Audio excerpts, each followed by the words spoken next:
Welcome back to Galaxy Battle. Welcome back to the group stage. This is the last day of it. Swiss Stage 5. We have 6 teams entering today.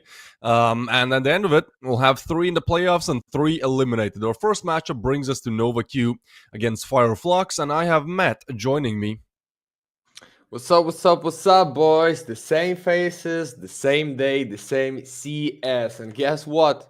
Right now, you are with the chance to see who is going for the playoff. Yeah, guys, Swish, like David said, 2-2. Like you lose, you out, you win for the next one. Maybe to play against team like Passion UA in the playoff, maybe against Night Pandas. But as we know, they just give us info about this ban, the whole stack. So I don't know how it's gonna be. Partizani, I see without enemies in the first one round of the playoff, but I want to see, as always, beautiful CS. Great fights, exit frags, highlights, as we like, guys. So we're going for the Flux webcams, like they're not on the bootcamp as the Sashi, as Team Pervision, but I think they can bring something today. But the question is, what's the challenge going to be to play against Novaq, which is such a strong team? They have Adran as a strong coach, the major winner for the Gambit with the Dania Zeus, just a legendary one. Highlight, you need to know about this if you're really a fan of CSGO 1.6, CS2. So, I don't know. I feel not so well for the Flux for today because Novaq is so strong. As we know, guys, for the first best of 3 for them in this tournament, that was no ping, no internet connection. But then, when they fixed that, they just unstoppable. Tasman, Neelan, playing so good. Twins. So, yeah. It's can be really big for them. I don't know. I'll actually put Flux as the ones I'm looking at in terms of winning the best of 3. They won over Monty yesterday, and now Monty, you should have watched the game, dude. They lost, I believe, 7 3v5s in like 3 maps played. It was insane. Oh, but Flux did look pretty good, so I would put them in the driver's seat a little bit. Obviously, we have to see how the map pick goes, and it will be as basic as possible, really. Dust 2 Mirage, and then Inferno banned, so do we get not a train finisher? That would have been a banger. It will be Ancient if we need it. I'm going to be starting off on Novaq's map pick of Dust 2. That is a map where they boast a pretty comfortable 57% win rate, but for Flux, it's also actually a really good map. Like, a lot of times Flux actually pick does themselves, so I can't help but think that the map pick goes Flux's way just a little bit.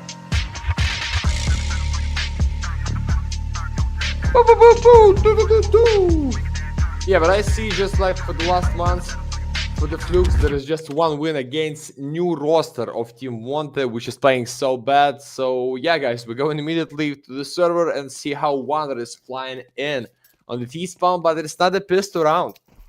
It's still not the pistol, and I hope we go into the live for the few seconds. So, Davis, as always, I'm asking you for predict for this game. I start, okay? I will start with this one. I think Novaq 2-0. How about this one? Okay, you know what? So easy. I'll say Fireflux 2-0 then. Come Let's on, go. Davis. Let's go. This is gonna obviously now it's going to 3 maps, right? So we're both wrong. But no, I just think Fireflux has what it takes. I mean, they are a team that has struggled a little bit. But yeah, maybe I'm underestimating the Kazakis. I mean, it is kind of the perfect time for teams to come back with more national stack. I think Mongols probably, they inspire this Novaq lineup. And as you said, we have Neelan. We have certainly very well known and established players in the scene, so I don't understand why if you going for the show TV and trying to pick a winner on the world, I mean on the page for the match, that is just 38% for the Novaq and 61 for the Fire Flux. Guys, something wrong with this predicts. I don't know what do you think about such a strong team I agree. of Fluxes. I agree, my friend. It's just like Red and Black and Casino. I don't say, okay, I need to check the odds. What's the bet? Call to us Also, about this game. This Novaq lineup is so young, right? Like, I think all of them are 20 or younger, except for Neelan, who's 24. So, certainly young gamers, they can be a big difficulty to deal with in all levels of play. As we're going to be entering the pistol round here. It's Novaq's map Pig, but it's certainly a good as map for Fireflux as well. They did lose it yesterday against Monty. Oh, yeah. And we go in. We go for the first one round. Come on, Flux. Don't ruin my predict for this game. I need to see Novaq with the win, guys. And the odds just crazy. 1.6 only for the Flux and more than 2 for the Novaq.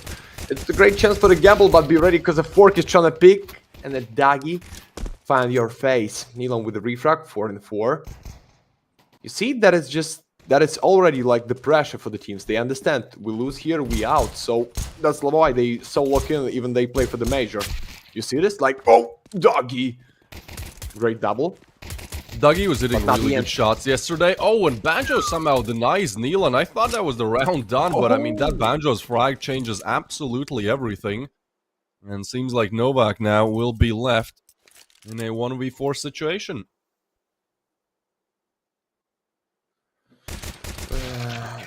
Nah, it's easy for Skrank. Okay, Flux. Okay, you can start like this. Oh, this Karambit on the sun. Looking so sexy. Like, the blink, the shadow just drop down so beautiful. And yeah, don't forget about the giveaway, guys. Exclamation mark Galaxy into the chat. Free skin is the free skin, so it can be yours. It can be something bad, something beautiful, something cheap, but come on, be in the line for this one. Double scout setup for the Novaq. Boom, Banjo. Take this through the door. Still not so bad. For them 3 pistols only, I don't know. I feel like Flux can find a second round. That's 2 rifle for them already. So why not? I mean, So I love the double scouts and 3 deagles. Like, that's a crazy buy. Dougie will take down the Pfizer.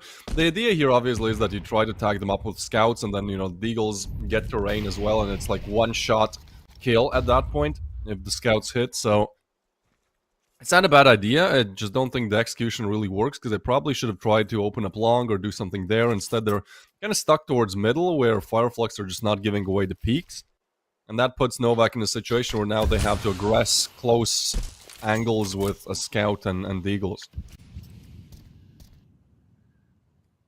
What was Kronk? You said too much, Pumpkin. Need to move in. Got somebody for the refrag, but with a deagle stuff. But for the Neelan, it's just the 3 bullets. He stuff. Trying to prove us it. Soulfly, come on in. It's 2 of them. They trying to fake you, but doggy. Just a bit of the from your left. With a double kill, Milan, you're the last. No need to save it. That's gonna be double kill with one shot only, but only just to the face. 2-0. No money for the next. It's the same 2K, I think, like pistol and one flash. And Flux ready to take 3 in a row. It's great start as the opponent pick. I like this. Right now, I understand what their favorites, guys. Looks like they solo in Dodgy. Not like for the every best of 3 in this season, he showed the great performance, but yeah, they've been shaky. They've been shaky, but Yeah. they looked decent against Monty yesterday, and Dougie was playing really well. I watched the game first time I ever saw him on this roster. He played really poorly, and I was like, oh well, that's not a good pickup. He's negative HLTV rating as well. But yesterday I saw why. They've picked him up. He certainly has a high ceiling when it comes to how well he can play. Peak comes out, Soulfly with the frag, Nealon gets the refrag, there's Tasman with the deagle as well. And that's also a player that I just did not see performing in the previous Novaq game that I casted, so kind of hoping, kind of expecting him to perform a little bit better today. This would be a crazy round to convert. Pumpkin is still on a Glock, man. And there's a player disadvantage for Fireflux now, which means they'll send Banjo on B on a solo mission and leave 2 towards A. I think it's a fine setup, but if they do decide to hit B, Banjo is going to be in a lot of trouble. Yeah, even 4 and 3 guys without rifles, it can be really tough. So, Tasman's still waiting for the push from the top mid. Looks like that's gonna be fake nade, so maybe Dagi and Banjo start to move in just a bit closer for the B side to support his teammate, but no, they just like the rocks. The same plans for the thousands of years, for the long and for the short side. Not much time though, Q, need to move in, and 4 of them going for the B side. Wonder, we need to see pop from Banjo, how he trying to hold his spray against the stack pushing in from the upper tunnel. Come on, man. Show us this gold.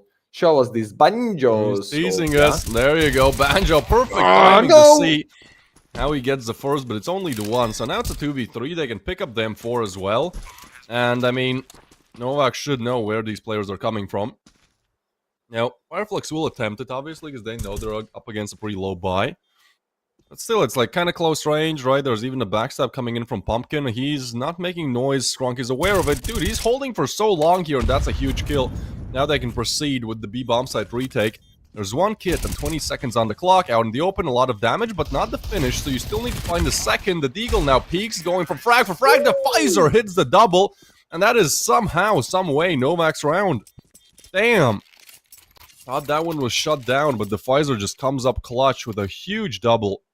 Those are his first 2 kills of the game as well.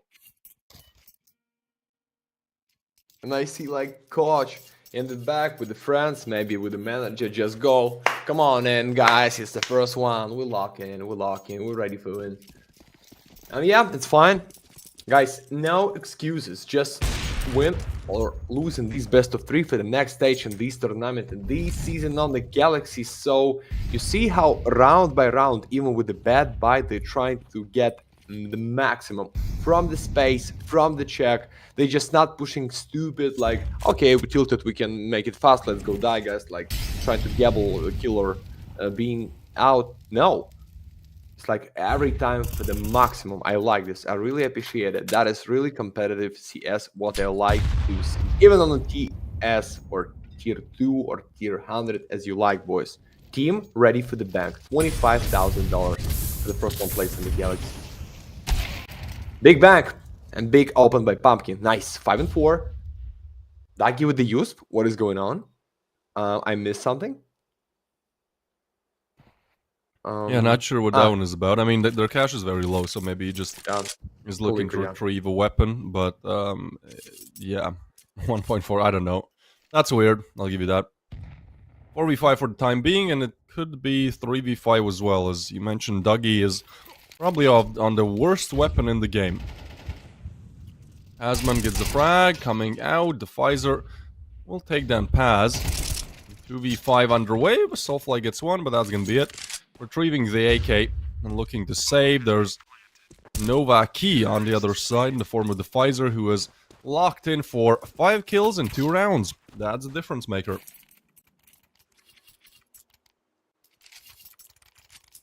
And you know what? As always, I use the greatest website if you need to take any kind of info for the CS.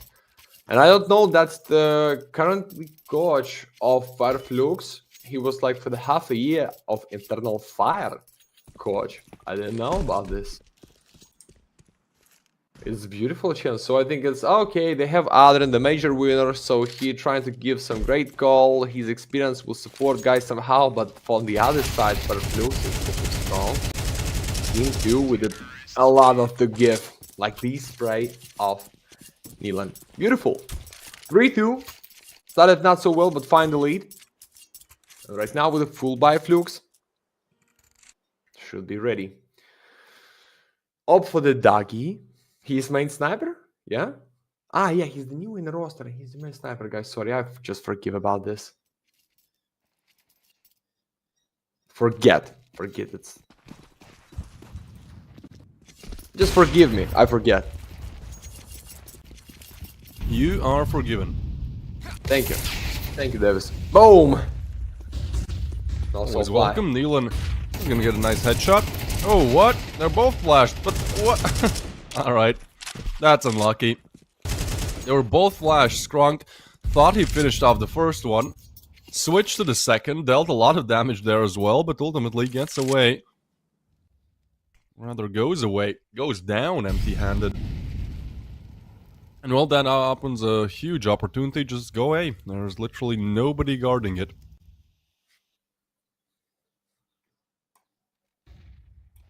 But looks like they...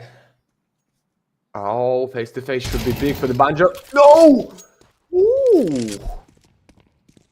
That was nasty. But even 3 and 4, guys. Yeah, there's a save already. You know, at this point it's a save. And Novaq with the 4. Nice one. I think for the Dust, they're ready to win. I don't know. 2-0 for the Novaq might predict such a bolt, but... I think Dust is going to be for them anyway. But last one side for them is going to be CT, so I don't feel right. For me, when I play Dust 2, it's easier to end this map for the attack. I don't know what about you, Davis, but for the defense, it's not every time enough money to get the rifle, enough smokes to close the tunnel, mid side, and... Well, that's what it's also like a very, it's probably the biggest aim map that there is, and so, you know, having the better weapon of the AK just helps a lot more than on some more strategical maps. Yeah, I'd say it's a little bit T-sided. I think in like Premiere, or if you solo queue and like Face It, wherever you play, it's like very T-sided, just because you need a lot of communication on the CT side here to nail things, because yeah, it is pretty difficult, right? If you lose a player long, then rotations have to be made, you have to know info, otherwise a lot of times you're just onto the save. I wouldn't say Fireflux are communicating badly. Novaq got some lucky timings, maybe, you know, got that 1v2 clutch that even got them started. And they have been somewhat close rounds, simply Fireflux now trying to find their first rifle round. There's somebody in the background, a pumpkin, just chilling. Is that a Dren? That's probably a Dren, dude. Oh! Pass will get doubled in the meanwhile. Yeah, and then with the chili sit. Oh, so fly. What is that big, guys? Okay, thanks God doggies on the point. Throw the smoke, close the short. And I don't know, guys. No need to save. You have too much in the pocket, so try doing it 2 and 4.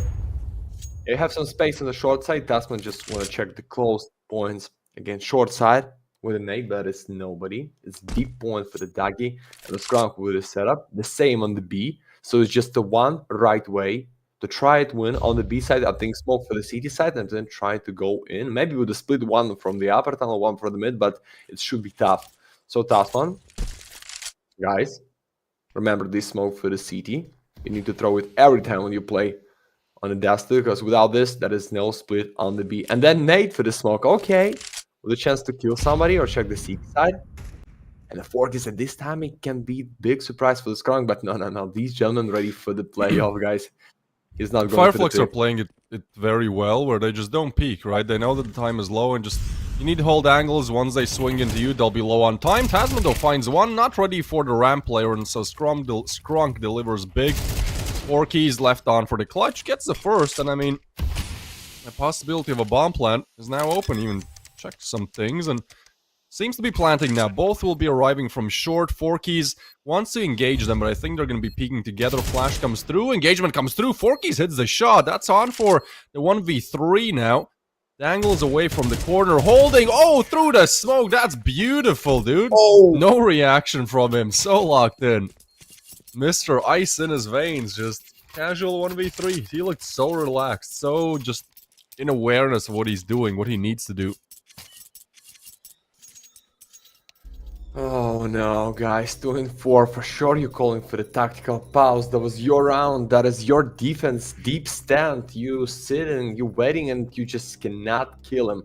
And as I thought, the greatest way is going for the B set, but they sneak through the mid by the CT to the A with a short. It's beautiful play. I think it's Adran's call. That is his call. He's calling for the win. Okay. It was a cool call, Maybe. yeah. I think it kept Fireflux guessing, and even though they played it well, that 1v3, you know, that's X Factor. You can't really prepare for that. There's a version of Dust too where you can like walk up there and go to short. I think it's really cool. I think they should add like ladders that you can go up and down from. I guess that's the thing, but yeah. If you guys know, you know. Oh, hello. Whoa, Dougie, we switched at the right time. He's the one to hit the shot. I guess Swanner just switched when he was like, yep, I know which one is winning that engagement. The crosshair was completely off on the T side. Paz is pushed up, though, towards lower, and he should be cleared. This duel still goes on, and Paz now goes down from 4 keys, who just has been delivering a lot of impact here for Novaq. So... 4v4 now, where Novaq slow things down once again. For being, you know, a Kazakhstani team, I expected them to be a lot more, like, aggressive and focus on their aim a lot more, just be really good raw aimers, right? That's kind of the deal with Mongols. I mean, they also have good strats, but just kind of the history of that region is go fast, click heads. Lovely to see them perform well individually, and also, you know, now have the major winner coach assistance. And I missed timing for the sniper, but maybe Neil want to take the revenge for the teammate. Find a double here. No, it's just a 1 kill. Molly for the box, like, to be correct, for the double though, so nobody's going with the push. But Dougie with a nice point, but missed his shot. And fight is beginning right now on the A side, like 2-2, or Neil still trying to catch the sniper in the mid side. I don't feel right for him. There was smoke and Molly against CD, so no support, just like right now for the Banjo. Tasman. No, Tasman for the open. And Neil with the Ferrari pick against the boost. What is going on, Davis? Oh, big play. And the sniper 1-2 from the short. Uh-oh. Dougie arrives, smoke covers it, but now with the disappearing, I mean, he has so many different angles to check.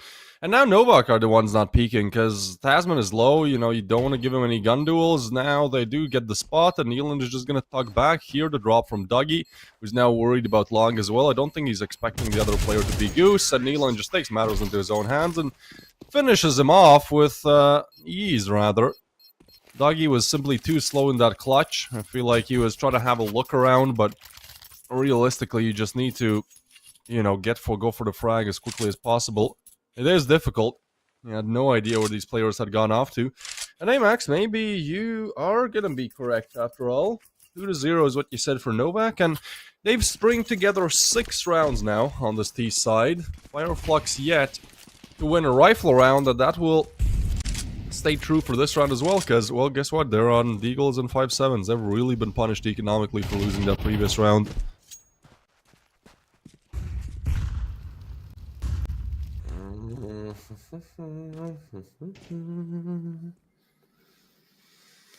Yeah, well, the pistols should be really tough. They're just going in. Come on. Skrank. ready to use his MP, or like we say in CS area, farm gun. We're going to farming some money. But no, they just solving for the 1 point only. Tasman, play for the shadow. Oh no! Can be huge double, but there's just 1 kill. They know about these push doggy without ammo, without health, just for the headshot. Yes! It's fine. 4 and 3. So maybe with the pistol they're gonna for the win. I like it. Come on, 1 more. Nah, Pfizer 1 bullet. That is nasty. And the Pfizer, well, now they're not slowing down. Really good pace control here from Novaq. They know when to aggress, they know when to play slowly. Out in the open, Soulfly, not saying he had to hit the shot, but there was an opportunity there. Banjo gets one with the 5-7, but they spam through the smoke. Will let the Pfizer, excuse me, put the 7th on the board for Novaq. And this is where you have to come back, like, as soon as possible.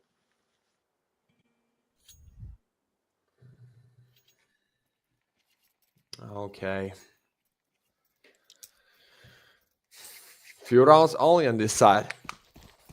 And it's still nothing for the Flux after their win against Force after the pistol round. So guys, you need to understand this team Novaq, even that it's just 2 months for the new org. Not too much experience for the whole squad, but you see how they play. Just Neelan with a 14 already. Like, maybe Pumpkin is out as a sniper, but thanks God they have the rifles, which is throwing some bombs, some faces. No, I don't know. I don't feel right for the Flux right now. So in 4, maybe in 5 rounds on this side, that can be just something. But this push on the B side with a fake move on the A, the Pfizer for the open, nice flash and 4 keys. Guys, 2 flashes, 2 kills, so easy. And going for the save, but bye-bye. It's Neelan to your face. Nice stand, but no kill. Yeah, well, he gets the info so early on that, like, if Novaq want to pursue these rifles, they will. And I think they should, right? Look at their cash. Like, they don't care if they lose an AK here or there. They want to take away as many rifles as possible. Now, it's a good corner that surely 4 keys. Surely you don't. Oh my god. Yeah, alright. Okay, and that's nice from Skrunk. He did not have a defuse kit. I thought maybe there's a world where he lets both pass and then just go back.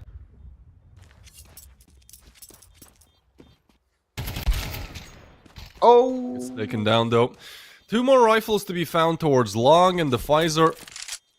Well, don't peek after the time runs out. You have money, but not that much money. Dude, they're peeking after time runs out. That's crazy. Whoa. Well, yeah, get punished for it then.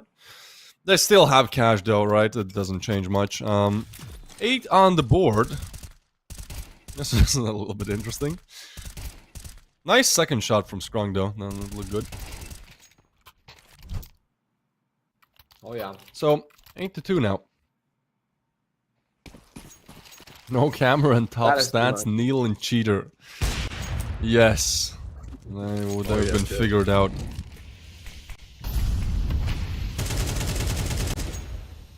So hold it up. The goals call for the Tasman for sure. He's all about the open. I mean, long. To be honest, Neelan is doing really well. 15 and 7, like I didn't even notice, but yeah, that's really topping the charts here. Push comes through. Tasman looking to find some frags on his own, gets a big double. And the bomb's still going towards long. This is kind of delayed because there's still a player in spawn. But because it is delayed, Fireflux might still expect there to be a rotation. Now the op, what? That's insane. That's such a tilter for Dougie. I don't know what was seen. Probably just like a millimeter of his shoulder or something. But god damn, that's fast. God damn, that's quick. And I think that's around, isn't it? I mean, 2v4, you don't... like, this is so bad for Fireflux right now. They just don't have anything going for them.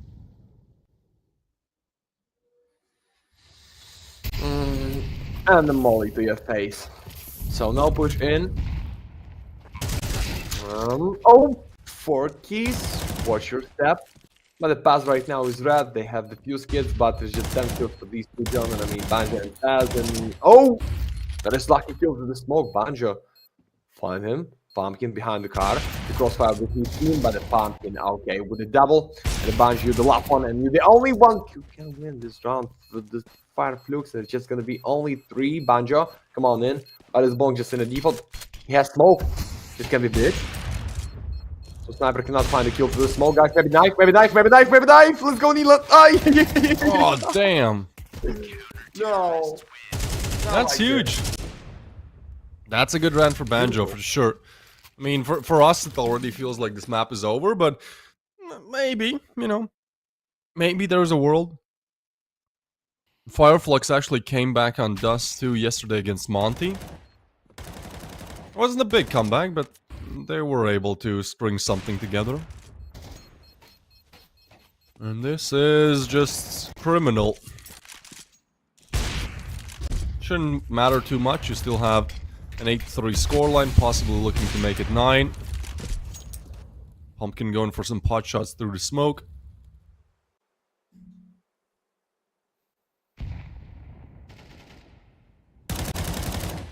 Still waiting. Last one here, guys. On this half doggy. Dodge the flash with the deep sit. Find the face without. It's gonna be tough, but he's jumping out on the box. Cashing with a nade. Dodgy. Nice dodge. Dodgy with the dodge. But still on the short. 40s. Ready to go into the mid side. They have smoke, but they missed it just a bit because on the left we have a gap. You can use it, but not like this. So fly 40. So big player. 5 and 4. Take the sniper rifle because he's bad. I hope he knows how to play with this one. And the Neelan, the MVP for the open. So short it can be double for the Neelan. Miss the spray, take the pistol, but the teammate from his back, beautiful. 5 and 2, Davis. We're going for the 9. We're going almost with the 9 rounds in a row for the Novaq Q. It's a big play. Don't tell me they're gonna win this 2 and 5. No. This one's done. No? Look at this setup. Look at this setup. No? Wait. No. Still no. I get 2 frags, but also both players' locations are now known, and that smoke there will just complicate things so much. They're both choosing to come from short, and you don't have to nade to blow it open. You're literally just gonna have to push through. Molly does not touch Neelan. Flash is good though. And so they get through the smoke. Now there's so many points of contact that, yeah, there's just no time to find them. That will be 9 on the board for Novaq. Look, it's not looking too good for Fireflux, that's for sure. Just to remind everyone, yesterday was the same outcome. Actually, we played on Dust 2. First map. Fireflux played against Monty. Monty were up 9-3. Now Monty did win the first map, but then Fireflux proceeded to reverse sweep them, in which was a really poor performance from Monty. But it does look like Novaq are just not making those mistakes. And so we'll see how the second half goes, but yeah, they're looking solid, man. I like what I'm seeing. This is a map where Fireflux are quite good on as well. Yeah, me too. So I'm just glad to see something go purple. Come on. No. Rapid eye movement. Aldiar maybe just sounds just a bit Kazakhstanian. Maybe it's the fan of Novaq Q. Congrats with his famous. That was almost called for somebody, but yeah, start on the galaxy with something blue is just the meta, guys. And I see just in the back of Tasman webcam, it looks like Adrian prepares something in the kitchen. Coach going to cook. And I hope they're not getting cooked on these dust, because big privilege. Great the coach is cooking, dude. Again, I love what I'm seeing from Novaq, right? The aim is good, and and again, they have a really established and great coach leading them. Like strats and aim, everything is looking on point on Dust 2, and well, that's Tasman showing what he can do with the USP. Smoke is gonna delay the push by big margin as well. Forky's in the meanwhile fighting his own battles towards lower. Oh, bit of weird timing. Soulfly now gets to run through the smoke. And, well, they get to ramp. This is getting a little bit weird, because you don't really have anyone guarding the site. There's only a player short. The setup, they might have to play on retake here, unless Pumpkin can do some more passes. Oh my god. Yeah, that's GG. Bomb, though, will still be allowed in a 2v5, so you know, at least Fireflux gets some cash injection here. Clean. Goodbye. Yeah. 34. The Pfizer, man. Alright. Okay. Novaq. Put the 10th on the board. So, it is starting to look like it could be a very swift finish.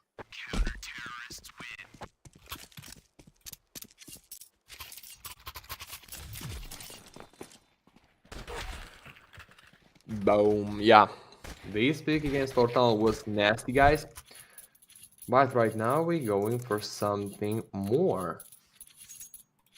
I hope so. That was just easy way to win the game. Come on, boys. Scout. Oh, Dudgy. And the pumpkin with the stain from the opposite side. Beautiful 4-4. Still such a just a bit majority for the D going into the full squad. For example, on the B side in 4, and you have only setup in 2 in the mid. But nah, they gonna wait. Scrum with attack as the opener. Banja as the aimer with the deagle, and 2 rifles to end the whole work. Yeah. 4 keys, touch the nade. Careful with your pick. Somebody from the back, just a straight pumpkin with the cold. Careful. This one, pumpkin. Nah. It's not getting huge. Oh yeah. And look at Tasman, he's arriving and he's shutting this one down. Neelan's there to help as well, and that is just all too beautiful for the side of Novaq. They're looking really locked in, they're doing well. I love what I'm seeing. Maybe I underestimated their game, yeah? I was confident about Fireflux after how they played against Monty yesterday, but maybe it was just Monty being really bad. Because, you know, in this game there have been no easy chances given to Fireflux. Dougie, that's a nice shot to start things off. Unfortunately, oh damn, alright, he gets stuck in the tire. That's a good catch, Wander.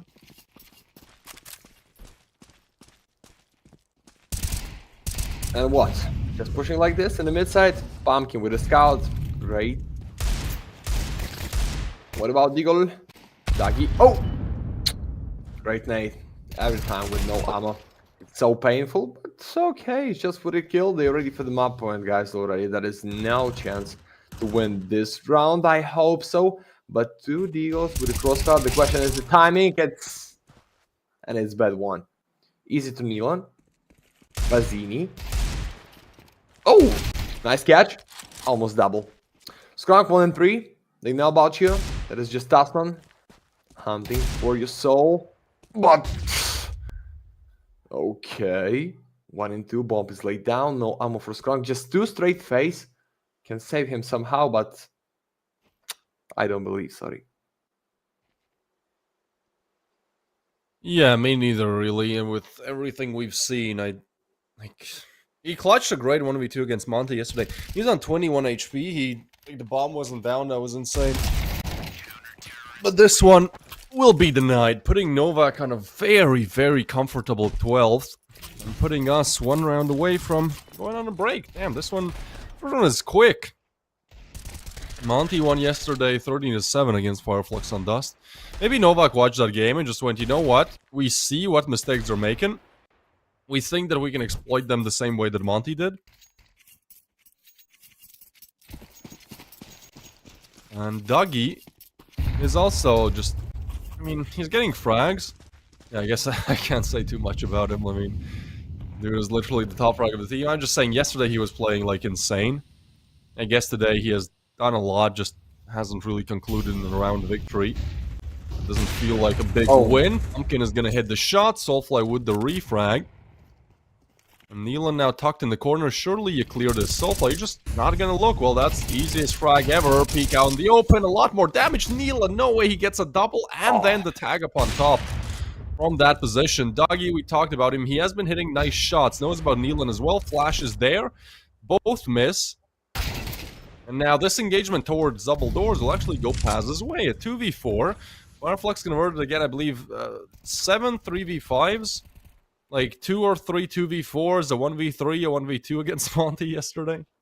So, there are no strangers to clutching in situations like this. Has not really happened so far, but this would be at least a possibility to keep yourself in the game for just a tad bit longer.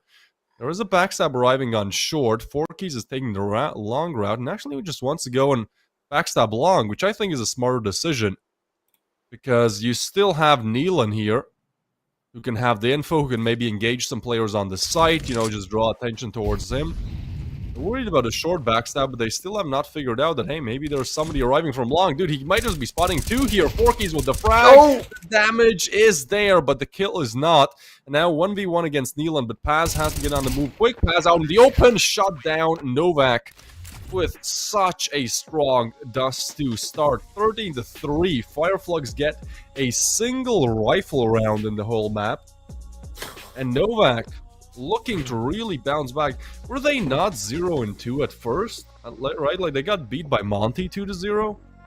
And then I'm trying to find what their other game. Yeah, and then they lost to Sashi. So they were down 0-2 in the group. Now they've made the comeback and they just need one more map to make it to the playoffs. This would be a huge success story for the Adren-led Kazakhstani organization. Neelan is going to take the MVP for 2.88 KD and 135 ADR. Damn, did you see the difference in terms of ADR? It's like Neelan and 135. I think the closest one was like 70 or 80. Nothing against the rest of the crew, you know, sometimes somebody's just having a live game and, you know, fine, go shoot everyone every round. You know, we're going to take the quick 13-3. Next up, we will be having yet another map, possibly two. Fireflux yesterday reverse swept Monty, but this certainly looks a lot more difficult. Next up, we have Mirage, and then Ancient if we need it, but before that, we're going on a break.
Welcome back, everyone. A really quick first map, max 13-3 it was.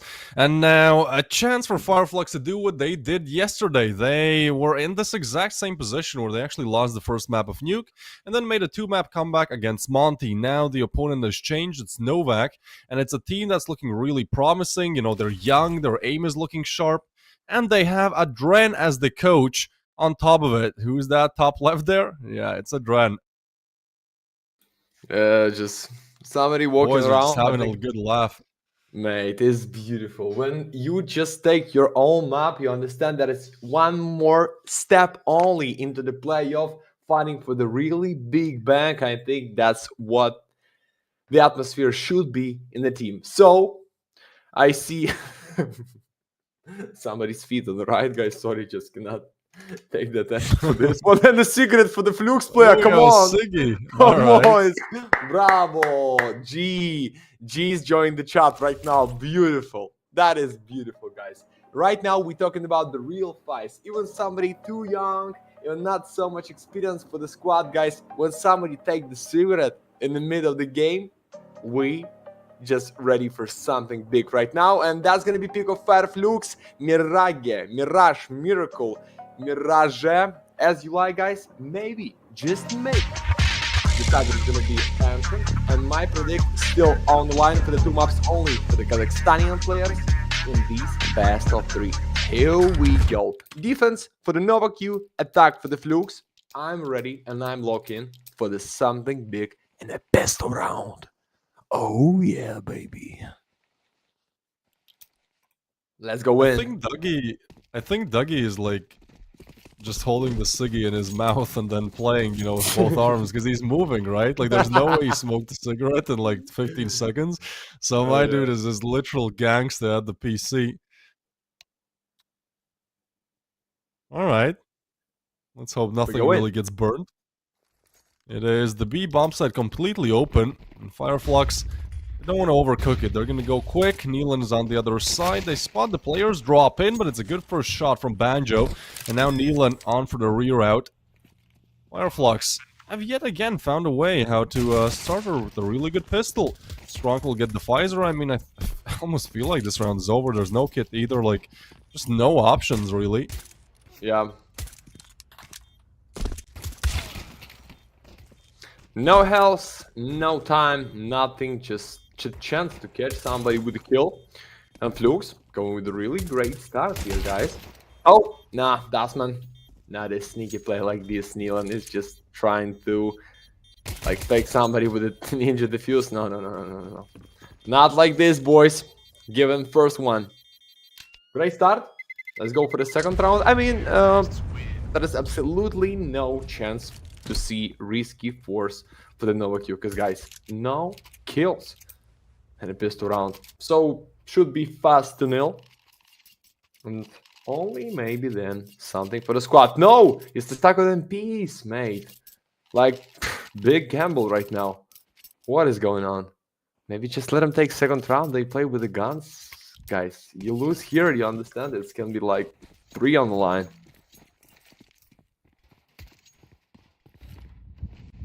But it's fine. We believe in such a big play. That's setup in 3. Just waiting for any kind of push in the mid side behind the smoke. One player deep behind the ticket box, and Neelan just behind the smoke. Wonder if you can show us pop of Neelan. Yeah, thank you so much. Oh no! Oh no! Oh, almost. That was close. He gets 1-2, would have been great, but still, help arrives. There's a lot of damage dealt, and there's a scout in the picture that can just take them down with one shot. They're all so low. Yet the kills go Fireflux's way. Forky's now finds one. And they should have the info that some of these players are really tagged up. And the big problem here is that they're still not committing to the bomb plan because they're worried that everyone is nearby. And that just gives more time for Novaq to arrive. That gives more time for them to take down these players or engage the player on site. That's Banjo down. Now you gotta fight Forest, but there's a player to help on short as well. Forky's with the frag and is just scrunking the 1v3. Finds the first. Plenty of time to work with, but they're just gonna gun him down. As Novaq with a real quick recovery here. Beautiful stuff. Again, I love that I'm seeing them play so synergistically, you know, it's not like, oh, this one guy got a 3-piece and that's the round. No, there's initial damage with the MP9. The scout helps, like you can see the communication is there, and so is the round. Flux still have won a single rifle round in the whole series. Oh no. Guys, even I thought about that chance to buy something like few MPs and one pistol only with the gas and 3 in the mid, but they did it so clean. And right now with the bomb plant, with a few kills, goodbye. Not too much nades, Deagle for the scrunk, but it can be something for them. It looks like Flux this time trying to take it really slow, trying to somehow dodge the push in the mid side, but that is nobody. Just one on the short, one on the B house, and 3 of them for the A. So smoke out of con. Maybe Soulfly start to think about that is something. It's gonna be right now in front of my face. Oh, they have smoke. Oh, pumpkin. No need to peek if you want. Going to die. Nice boost, and the Neil not the greatest pick as you can give. But 4 kills for the refrag and step out. Okay. That's how you need to deal. 4 and 4.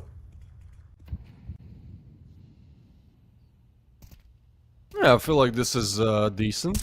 Alright, it's looking pretty solid. Paz has found the frag on 4 keys, and now a pretty open A site. Tasman has to really deliver an all. Oh no! Alright. The timing on that was so bad for Tasman, and I believe he's playing 4x3 as well, so you know, that's just the peak 4x3 moment right there. Worst timing possible. The Pfizer and Pumpkin, 1.6k to share, but just gonna go for the save. Good recovery from Fireflux. That round looked good, looked well thought out, and you know, it is their second rifle round. I don't repeat it to put them down. I'm just saying, you know, they really are at a huge disadvantage. You said 2-0, Max. I actually starting to agree with that a little bit. But we have to remember, this is exactly what Fireflux did yesterday. Right? Reverse swept Monty. They are no strangers to it. Boom. Oh yeah. But it's just maybe we're going for the decider here.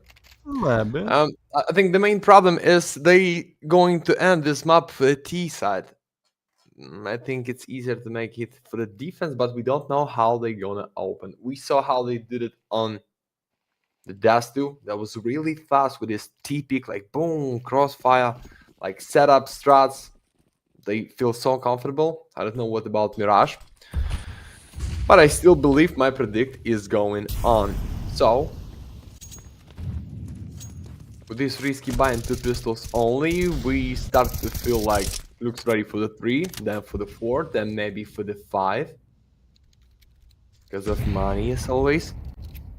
And this setup on the short can give something to your head. Few bullets or 1 bullet with AK. Yeah, second timing plan on the mid side, just with 1 player from under, the Pfizer. Nice stand, Banjo under window, trying to dodge the flash. What's the angle? Oh!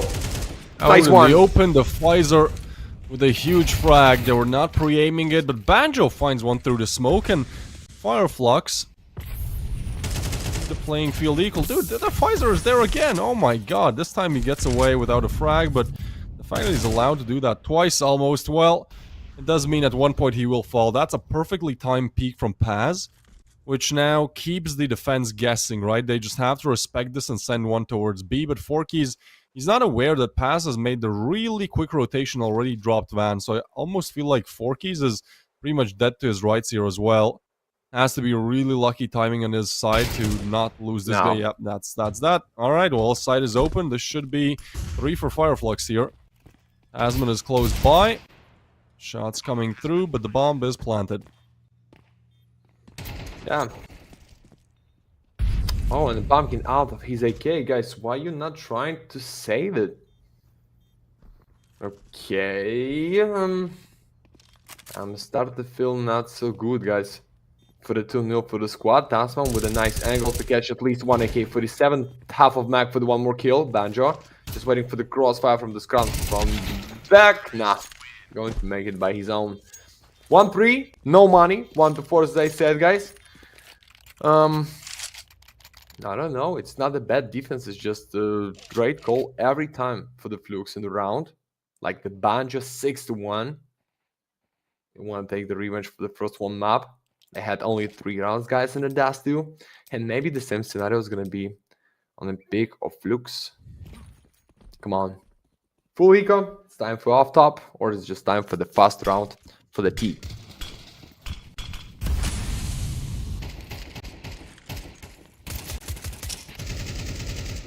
Well, I don't think we have probably one of the most unexciting rounds of this matchup. Flux will be there on 4. We did see, I think it was 2 USPs and 2 Deagles yesterday converted around against full rifles, but here there's only a P250, so maybe if they head towards A, walk into the setup, I don't know, there's a world. Ultimately, I think we still might be on for that 3rd map. I mean, I know it's very early to say, but I do feel like, you know, if I said 2-0 for Flux, he said 2-0 for Novaq, it's only right if we go to 3rd map, right? Yeah, as you said. I feel like that's if we both said like 2-1, then it would have been 2-0. Come on, Nelan. There is no chance for you to kill somebody, to find AK-47. That is just deep sit for nothing, guys. Imagine the world when we give just the opposite predicts with the Davis and we boss wrong. It's just unreal. I like this. That's why I like to give some predictions on CS, guys. Not only on the Galaxy, because every time I'm just shit my pants. Anyway. Oh yeah. This is how we do. Nelan. No, not against Soulfly. So, first buy for the Novaq, like real buy. I don't know, for the Pumpkin it's not enough to buy op, maybe the Pfizer, but to play with no ammo with op is just stupid idea. But you understand you can give them big streak, even more than 4 rounds only. So, let's go with this. 5 golds. And they still playing without op. Looks like the main strat is being just with the rifles on the T. And I think right now it's looking like stood on the A side. Kill them from the mid, bomb carry from the A house, 4 keys double nade to your house. For half of health, it's fine. But if they're ready for this A push, I don't feel right for the Tasman behind ticket box. I told you. Damn, Soulfly will find him. Orky's with the refrag though. Now, just inspecting his M4, you know, there's nothing really you can do. The smoke is down, you gotta wait a little bit to re-approach this. There's gonna be 2 or even 3 coming from CT. That's interesting. Oh, so much util. The Visor out in the open still finds a frag. Banjo with the refrag, but look how much utility is being just chucked over all corners, and now Scrong this position should just seal the deal. He will get 1. Nelan in the meanwhile has found 1 as well. The problem here is no kits, so you gotta start defusing right now, and you know, you don't even make it to the bomb site. Alright, Dougie seems like the Siggy helped a little bit. He hasn't really been playing, you know, that big in terms of kills, but he seems calm. He's on 2 kills, that's a huge frag found to deny any possibility, and put Flux on 5 here. Oh yeah? Not the start we expected. Yeah, that was just their favorite map to play, looks like, because Flux here on the T really big for you. Oh, it's just for the me, or it's for you, Davis, too? Okay, it's fine. We fixed it fast. Just 1 AK and 4 pistols, guys. Less than 10 minutes, looks like. That is already draw almost for the Flux. And they're still playing without op for a lot of the money in the bag, in the pocket, in the bank. Looking unstoppable. But the Nelan's AK only 1 for the open. It's big. But at 5 and 4, with nothing to play. No defuse kits. I don't know. If they trying to flip this round, maybe something's gonna be on the side. But right now, looking everything for the fire Flux. No need to drop in. Stay behind. They're ready for this A side. But they have 4 defenders, even with the D goals. This can be huge. Oh, no. Now with the use. Nice shot by Skrunk. Tries to get away, some more damage dealt, and, well, Fireflux have gotten onto the bomb site.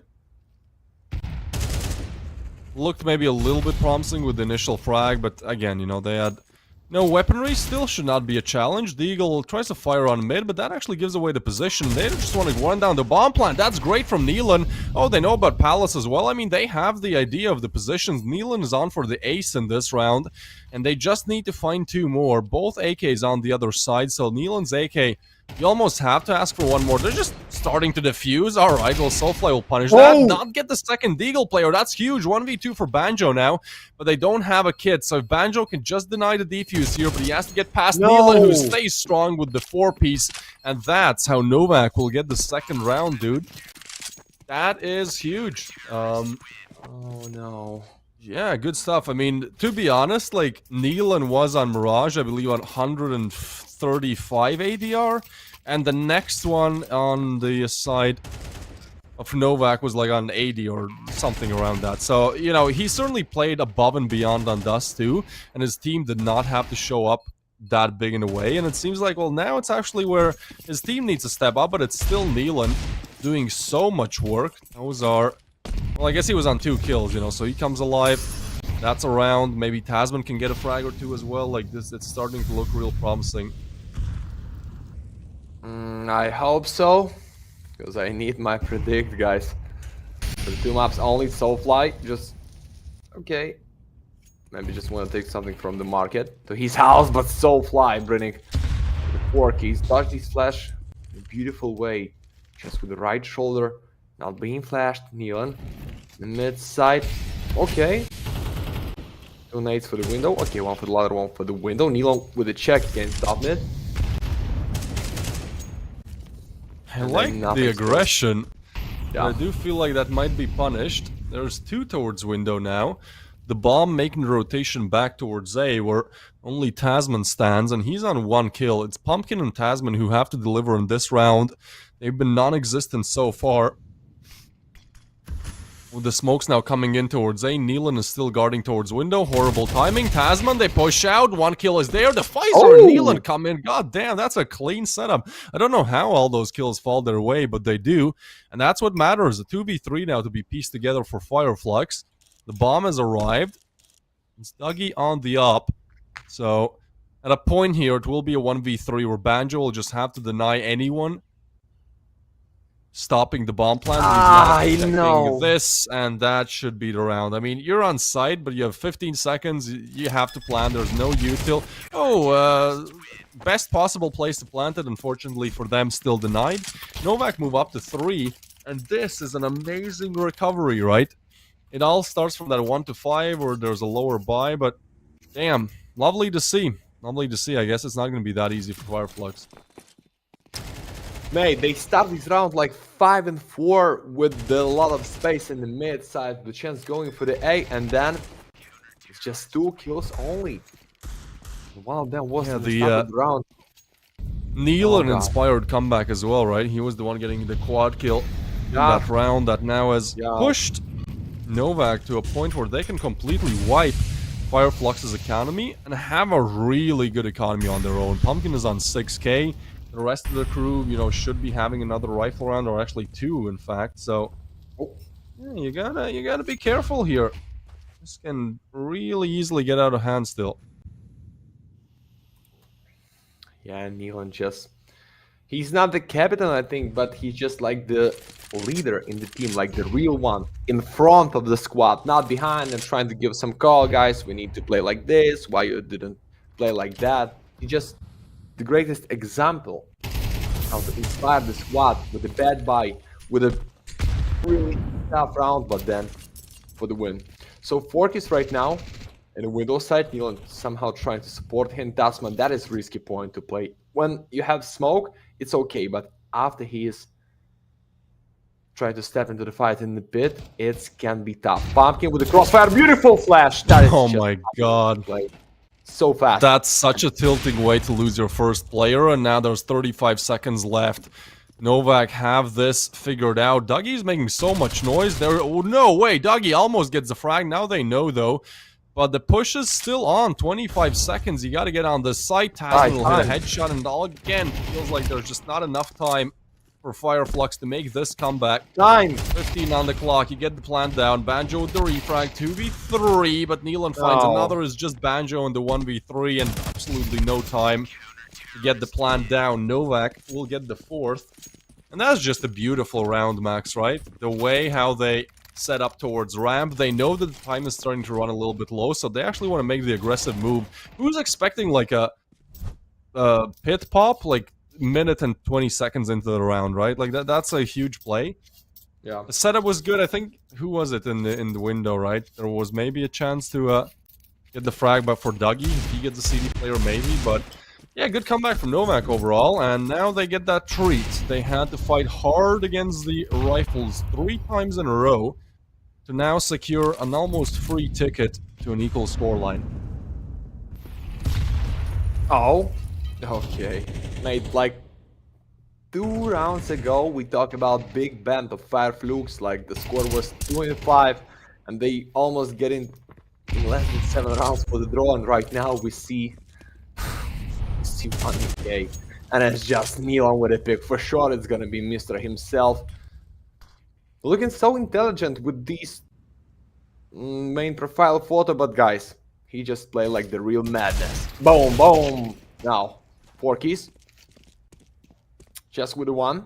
3 and 4, still something for the squad, but I still not believe they trying to win this round. No. I don't believe for the 6 right now for the Flux. Maybe a pumpkin timing. Not the kill now. Oh! God damn. Lucky double. Tasman, man. Like, he was on 1 kill as well. I said he needs to wake up, and he did. He was on 1 and 8, I believe. 1 and 7. I mean, Tasman, the Tasmanian devil, as I like to call him, he certainly arrives and brings the hell with him. Problem is that Pumpkin is still on 1. Now, it's not that big of a problem if it's all equal on board, but you know, Pumpkin hitting a shot or 2, getting up to maybe 5 kills, I think that would certainly alleviate some pressure as well. But overall, just really nice individual performances coming in from Nealon, right? Tasman comes in clutch in this round.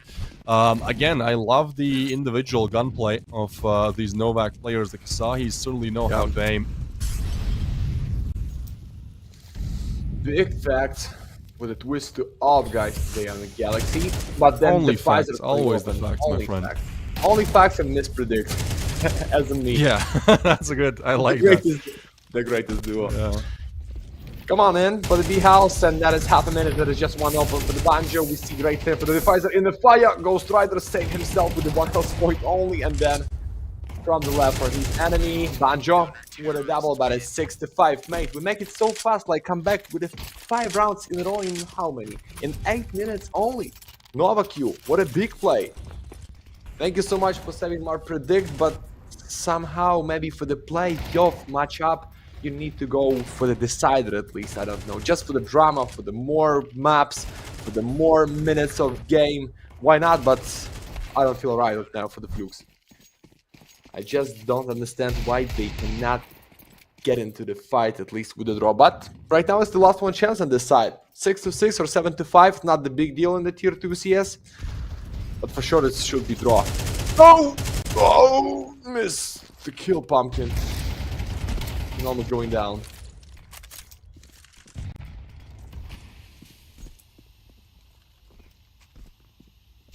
It's a slow round. It does feel crazy that Flux are up 5-1 here. I mean, their best chance is just closing out 6-6. It's still an alright half for this T side. It just seems a little bit underwhelming.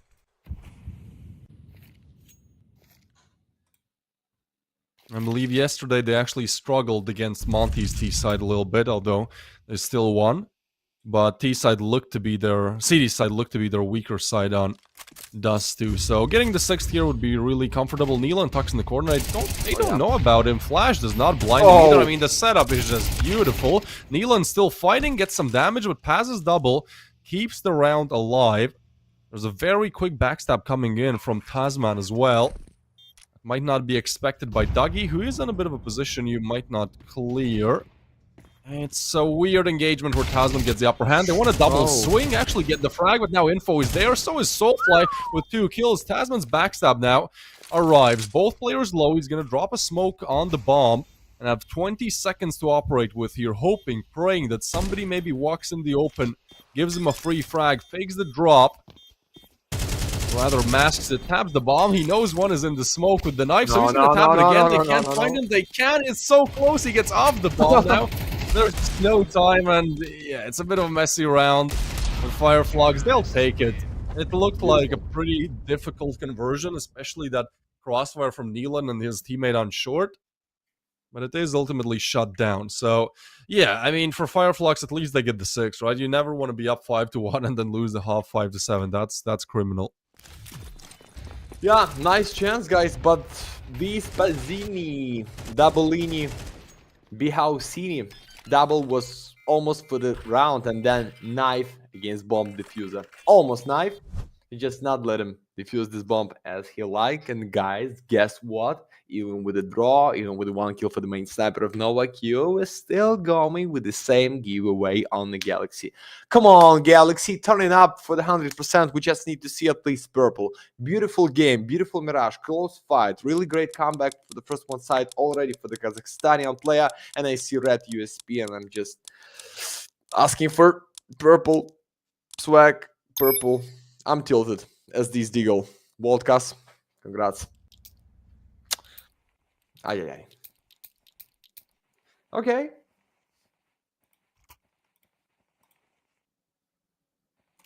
It is just okay. Not good. The question is, who is gonna take the pistol round? We'll find just option to get the privilege.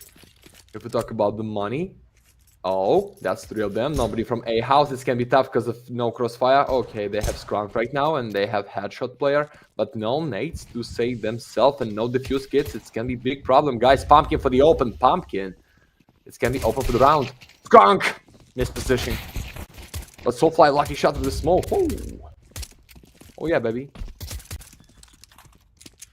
Well, the bomb will go down. Novaq are the ones to plant it. Soulfly now pops open a murder hole and tries to reunite with his teammate to arrive from CT. In the meanwhile, Paz is in a position on connector, waiting patiently. But the flash will signal that Novaq are more than aware of this. Out in the open, double engagement towards connector. It's the frag going their way and looks to beat around as well as Pumpkin now activates as well. That's Pumpkin on 3 kills. Big double for Mr. Pumpkin in this round. It's fine, you know, Novaq are not losing badly, so you can sometimes underperform, but at one point you gotta bring some impact, at least have 1 or 2 rounds that are kind of won because of you, and I think Pumpkin does exactly that. That's a big pistol for him, and a great conversion in general for the Kazahis. Oh yeah. Kazakhstan Olga, guys. And you know what's the take about Kazakhstan? If you just Kazakhstan on top. If you just try to travel to this country, guys, please don't try to mess against somebody outside, because almost everyone do them boxing, grappling, like any kind of this, and you just being out so fast. I trust you. That is not the country you need to step into the fight and argue with somebody. Please. Thanks, Milena, to save your life, but this advice comes from experience, or yeah, mate. Yeah. Yeah. That was bad experience in my life against Kazakhstanian when I was abroad. All right. Well, I'll take into consideration. Okay. If I ever want to tussle with a Kazakhstani, maybe a couple of beers deep, I'll have a second thought about it. Well, they're certainly difficult to mess with, right? They're trying to make the comeback happen. Quite the comeback story. This is a 5-1 start for Fireflux. And now Novaq look to be quite comfortably, in fact, in lead. Come on. Flux. You know what? We see Dougie. experience in the first map was big, but if you talk about Mirage, your own defense, and immediately Dagi find the kills with smoke. That's how we do this on the Galaxy, guys. So just something bad for player, and then immediately going with the impact. Double molly so far with one more kill and 5 on 3. I don't know how you need to win this on the B side. They know about the kitchen. Dagi, what is that kind of pick? Just stay behind. 5 on 3. So fly is red. Pass from the short, but maybe he cannot support his team like he wants. So Banjo. Nice lucky shot. 4 and 2. Davis ready for the 7. Should be, or no. Every time when I just try to give some take, I missed it. How? Not fun, is it? Yeah.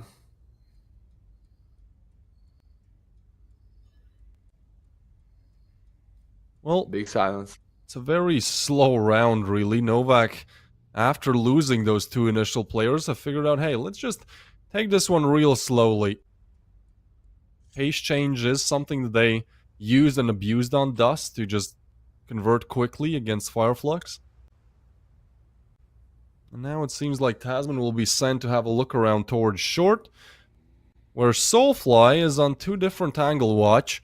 There's nobody checking connector either. They're going for the B execute. I mean, that's a good possibility to convert. You gotta be careful of Paz. That's your biggest issue here. Smoke comes in, and that's Tasman fighting Soulfly, so it's all left up to Paz, really. The smoke really helps him. Oh, he misses the jump. That should be it. I mean, you're just gonna plant. Oh, Taz can't hit the shot. I mean, bit of a difficult wallbang. Now he finds it, though. And Tasman exposes his location on for the clutch now, 13 and 9. He was on 1 and 7. A huge recovery in the second half. Knows where both players are. Gets some damage in. Tucks away. Gets a frag. Wants to play on time. Knows Strong is running in. And it's Tasman, baby. With the 3-piece, 15 and 9.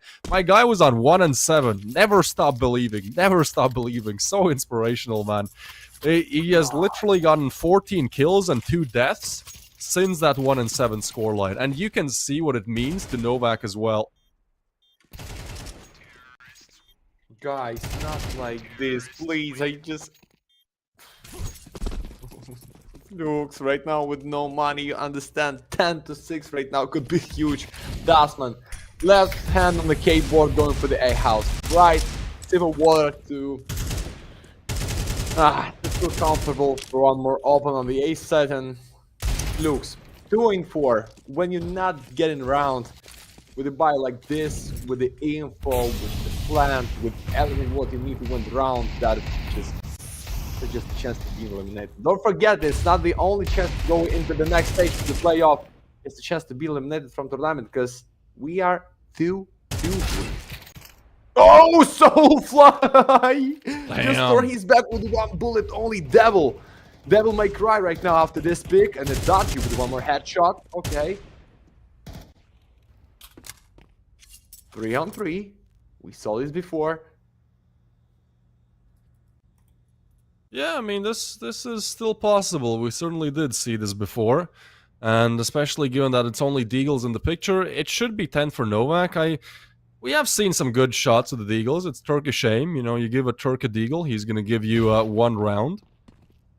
But Soulfly is found, and that now opens up mid, which also means they can take the bomb. So, as long as they just dodge B and go A, they should be fine. Doggy and Banjo have plenty of cash to find the next, so, you know, I think they'll go for a look. They'll go and investigate, at least hope to take some rifles away, maybe. But other than that, this round seems to be done, and with that, Novaq should be up to 10, which is absolutely insane, right? Because this was a 5-1 start for Fireflux.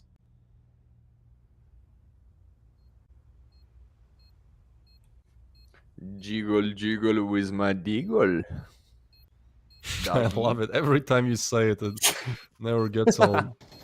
Did you come up with that, or did you hear that like somewhere? Was that like a meme? I don't know, it's just going like in 1 second in my mind, and I just bring it to the live, guys. Sorry. That is just random generation takes in the Medici has had on the Galaxy. Nothing more. That sounds like a nursery rhyme you'll sing to your children like after 20 years, you know? You'll probably come up with some more parts as well. A chorus, perhaps. So, Novaq, you like trying to hear me and save my predict? Oh, Wander, we saw this angle before. Try to surprise us with something new, okay? We take this, okay? Damn, you're getting really I'm this joking, man I'm tier joking. one. Tier 1 Of production course, needed just trying to from be Meti fake. Mets, yes. No. Okay, let's go for the round. That is takes such a joy, but it's a chance to come back here, even with the 10, even with the 11 or 12. That is game for the playoff. So switch on, find the face, give the impact, and not going down. Skrank! Oi! Almost find the timing to catch him with a nade, but Soulfly find this one in the house and a pass with one more beautiful.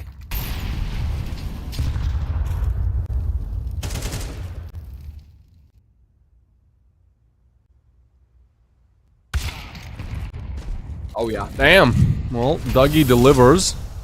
We saw him lighting a ciggy before the game. I wouldn't really say that it has changed anything. He seems to play a little bit worse. Maybe he needs another one. Don't know. But Novaq, because of the heroics of some other of these Fireflux players, seem to be in a very disadvantageous spot. And talking about Dougie, well, he delivers now, hits the shot, looking for the wallbang. Nealon is between a rock and a hard place here. Gonna jiggle around the angle, find somebody. There's 3, and that's a 7th for Fireflux. Good to see them still make this competitive. Okay, 10-7. Lost bonus. Oh, Wonder. Yeah, even before I start to work with the Wonder guys, I don't know what is going on in the back for the city spawn. I don't know about these cars, about these guns on the top of the roof. Yeah, it's just like something new, Wonder. Thank you so much. I'm like 10 years in this game and didn't know about such a default things. Thank you one more time.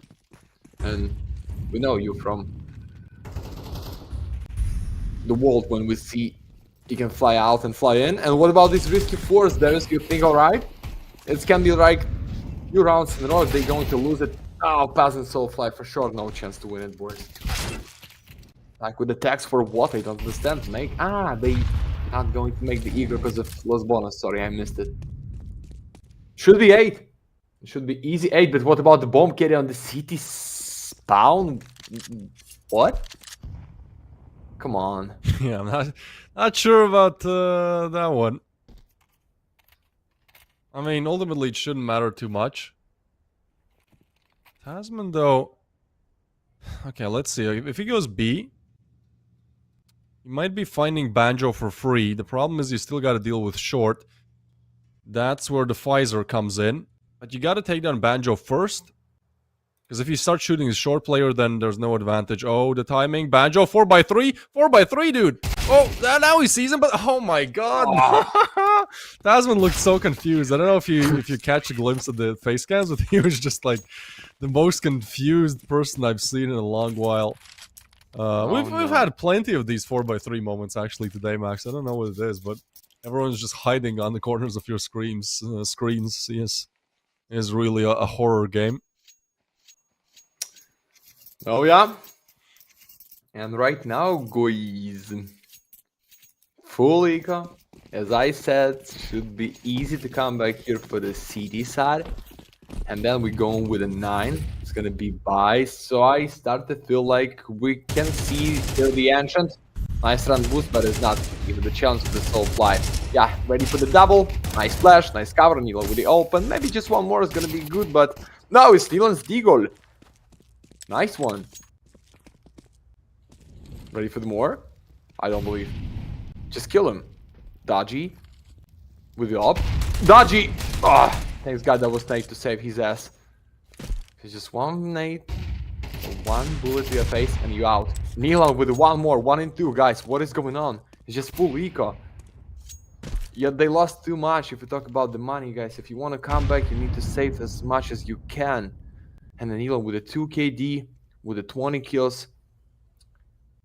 That is performance today for the playoff. That's how you should to play. And Neil ready for the one more. He's just still waiting for the push. The bump is in the back of Soulfly. He's red doggy without half of health. It's gonna be like 2 bullets, one of them for the body of Soulfly and one to the face of Dodgy. So careful, guys, with this. Please.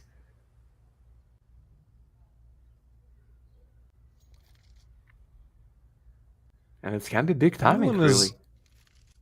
Yeah, he's arriving slowly. The thing is, both of them are like somewhat low. Now, I do think he needs 2 for Dougie just because it's long range. There's 20 seconds to go, and that's the problem, right? You gotta pick up the bomb, run as fast as you can for your life, picks up an op in the process, which won't help against the low HP players. I mean, Dougie hits the shot, that's it. If Dougie goes down there, that's completely on for the round, right? Because I think he gets the plan down. But still, it's a very competitive round, might I add, from having literal Glocks and a Deagle. Novaq, just do this now with the rifles, right? You still have the advantage. They should still be winning this out technically, but Fireflux certainly are making the comeback. This is a 1-round difference now. It feels like it can be anyone's game. Huge round coming up for both sides. Oh yeah. Dodgy, I like this. I like this point to play, but how Tasman's going to pick you on the Ferrari? Sniper is out.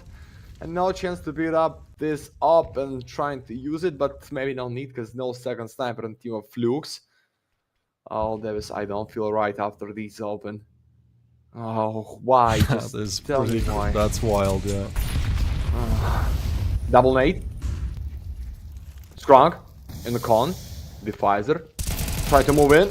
The Pfizer. That was close. But the pumpkin with the bomb and city side is empty. What is going on? Tasman with the one more. Oh no, these gentlemen is just unstoppable. Too big. Unstoppable. Safe, Davis. Unstoppable and safe? What is going on? I cannot understand. You know, from the back. Bit weird trying to figure out what's the idea here, but I mean, that's your problem then. That's your problem, Fireflux. Novaq will waste no time to just win the round in the meanwhile.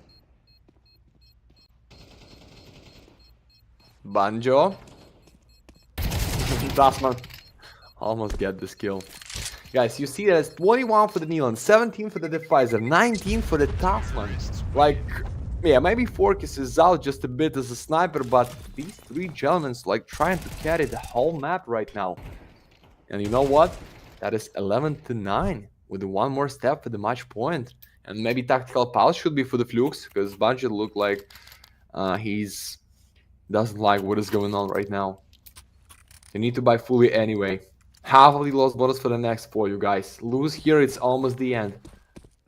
There's gonna be no op and maybe few MPs.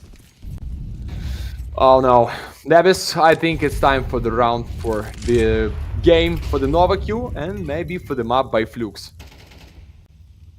I think like this. Yeah, I somewhat tend to agree with you, to be honest.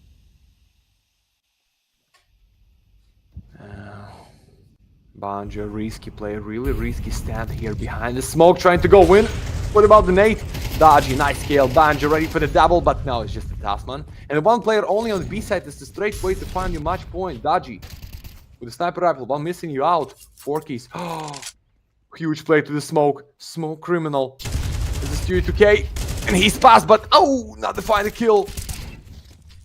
Nice move, but just after his death with a nade, 2 and 3, and they going for the A side. Great pretend, but what about proceed?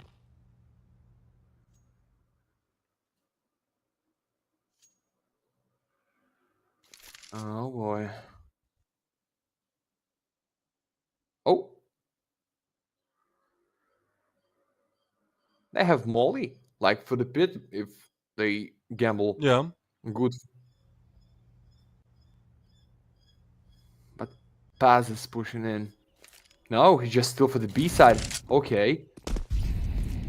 Oh no. Skronk. Easy kill for him. But 1 and 3 for the pumpkin. So maybe it's time to shine. Not today. The flash does shine. I think he's like full blinded there. So, double digits for both. Alright, well this is what we came to expect somewhat. I think Dust was really one-sided for Novaq, but this again is Fireflux's map pick. They defeated Monty on it yesterday with, I don't want to say ease, because like Monty just gave them so many free opportunities, but they looked strong on Mirage. And now Novaq, I mean, it's comeback on top of comeback, right? Like, you should be expecting to get 10 rounds if the game starts 5-1 for you. That's how it started, right? It was Fireflux. We were already maybe thinking about that third map after a 5-1 open, but then it just turns into a 5-7, dude, which is insane. It seems like Novaq still struggled to defeat this CT side of Fireflux.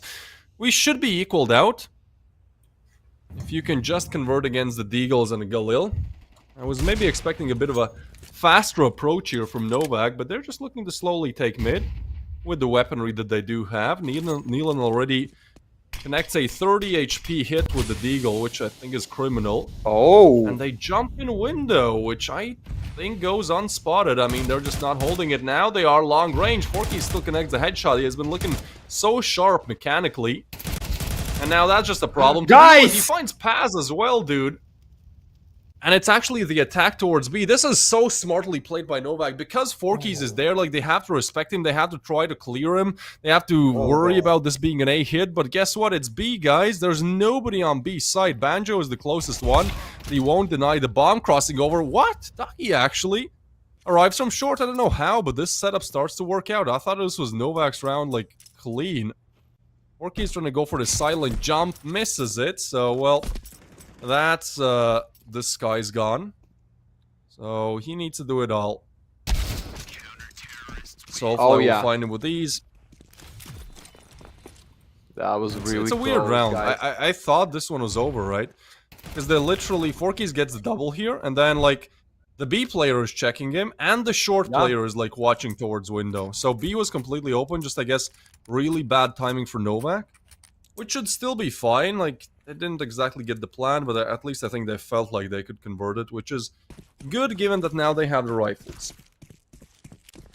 Oh yeah. So we just maybe need to plant the bomb and stay behind deep in the forest, I mean behind the bench, behind the car in the B house. They're trying to go in, but beautiful flash of Skrunk and Neon is out, the main carry is out, so they just trying to make it on the A side when 3 of them from the con. It's gonna be so bad for them, guys. They too close, not like this. Pumpkin just for the refrag, 3 and 4. They have a lot of nades. Tasman, dodge this one, beautiful, 3 and 4. It's tough to win. He wanna find his face like behind 2 boxes, but I don't feel right for this A side for the Novaq. I think we can be just in 1 step for the map point for the Flux. Their pick, the last one chance to come back. It's going to be really difficult because they have absolutely no utility. Now the plan here is again just to stall it out and hope they peek into you, but then you got to convert the shots. The Pfizer will get the refrag spot, Dougie as well. Now Pumpkin just wants to run him down. It's a beautiful idea, but Dougie is not missing the shots.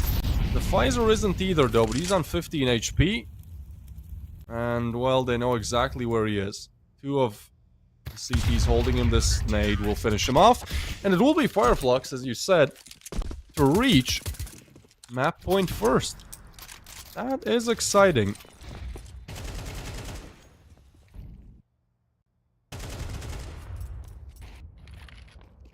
Oh yeah, guys.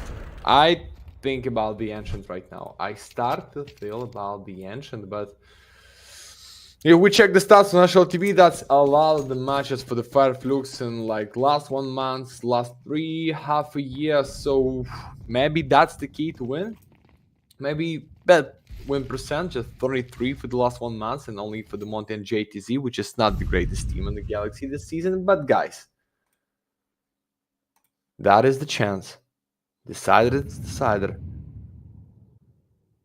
That's going to be better than OT on your Alma pick. I need to deal with the Dylan and the boys.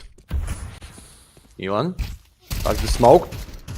Open with the attack, and then AK-47 kill. No! Nah, not like this. Okay, bomb not for the short side. Tasman, great cover. Skrunk with the nade. Oh boy. I don't know. I don't know who's gonna win this round. I just cannot understand how you need to deal with this. 2 of them in the jungle. 2 of them from the problem is the positionings, right? Because they're still pretty far away from the bomb site, and 20 seconds have ticked off the clock. So at this point, you got to make a move. Now, Dougie is scoping this in. Tasman gets off the angle, peeks it again, but surely they're not expecting a second one on window. And it's actually planted for connector. So Forky's wanted to make the jump, but is still in a position where once they tap the bomb, he can just go and deny. They still don't know about him. Now he gets the frag. They get on the defuse. Forky's with the spray down. Oh, it's beautiful, but they're still thinking it's Skrunk. There's no time to find him now. No way! That's Fireflux. winning it out. Skronk is just cool as ever, dude. He did not flinch. Just sticked it. A 1v2. Ninja defuse, denies the overtime, and puts Fireflux in a position where, again, they're looking to reverse sweep it, which is absolutely insane. Given that this is how it went yesterday. Reverse swept Monty to even get here. Oh, yeah. No. Looking for the miracle run. Time. Unreal clutch for the last one here, guys, for sure. So Fly should be the most valuable because ADR, number of kills, and they win their own map pick, guys. It's beautiful. And guess what? It's time for the Ancient. It's time to take the part for this last one map in this best of 3. I don't feel right now for the Novaq. My predict is going down. Is your Davis. So no 2-0 wins. Just the last one map in 15 minutes on the Galaxy, boys. Take something tasty to eat because I believe in a great fight. Maybe it's gonna be so fast because it's the take because of close score on the second map, and it's gonna be fast on the last one, but it's not a big difference. Waiting for you on the Galaxy with the Davis and go back in a 15.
The elimination matches always deliver, and certainly this one did. We get a 13-11 on the second map. It felt like Novaq were going to close it out. I believe it was like 11-7 or 10-5. Like, they looked really good, but then just kind of fizzles out. And Flux now looking to make the reverse sweep through twice. Again, yesterday they won out Monty to even get here, and now they're looking to take down Novaq on the map of Ancient, where you want to talk about stats, actually a better map for Novaq. They have a 57% win rate on it. Flux have 34%. So we'll see how things go. I think there's still definitely a possibility that they can make it. This kind of ragtag team of Flux's Turkish core that Dougie now joins to as well. Then you have Banjo from Finland, Skrunk from Germany. On paper, it doesn't feel like it should be working out, but they've had good success. I mean, they're literally one good map, 13 rounds away from the playoffs. Why is Yeah, it and I so hope for dark these maps. on the left side? Like, where does he live? He's yawning as well, dude. Isn't like America or something? I don't know. Maybe he just like the comfortable atmosphere to play when it's the full darkness. We talk about with you in yesterday games, like how it's more for you with the light or without this. But guys, even you want to see this, two maps, we comfortable with the decider, which is Ancient. Knife round should be to our life. I don't know, it's the big handicap. You going to win, you choose the CD side or you end this to the T. But for me guys, when I watch the games, team would trying to attack in the end of the game, just like with like 2 or 3% better than for the defense. But right now it's knife round, maybe it's gonna be for the Flux. Okay, they take knives, they start. I think they're going to start on the T. I don't know why, I just feel with way like this. Yeah, like you take a lot and then you take enough. Yeah, or no, it's a defense. Yes. Okay, I'm wrong. As always, I'm wrong, guys. Okay, defense for them, T for the Novaq. You guys, last one, decided match in the first best of 3 series on the Galaxy 4 today. 2 more is gonna be Sashi and Sangal, TNL and Nexus, but right now it's all about major winner Adrian against such a great player, ex-player of Eternal Fire. So bring something to our battle right now. Here we go.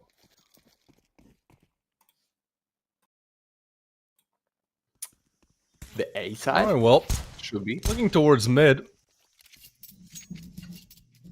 That's a general idea. And they do find a frag. That's Soulfly with it. Looking for more. The players now start to rein in, and Soulfly will get off the angle. B side is clear though. There's only Skrunk on the other side. I feel like, especially with the smoke now laid down, there's not really too many angles to check. Skrunk needs a kill here. He gets it. Okay, this should still be the round now for Flux. It's a 2v5 turned into a 2v4.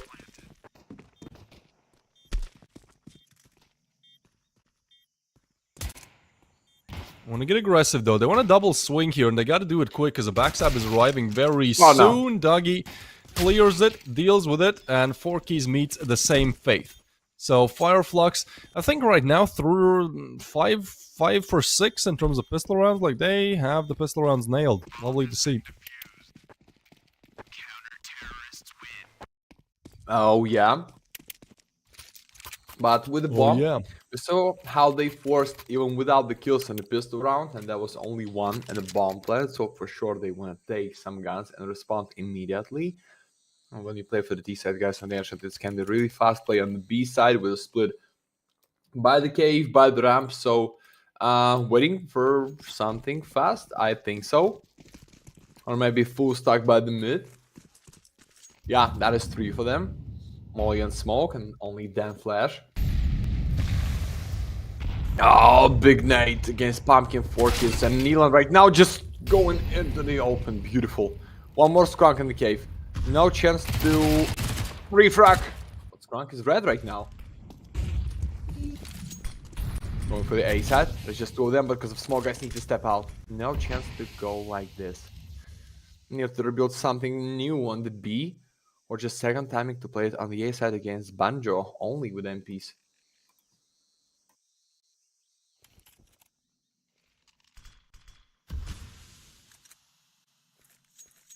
The smoke down means that Novaq again have to go slow. Skrunk is really tagged up though, so that's why they send Dougie over on rotation as well. As he's going to be arriving, the B side is a bit more fortified. Skrunk, I think, theoretically should just be getting away, because there's very little chance he gets a kill, given his HP, so best bet is just kind of a walking info man that perhaps, you bait out a little bit, and then you get the refrag on. Skrunk. Wait, well, oh my god, alright. The Pfizer just not expecting that at all. Novaq will now push on the side, bomb dropped. But the plant should be coming in. It's a bit of a weird timing. Tasman spots it, but Dougie gets the frag.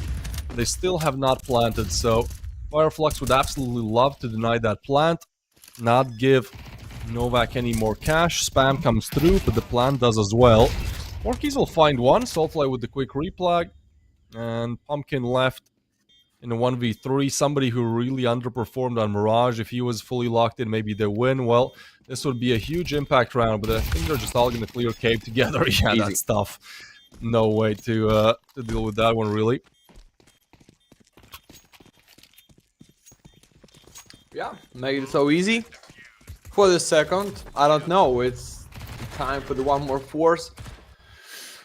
Because with a bomb and with the 2 kills, don't feel right. Don't feel right, guys. Because 4 in a row on the line when you play not on your greatest map, an attack and the strongest side of this map, in my opinion, it's gonna be really messy. 5 pistols for the round. Waiting for the 3 for the Flux. Yeah, and now you almost get these best of 3 in 2 maps only, and right now, what the start on the Ancient. Not the greatest scenario for them. The Pfizer just with the Deagle ready for some lucky shot or for the beautiful face, but Orkis right now with the info for the squad. Guys, somebody trying to push us from the ramp, be ready for this, but they so deep behind. And that's the damage against the Pfizer to the smoke by Banjo. With the Trophy Galil. And a Soulfly found in mid. Beautiful. You're not making this fast. I think you're ready for the 3. Yeah, easy for Skrunk.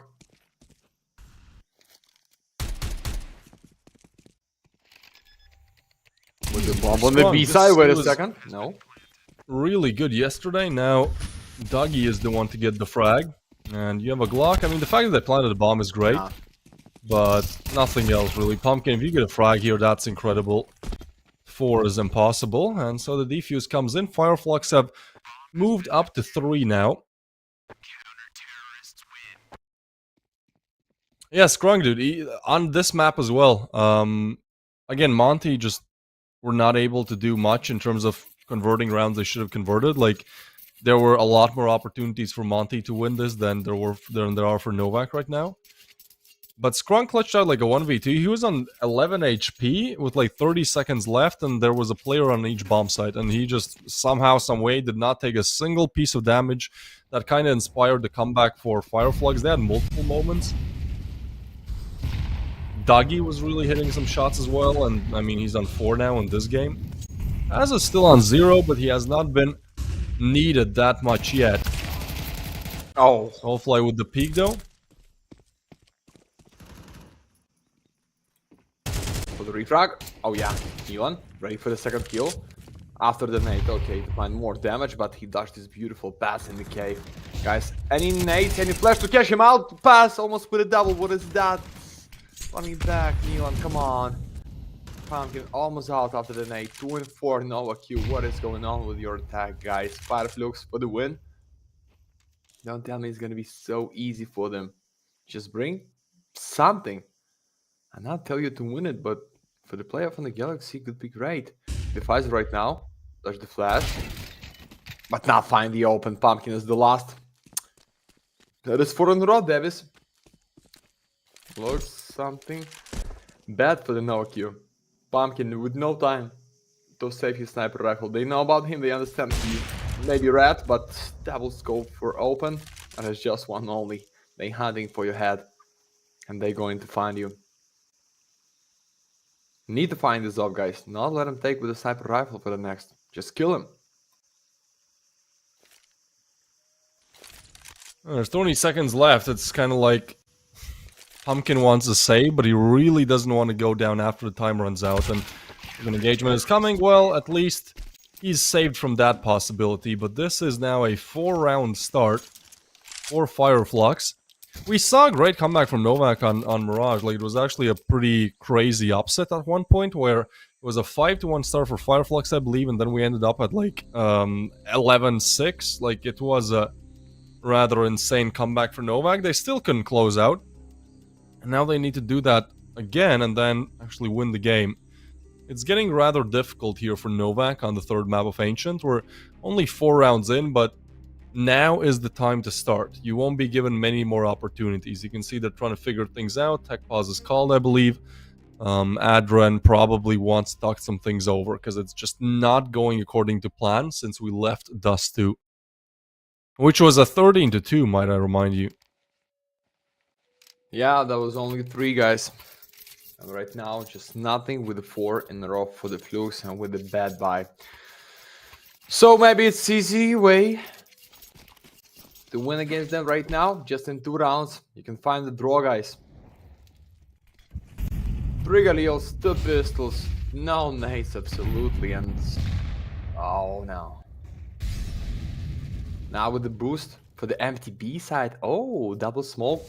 Get the beautiful chance to pretend and then going for the B side. Nice. That is so empty. Oh, the Skrunk. Careful with his timing. Flash and Molly. Now the double for the Pazini. Nice flash. Now the double one more time. 3-on-3. What is going on, guys? It's just 2 pistols. Was the visor. Oh, almost catch the pumpkin with the pre-fire. No need to pick one more time. Anjo trying to hit the shot, but come on. Problem is that you just gotta find them quick. There's the Pfizer. Shot missed by Dougie. You can't miss those. He still hits it with the USP. Oh my god, Dougie Dougster. Come on. There's no way they win it out like that. I thought after the op miss, he's gone. Sure, he gets one with USP. That's crazy. But the double? Man, Novaq, that's probably one of the worst ways how to lose that round. And I mean, Dougie is just locked in. Let's check on this again, right? So, it seems like they've almost done it with this Tasman frag. And then, I just don't understand. This is so crispy. They're not even low HP. Pumpkin is full HP there. Crazy. No, guys. I don't believe it's the end, the Novaq Q. Come on, boys. 5 in a row. Yeah, that is gonna be open for the Soulfly with a lucky play, even with a flash. And a Pumpkin for the retruck. Okay, 4 and 4, maybe. Just maybe. That was Nate to his face. He's almost red. Still waiting for the second chance to find somebody on the B side, but I don't know, Skrunk. Trying to pick what time he's gonna be right now. Pumpkin. Almost catching with a flash. So we maybe need to take the bomb and go for the B side right now. It's 2 of them. It's empty A, but set up in the mid with a fast rotation if they need. Oh, they're looking so strong, my friend. Tasman, the Pfizer, like the boys out. And I don't know how you make this. Okay, nice molly for the default. So it's just a bit miss for the point by Sniper. But Skrunk ready to find a 7 for him.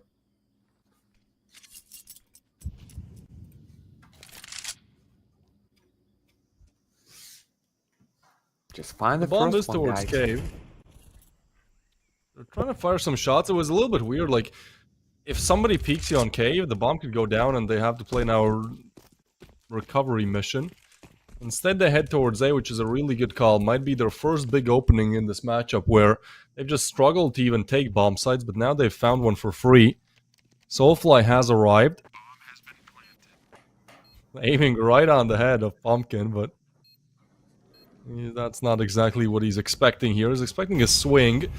He's expecting his team to make the rotation soon. They're still on B, dude. Like, Skrunk is rotating in now. This is a very weird retake from Fire Flux. They waste 20 plus seconds to just stay on B. Like, I don't know, Forkies will shut it down, and yeah, Novaq, that should be a good round. There simply doesn't seem to be time to go for it. You just have to push in, find too quickly, you have to defuse or save, and well, obviously the call is to save. Bad round from Fireflux. They look solid for the first 5, but that was just maybe some miscommunication. But it's a 4v4, right? And there were 2 players just sticking around B for, I believe, 15 seconds after the plant. Yeah, they just, I don't know, maybe that was called by the captain, guys, trying to guess them in the mid or on the B. Just let them plant the bomb. As we know, A side on the entrance, that's the easiest point as you can retake in these games by the stats on the matchmaking on the face it. So maybe they try play like this, but and this time the same. And that's why Novaq, you want to take this on the A side. You just need to find the Banjo and the Soulfly and the Donut, but guys, they so close. The Banjo with the smoke can surprise you so easily. Okay, nice Molly. That's enough time to kill them all. It's a double hit. Nobody's going to support. Bomb is laid down. What is going on, Novaq? What is that kind of play? Just one smoke for the Donut. No flash and no, like, support. Oh, God, they done. Don't tell me they done right now. It's round number 7 only and 5-on-3, boys. Should be 7. Pass. Oh. Okay, this timing. Easy for him. Where's the refrag? Where's the refrag, Pumpkin? He misses that completely, and yeah, that's just a really bad round for Novaq. Even if Pumpkin gets the frag now, it's simply too late. Sure, you clean pass. Now Fireflux have all the info where you're just seen, plus they have the bomb. So, literally an impossible round to convert. And Pumpkin, again, having a very slow start. Same can be said for Tasman, who absolutely destroyed on Mirage. He was on 1 and 7, same as now actually, and then he was on like 19 and 9 or something. He got like 8 KD after being just not doing anything. So I think there's still a chance. I think there's still some time to consider, but not too much of it, because this is the 6th one for Fireflux, and this is just criminal, man. The fact that there's not an immediate swing from Pumpkin is 2, but actually because he waits, he gets to shoot on a player that has turned his back and still misses. Let's hope that does not come back to bite them hard. No refrag on the A, no refrag in the mid, and then Flux just cannot lose round like this. So what the setup is gonna be right now for you boys is just Forky's trying to push in. Okay, this time Flash was beautiful, but they know about city side, understand about the cave. Pazzini 5-on-3. Come on, Novaq, the fight after the smoke. Okay, just make it so fast and so clean. Maybe it's gonna be flawless. Banjo just in the mid side as a lurker, but Nilan hunting for his head. Okay, but it's just second. I don't know. That was so good on the dust, as you said, Davis, in the 3 rounds only, close, like Fireflux with the full main time on the Mirage and Ancient already draw in 9. Beautiful. They know about Banjo after these nade, but no need to try to kill him, guys. These gentlemen are gonna buy fully anyway and save some money for the next round, but not you. Yeah. Nice play, great loss bonus.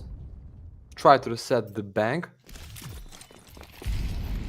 Find the replay about this B side. Just because the flash of the Pfizer, they make it clean. Only without this one, it should be 7 for the Flux. Okay. Alright. I don't know, I'm kind of looking at this like, I'm half expecting a comeback. Like, I don't want to believe that Fireflux now just win like 13-4 or something. It's a good round for Novaq, but it's a really bad half, and so to recover it, they need at least 2 more here, and then the pistol. Molly doesn't burn them too much, it just comes to a bit of a funny moment.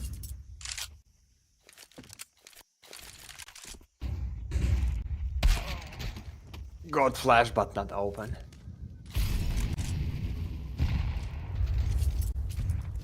Something wrong with the pumpkin today, guys. 5-4.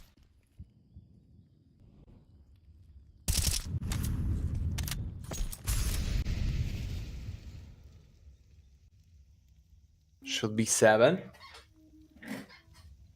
But the bomb is laid down so far away and they still walking around the mid side. They scary to play against Red Room because they understand Doggy is here with a 2 KD. Try to punish him with a nade, Neelan. That is the setup. Okay, they have info right now about the sniper in the cave, so maybe need to go for the A side. Oh, they just forgive him. Dougie really has a quality of missing all the easy shots and hitting all the difficult ones. I've seen it time and time again. The approach is towards A though, and that's actually Soulfly who has to hit a shot or get away. Smooth movement. They're not expecting the boost play, and so it should be 1, 2. Not there. Tasman actually gets him. Novaq still keep the dream alive, but Scrong delivers a huge headshot through the wall. And now the donut player, they shot. The nade comes through. This is weird. Forky's with the frag, and it's a 2v2. The op peaks, hits one. Dougie knows about the last one as well. It's Forky's, and god damn, Dougie. Wow. See what I mean? He hits all the difficult ones, man. Clears them. Oh, yes, guys. 7-2. Almost the chance, and Dougie just want to take the secret, it looks like. Something just under his webcam, and we don't know what is this. But Dougie, that is the real good play for him on these maps. 10 kills already, 7 rounds, maximum loss bonus. So step by step, Novaq, you just going maybe for the 4 on the half.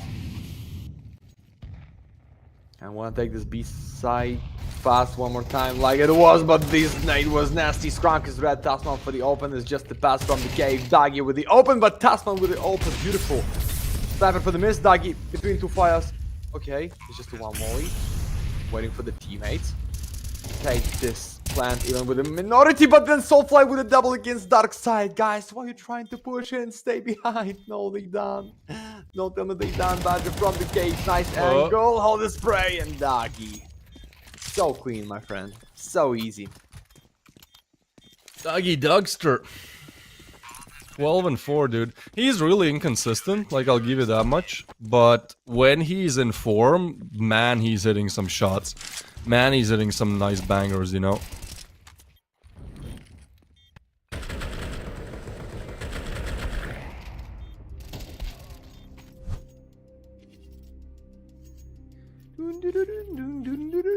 Two tactical powers left only, guys. Nothing need to fix, just start to kill him. The unstoppable. 3 KD for the sniper. Somehow need to dodge him at first. And then, I don't know, 2k? But the Pfizer should be with AK-47. Maybe Pumpkin with a Galil. But I don't know, only 2 rounds, guys. Only 2. It's just looking really bad for the squad. Go in. 2 left only on the side.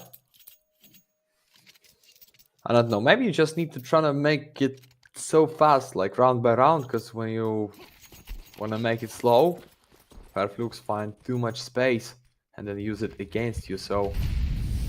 Last B was great, but only for the 1 round only.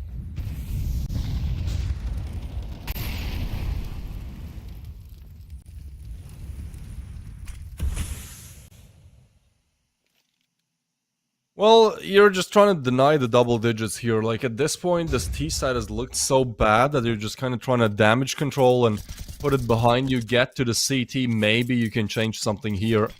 And so, not exactly looking for greatness in these last 2, they're just looking to maybe somehow find one. Keep the dream alive, win the pistol. Like, that's the idea. Small steps is how Novaq need to start this comeback. And with 5 stack towards B, I can't help but feel like this will be immediately shut down.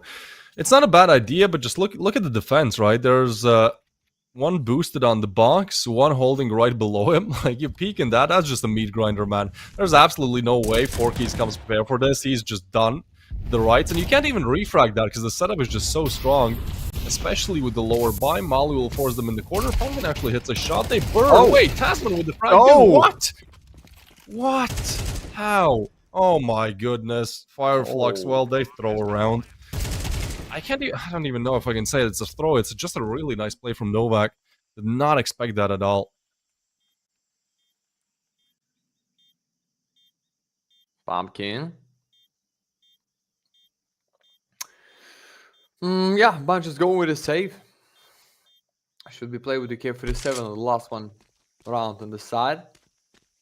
But even with the 3 guys, even with the 4 and with the win in the second pistol round, it's like just on the top score with the 6-8. And then Flux for the T side, for the side, they're find a lot of rounds. And the city. So I don't feel right for them. But if Novaq you start to play like they did it in the previous round, it can be good. Yeah, here in the cave, just with the one molly, and then with a great push. Yeah, 8-3. Let's go for the last one, guys. Don't forget about our giveaway !Galaxy. You can just copy and paste my message into the chat because I want to take something for the Galaxy for the few seasons in a row, guys. I think I deserve it. Even blue pistol, come on. Oh, that's the round boost. And that's the nice push, but 4-4, okay. Great start, so fast with the kills. But they go for the empty A side. Oh, what's the call? How they know about this side? Or they just trying to gamble? No, they step out. No way, but doggy from the mid. Nah. Damn. Still 13-5, dude. Just on a roll. Looking to put the knight on the board. Pass comes in with the reload, that's heard. Orkies, it's a strong angle, man. If you don't, like, clear it immediately, like, you're gonna get the frag out of there. It's one I like to hold as well. Bomb is still spawn. A Soulfly, though, gets found out out of nowhere, and I don't know how, but they've gotten close to doing it. 3v5 recovers into a 3v2. Novaq to pick up the bomb and look to make their approach towards that beast site where Skrunk resides with the M4. Very common angle he's holding, but I'm not sure if they're going to challenge him cave. I think they want to send the majority towards long and have 4 keys for the lookout on cave, because you need one from cave. 30 seconds left, peek out in the open, 4 keys punishes it. Skrunk just got a little bit too impatient there, and that leaves Dougie in a 1v3 where he went back for like a second there, but I guess he still wants to at least investigate towards Red Room. Maybe he can catch somebody off guard. Bomb not yet planted, but given that he has $150 to his name, he'd love to save. Problem is, this is the last round. So, Dougie, we've been hyping you up. 13-5 is a huge scoreline. There's no kit. He needs 3 kills quick. Very difficult task. I think they've spotted him as well. And now the smoke comes in. There's a double setup. There's a triple setup, dude. I don't know how you get past this. On the open, Tasman delivers the headshot. And dude, it's again Tasman, like waking up. When Tasman wakes up, the whole crew is there.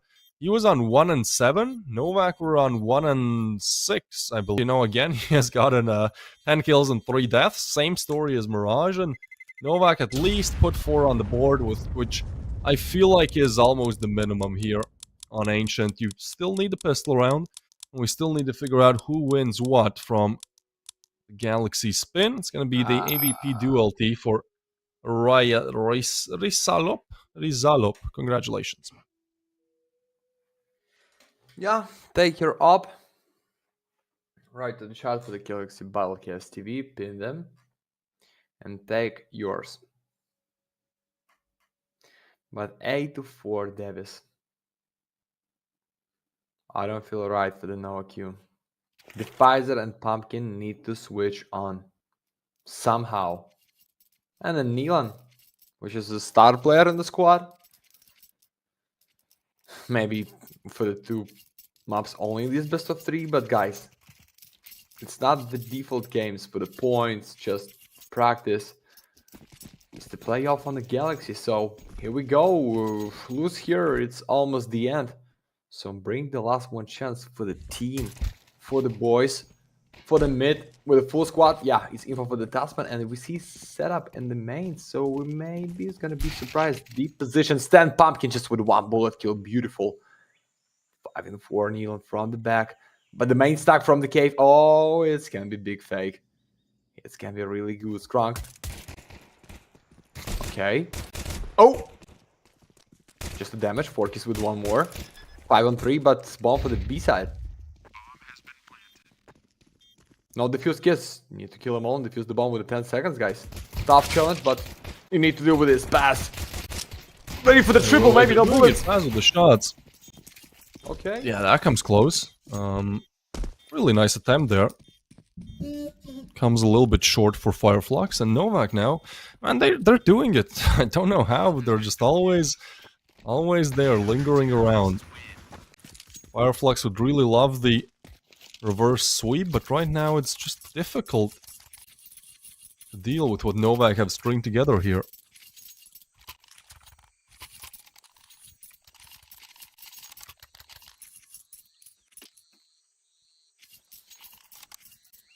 And you see, Flux, after Novaq you lost. Ah, no. It's just the one guy you'll play. Okay, I know, it's the fake. Oh, they even bite me. Spy. Yeah, they fake you out, that's bro. the defense.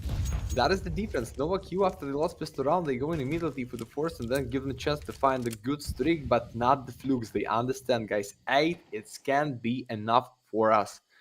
Just take this round like the pause. Bazzini, Dagi, they waiting for the push and maybe trying to talk about how we going to stop them right now. Should be 6. Don't believe in this unreal flip. No, we did see that one round on Mirage where I believe it was like USPs and a couple of Deagles, but other than that, I'd say, I don't know, what's your estimate? I'd put this in like 1 in 20 chance to win with just 5 Glocks with 0 buy. Think that's accurate? 1 in 20, I think like it's 1 in 20 times. Yeah. Kind of this. But the neon. Oh, come on. Come on. 1 to 20, or maybe right now 1 to 10 after these open. And Bazzini solo play on the B side. The fires that turn your back, guys. No. Oh, that was really close. Novaq, don't break my heart, please. Not like this. Not with the Eco 4 keys. Oh, okay, the safer on this point. But 2 in 4.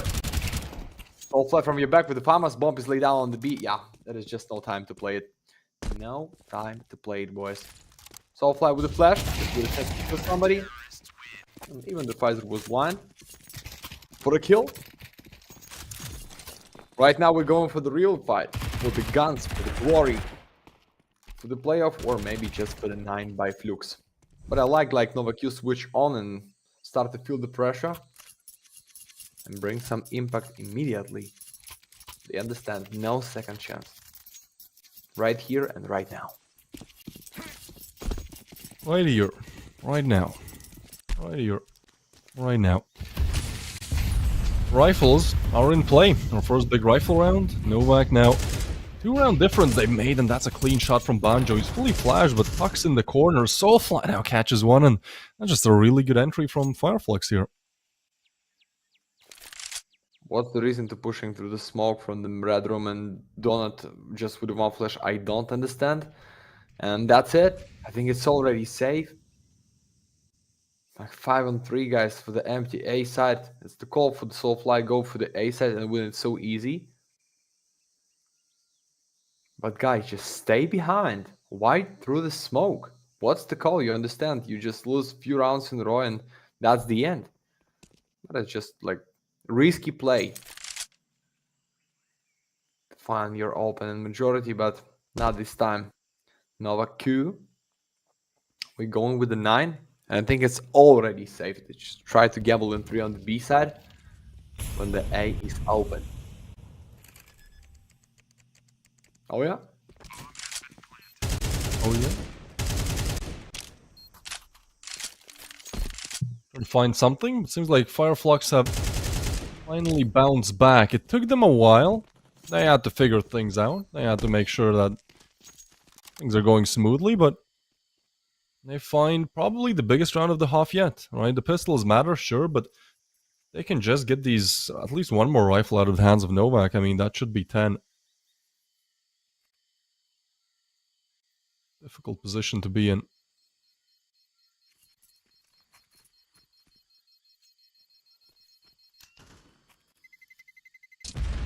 So, do you believe, Max? Do you think that Fireflux can do the reverse sweep twice? I mean, they're certainly looking like they're really close to it. But it still seems that crazy. Like, I checked the odds yesterday when Monty were, I believe, 4-1 up on Ancient. The odds for Fireflux winning the whole best of 3 was like 6.8, something like that. And I was like, okay, yeah, this one's done. 2-0 easy. I'm gonna have myself a break. I'm gonna get some food. Instead, I believe Monty got one more round. 4-1 got turned into 5-13 by Fireflux. And then, you know, they just won on the next map as well. And now they're so close to doing it again. It just seems all so crazy after a 13-3 start on Dust, after Novaq having an 11-7 lead, I believe, or 11-6 on Mirage. I love what I'm seeing from Fireflux. Crazy that they're able to bounce back like this twice in a row. Just gotta finish the last steps here. Yeah, so my final take about the Ancient guys, and I'm not going to change my mind. Flux here for the win. They will take the best of 3. But for the Novaq, it's just a chance going for the 9-9 with like 50-50. Because we see a lot of money in the bank for the Flux. And Neon this time wanna play deep in the red room, Okay, we understand. So they left only one Forkis on the B side, guys. You think so? Okay, thanks God the Pfizer and Neil going for the support, but double smoke. Oh, almost headshot. The smoke's gonna be lucky kill, but the Pfizer hull he spray. Ah no! Forkis, come on! Damn. Just one who can save the round, but oh, the smoke and the budget for the smoke for the three, but they so red. I don't know. They have the fuse kit. They have smoke. What is that? Push doggy. But things got passed from the ramp sake squad. And the Dasman with a kill 2 into. They red. So fly. Not for the headshot. So smoke for the bomb. Scrum from the ramp. They don't know about him and the Dasman with a nice cover. It's 7, my friend. It's still the drama. It's not the end. Beautiful. But nice try. Really nice for the Flux. Just second timing B side. Default smokes. Not for the round. Yep. Here we go.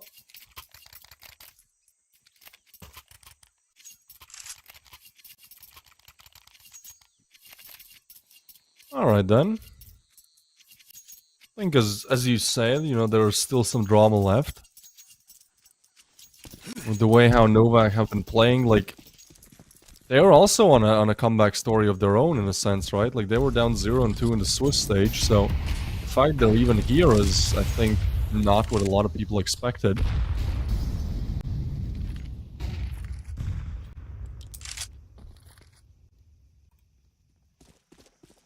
To 7 boys with a 1 planets. Come on. Oh! That was almost good against Soulfly. He's red. But missed the timing, Tasman. Why you check the donut on the left?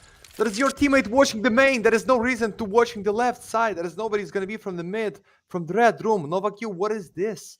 Boys. What is going on? I don't know, it feels like maybe the pressure is getting to them a little bit. I think as well, right?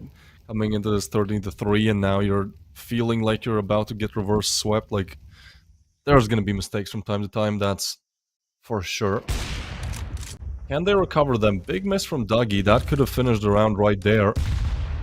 Novaq will still have 3 players around. Bomb to be picked up and Fireflux looking to head towards B. Or are they? Wait, they're faking me out, Max. Orkies will find Dougie though, and so now he has cleared out lane as well, like that's information. Soulfly aggressing towards 8, has to be Pumpkin on site, and this is his moment, man. He's been having just a bad series. This is the round to do it. Pumpkin with the first double, not there. Damn, Soulfly actually gets the frag there. They try to plant, but this is where the Pfizer activates, gets the first, the planter as well, and that's a 1v2 for Paz, where bomb, I think, is actually planted for him in a way. But they should be expecting this 100%, because they haven't cleared donut. And, well, now they do. 2 headshots and they done. 2 headshots and they done. Nice flash. Hold on, they're off the bomb. They tap it again, dude. Oh, no! Defuse at one point, trying to stick it. Alright. That was close. Yeah, that's just a really difficult clutch, but it was close. It was nice to see him try it. And right now, we'll flip the best of 3 just with these rounds. 5-3 without health for the Defizer in the previous one, and for the last one, tactical pulse for the squad, guys. I don't know. Yeah, for sure it's gonna be bye, almost maximus bonus. I start to lose my voice, guys, because I don't know why I'm nervous. I'm nervous for this game. Like a lot of pressure. I feel like you've been no? you've been covering like 2/3, 3/4 of the whole game. I do see that you are pretty excited for this matchup. It's a fun one to watch for sure. Elimination games, I think, in general, are always fun for everyone except close fans, family, and then the players involved. And yeah, I mean, elimination games are full of pressure that this new lineup of Novaq maybe don't know how to deal with exactly as a team, but that's why you have a Dren who's there to help out on every turn.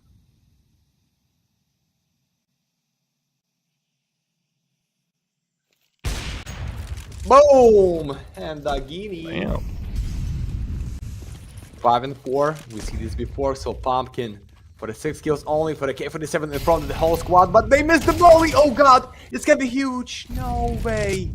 And one more molly for the donut. They need to step out, guys. Right now they can't close you from the mid, from the A side. They have 2 players. Oh god, Flux, don't lose like this, please.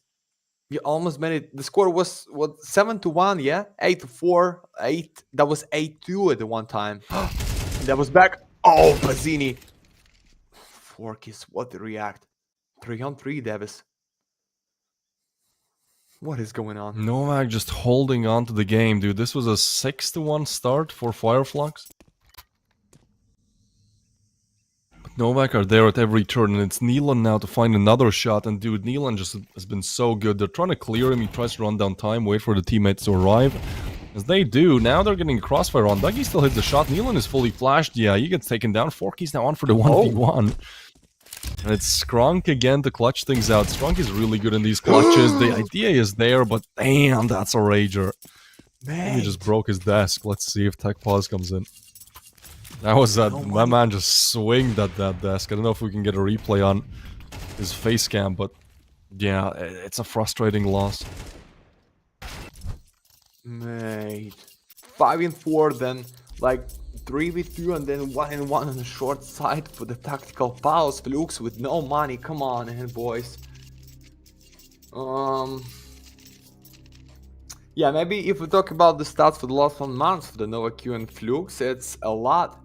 I mean, it's just a bit better for the Kazakhstanian youngsters, but for the last 1 year, that's a lot of matches for the Flux only entrant. And right now, with no money, it's the straight way for the lead. But guys, maximum loss bonus, something in the bank. It means ammo, pistol, farm gun, few nades for the fast push. Come on. We're ready for this. Just leave the game with a buy like this as always on a Galaxy, and it's not gonna be surprised for the me and the Davis. We see this like for the 10 times for the 1-1 map. Yeah. But I'm ready. Yeah, me as well, man. I don't know. I almost feel like this could go the overtime, just with the way how tight it has been, how back and forth the comebacks made from both sides. They now have the Tech 9s and Deagles.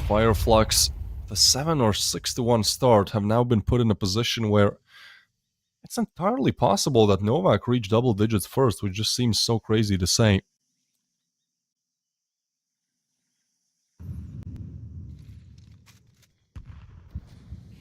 All it comes down to this Defizer spot. If he sees one, I mean, rotation should be coming in from Neelan. The buy is actually not the best for Novaq. Like, their cash is a bit low as well. So this would be, if Flux convert this round, I think that's game. Because that's going to be 11-9 by the time Novaq get their hands on rifles again. So it is a really meaningful round for both. Should be going Novaq's way, but, you know, we all know what a couple of Tech 9s and 2 smokes can do. Which is exactly how much they have.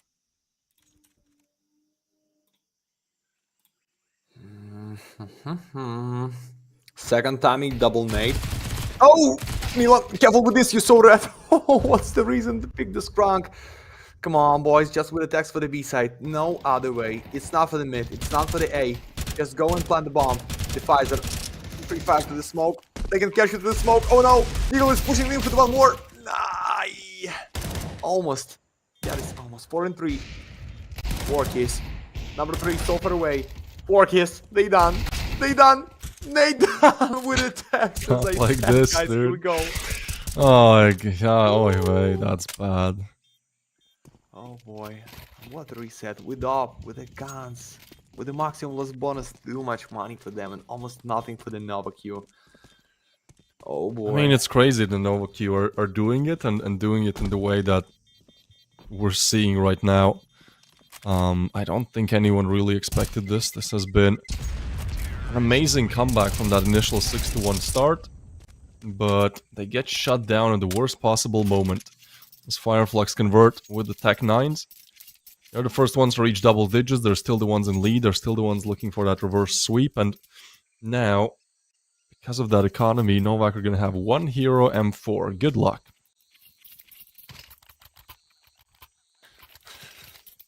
Yeah, that is the good luck, but to have fun, I don't know. We understand. Yeah, guys. that part comes after you win. Oh, it can be huge on the top mid. 5-7 in front of the smoke pass. Behind the wood. Tasman walking around for the open 4 kills. It's 5 and 4. I don't know. Maybe need to step out right now. For what? It's just the 2 calls only. And oh, that was with a 5-7 through the wood. Tasman with a smoke, but risky play for the Tasman. They're trying to go into the A side. What a timing to catch the sniper. Milan. The Tasman through the smoke. 2 and 4. What is going on, guys? It's gonna be round for the game by Novaq, but somehow they did it beautiful. But it's not the end. Not the did. Das. What a silence. Come on. I feel like Damn, I can't believe it. Like, how is this possible? Back-to-back equal rounds almost converted. I mean, they can win it. The good thing is there's only one rifle in play. Banjo will actually find one of these pistols, but they still have to worry about the AK. They still have to worry about Dougie's low HP. Novaq arriving on the scene. They have a kit on Tasman as well. That's huge. Banjo is expected for, and I don't think Dougie can do much. Damn! Back to back, man. Oh my lord, how?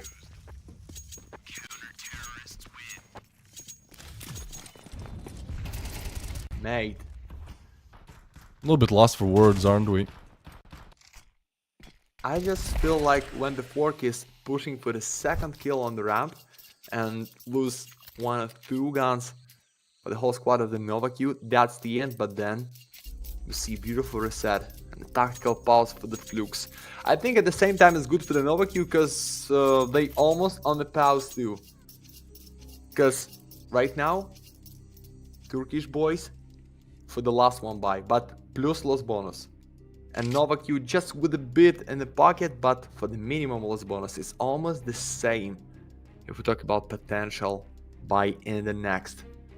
Sniper on sniper, Pumpkin with a 7, Dougie with a 17, that is the difference. And then Nilan is out, the star player, just for the half of his KD, come on in.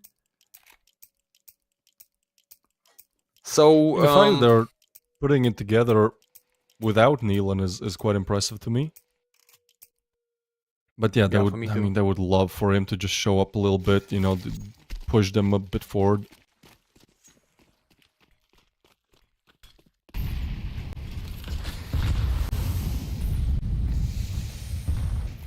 Alright, well, the suspense is certainly there. 10 to 10, Nilan. It's the first. Let me go for some more spam. This is the rifles, mind you. And Fireflux are just losing them one by one. There's not anything left really in this. Half a minute for the 5 and 2. That is, oh god. Oh, and just a bit of the damage through the smoke. Pazzini. Pazzini, Smacchini on Rampini.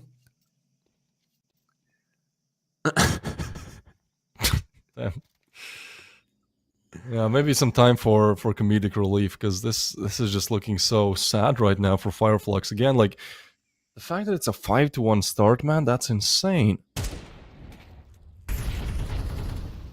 Wait. 6-1, I think. But nah, there's no way, dude. No, like, it's 2v5. Let's be real here. Novaq, they know better. Adron has taught them how not to lose 2v5s, I believe. You think? Yeah, the clear is there. They actually send one towards double doors. Maybe Paz heard it. I think he does communicate something about it. I don't think there's a world where they go to clear 4 keys. He's so far away as well. They have the idea, but he's just like not Oh in their no. vicinity. But he's he's already out. Timing is so weird on this because Novaq now are expecting the A play. They both kind of escape each other, but it does leave just the Pfizer on the site in a 1v2. Time is the big issue here. You got to commit to the plan. Seems like that's well done. Now rotations coming in. This has to be the Paz and Banjo masterclass to convert the 2v5. Fact. Banjo wants to go a little bit aggressive. You can't stay on the site. You have to isolate some gun duels. He's looking for one. The line is being held. There's another engagement towards long, and that's a 1v4 for Banjo, where he gets a first, gets double. Hold on, still out in the open. Banjo, some taps. Oh my god. Tasman. Crazy. Look at his Insane. eyes. Tasman just like, oh, guys, what the fuck is going on? How he fight the triple, but the safer. 4-11. Come on, Flux. I don't feel alright for this buy. You see, Davis? It's like the last one chance to come back. That is no option to make the 2k, left some money for the match point by Novaq and then start to play for the 2 rounds just for the overtimes on the engine. I don't think like this, but at Banjo almost. That was almost. Wonder, can we see like for the few seconds top score? I just need to understand what the score was, like 6-1 or 7-1 or 8-2 or It was what 7-1. I'm asking about. Yeah, 7-1. But we're only going to Right be there. seeing. Yeah. Let's see the tab. I'm on for it. Actually want to see who's the highest ADR player as well. Come on, it can be Banjo fight for goes it. for the peak. He's been looking so sharp, dude. Pumpkin hits one though. Now he's waiting for the push out in the open. Damn, misses. No way. The no-scope comes through. Oh, he's on for more. Dougie will punish it, but now the bomb is known. Paz still hits the shot, and dude, what? Back and forth, so back and forth. 11-11 should be, unless the Pfizer can do it all. But look at the HPs, Max. I don't feel right.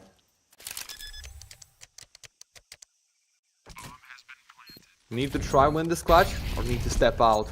No loss bonus, no money for the squad. Maximum loss bonus for the Flux, full buy for them, so the Pfizer just still waiting for the push from the pit when they trying to save the gun. Sniper with the crossfire, pass deep on the short side, no nades left. Oh god, I think it's should be 11. I just say shoot, but Let's find one. Yeah, I mean, there's no yeah. time to check where Paz is, so that's a recovery. You know, that's probably not how they wanted it to go, but I still convert, which is the most important thing here.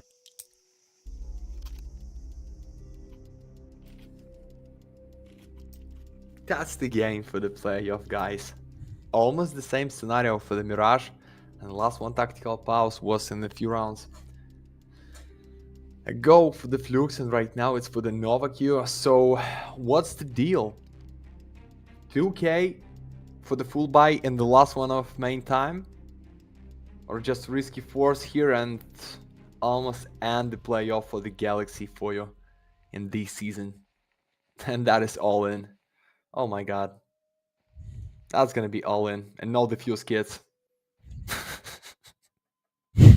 Yeah, good luck. How we here? How we here? I don't know. Yeah, that's crazy. But I think this is just the Novaq specialty, right? They've surprised time and time again.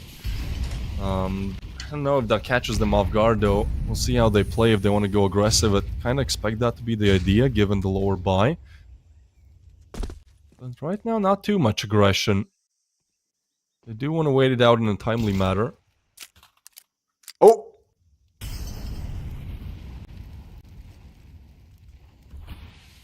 Let us just pre-fire with the 2 bullets against Kronk, which is with a mag. Doggy! Doggy with the off so deep on the red room. Oh no! Oh, it's not the Soulfly. Sorry, I missed it.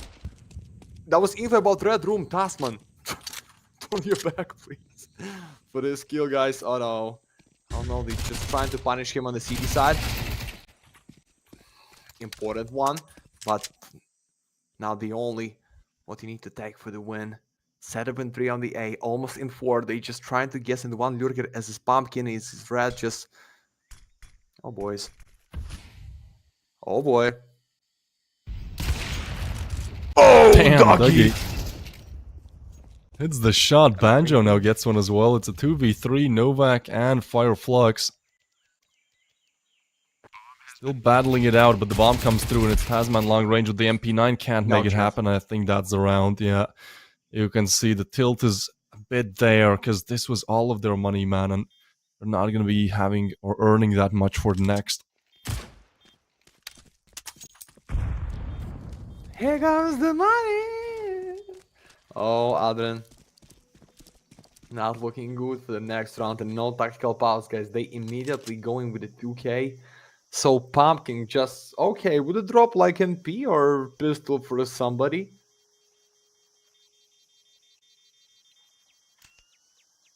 And that is just match point, Flux.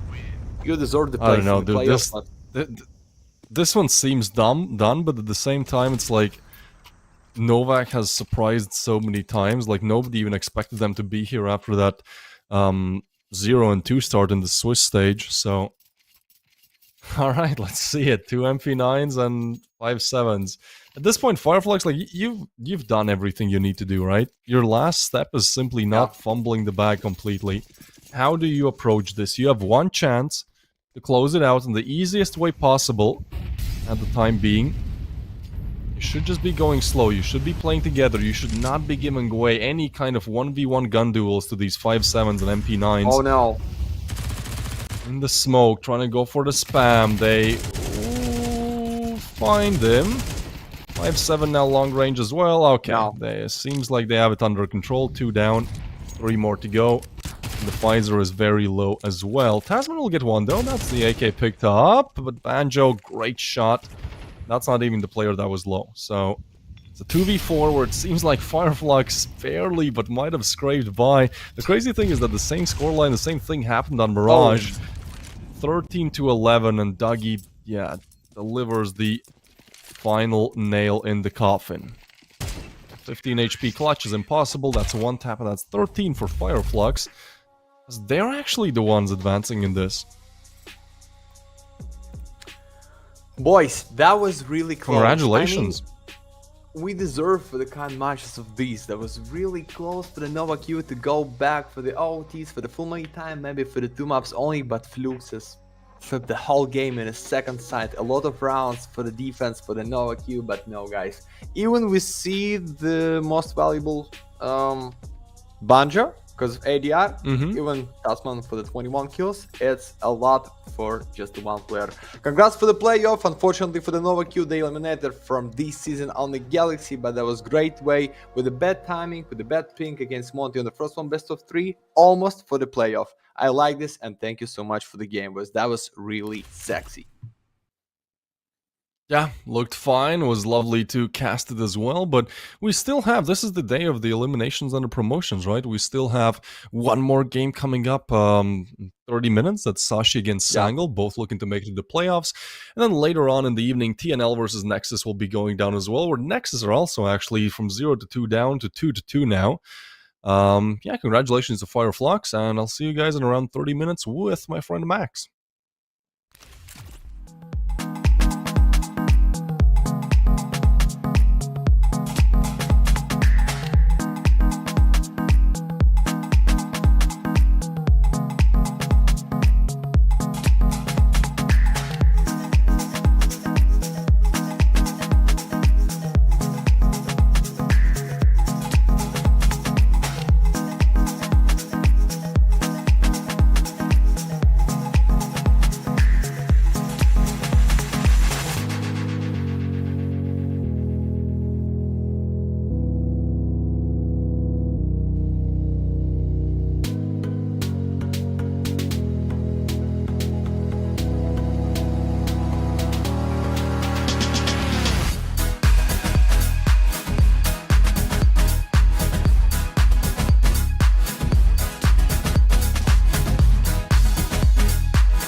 Welcome back, boys, for the Galaxy 2 best of 3 left. Only me and Davis. Beautiful company for me. I don't know what about Davis, but it's a big pleasure to stay with you guys. And you know what? Sashi against Team Sangal. 2-2 stage. Lose, you eliminated. Win, you going for the playoff. As our friends Flux did like in 1 hour ago against Team Novaq. You guys. So it can be big play, it can be good play, because I've seen there was in our shuttle that was win against Flux at only 2 maps for the Sangal. Maybe you can tell me it's the new roster, not too much experience, but guys, Sashi on the bootcamp. I don't know what about their opponents. Sangal, maybe they just play inside of home, not for the boot camp. Maybe it's gonna be the main take. So the coach from the back, the management from the back, and the boys just sitting and trying to play. But they see the smile on their face. They solo in, ready to warm up, maybe trying to kill somebody on the first one map, which is gonna be, I'm not gonna tell you guys. We just need to see this on the Galaxy. So about map Vida, no Death 2, no Mirage, maybe? No, it's gonna be no action in the first one pick of Sashi. It should be, for sure, it's gonna be favorite map to play. And the take, it's not the favorite map to play for the Sashi. There is no official wins for the Sangal in last 3 maps on this one. So I think it should be easy win on the first, then Anubis with a 1-1, and then we go in for the Cider. I think we're going here for the long race for the 3 maps, how it should be if we talk about play off, boys.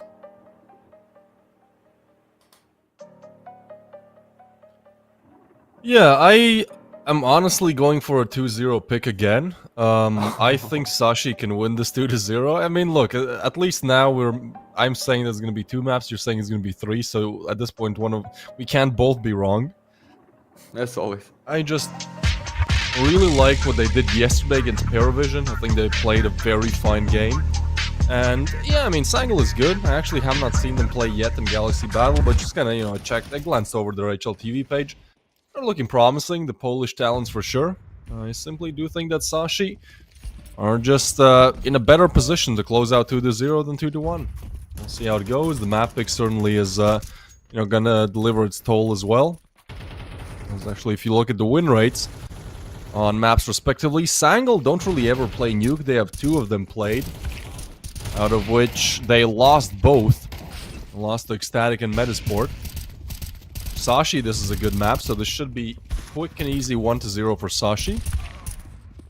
At which point it comes down to Anubis, which, I mean, it could be a 50-50. Sangal also have quite little information on their HLTV page, simply because they've recently formed. So it's a bit of a curveball, it's a bit of a wild card, but I still think Sashi should be winning this.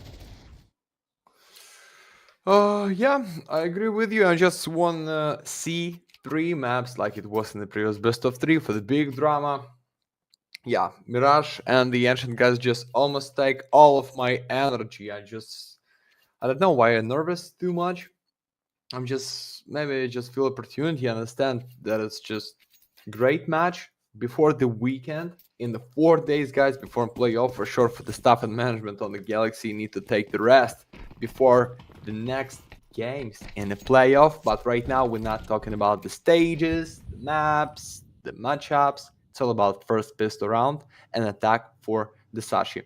So defense, wanna guess it in almost 4 for the A side. Zeus by Masked in the box. Mr. Lucky, it's time to say goodbye with 1 click only. Oh yeah! But then back for the refract. Nice. Kabi with the kill drop down for the B side. Beautiful. And it's a chance for the back to catch the default. 3-3, looking good for the Sashi.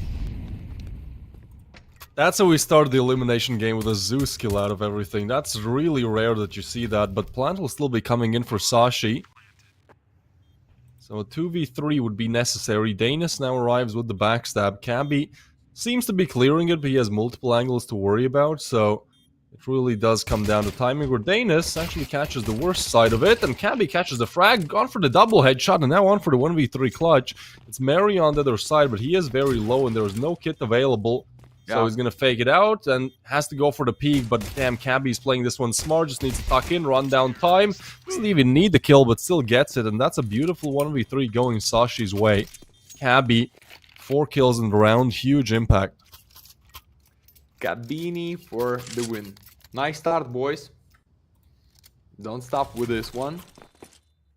And we're gonna see the replay of Masked Zeus for sure. Yeah, it's such a bold, like nobody waiting for setup like this. Somebody with 1 tap only, but maybe if somebody was from his back to cover and find the 1 more kill immediately, that can be good. But right now, guys, 5 MPs. How about these Devils with the 4 kills? They can bring just 1 smoke only. Talk about utility, and 1 more try. Guess for the A side, no. Dennis, which is the new player for the 3 weeks only. For the Sangal team, which is Sniper, he's from Russian. hope you're doing fine, but right now they're going to push in for the A side. Oh, beautiful flash marry just for the one only. Drop down, Kabi. Now time to get the kill, like you would do one more. And yeah, we're going for the second, looks like. Then it's just with a chance to save. First ammo and then P for the second round. No reason to go in. The full squad is going to be with the Eco, and Sashi take the second round for the 100%. MPs go A clean brrr. one. Really clean one. It's interesting to see Cabby buying an AK. I mean, I get it, right? You want to win the round. Maybe sometimes teams would go for like Mac 10s, go for Rush. You know, even if you lose it, you still, for one, you have the farm gun as you like to say, Max. For two, like if you lose it, you can still have some money from left for next round. Sashi just go all in and capitalize on it. Two will be found for them, as Danis will have a hero MP9 coming into the next round. A smooth start for Sashi, but again, we can have our differences in terms of who wins the best of three, but I think we can both agree, Max, that this is like Sashi taking Nuke with, I'd put like at it an 80% certainty. Yeah. Because of stats. Because of like... That's Kabi with 7 kills already, guys. I think it's the take. You need to pay attention for this one. And it's with the 4 pistols. Like nothing here. 3 on the line should be. Break the door. It's quick with an 8, but then Mary. Surprise, surprise. Just with 1 tap. Bleed so close with a 5-7 should be crucial, but you need to find one more. Nice. 5 and 3. Let's go in. 5-7.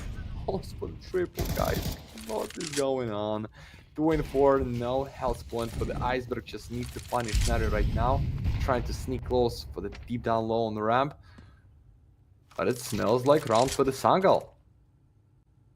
No? That is Lurker from the back? Yeah, that's insane that they managed to do this. I mean, there's a world where they can still recover. Problem is Iceberg's HP. It feels like Zyphon is almost alone in this, and he's currently on 0 kills. So if you want to recover your scoreline early on, you know, have some huge impact, this would be the round to do it.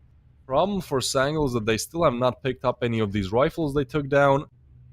But B is also kind of empty. There's B-Nox with a P250. They're going to plant in the smoke, which is smart. It's Iceberg on 1 HP. And Zyphon to guard, but B-Nox does not overpeak. He's waiting for the team to arrive. Now 2 coming from vents. Iceberg tries to isolate the angle, worries about Ram, but this is going to be the window. And single approach. They spot Zyphon, who now is held on a tough line. Hits the shot, though. Now they open up Squeaky, but this is getting messy. Zyphon gets the frag. Mass with the frag, and a 1v1 now. Mass really low. It's Zyphon. Dude, there he is. 3 kills in the round, and that is a huge conversion for Sashi. A big recovery. Should not have ever been that close, but it's still good that they recovered that. Oh yeah, guys, and one more bad news. Maybe this info help you somehow. For the decider, we have Inferno. And that is now officially matches for the Sangal for the last 1 month, for the 3, for the half a year, because the new roster just like 3 months only. And for the Sashi, it's the good map. Not for the stats for sure, but the experience, it's a lot for the year. When they have 40 times played and 22 wins. So, I don't know how they're going to win this. But I believe in a drama. Just want to see the drama. It's a great CS, guys. When we have such a big favorites, it's not every time so interesting to watch. So I'm here calling for the decider. Just want to see. But round number 4, just with a bit of the damage for the Iceberg, he sneaked for the secret. Trying to call something. We see he's in the hat in the building. Real gentleman. His favorite. Maybe it's just for the luck. Like my favorite hat for the important game, for the playoff. I need to put it on. Maybe. But Zyphon's going with the open. Nice. And mask here. That is. Set up on the ramp. Beautiful. Oh! Hold your cold. Beautiful. Easy, Sangal. So clean just with 1 kill for the Sashi. Okay, 3-1. Starts with the round. Blitz with a beautiful webcam like close for his skateboard to see how he's moving, how he's strafing. Something new? Mm-hmm.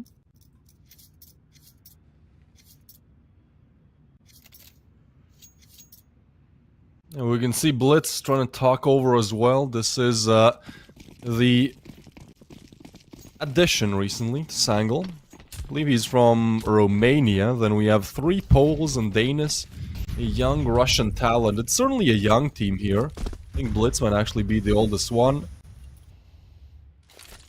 Bnox is 25. They're actually older than I thought. Used to be Permita, the score of the 3 Polish players, Mary, Bnox, and Mast. Used to be playing on Permita, which was just like a Polish 5-stack that sometimes destroyed really tough opposition, and everyone was like, wait, they're cheating. Like, I know they didn't have the best reputation, but man, they were good, and I don't think for a second they were cheating. So the score certainly tries to strike again, but dude, what is happening right now with the pistols? Well, okay, alright. They are shutting this down. Mary gets the frag. But damn, in these 5 rounds, I feel like 3 have been, like, lost, almost lost, to, let's say that, to really low buys. Yeah. They want to play it with a 2K Zyphon. Almost heading. Oh! Yeah, it's mask to your face. 3-2, guys. It's all about the full buy. Yes, Sashi wanna win it so bad, because, you know, not the kind of risky buy as we usually see on the Galaxy and any kind of the tier 2 tournament. Like, okay, we can lose it, let them take 2nd round, and then we go in with the buy. No op for the Lucky, which is good sniper, like maybe top 3 on the Galaxy. Yeah, he played amazing yesterday as well. I was cheering for him.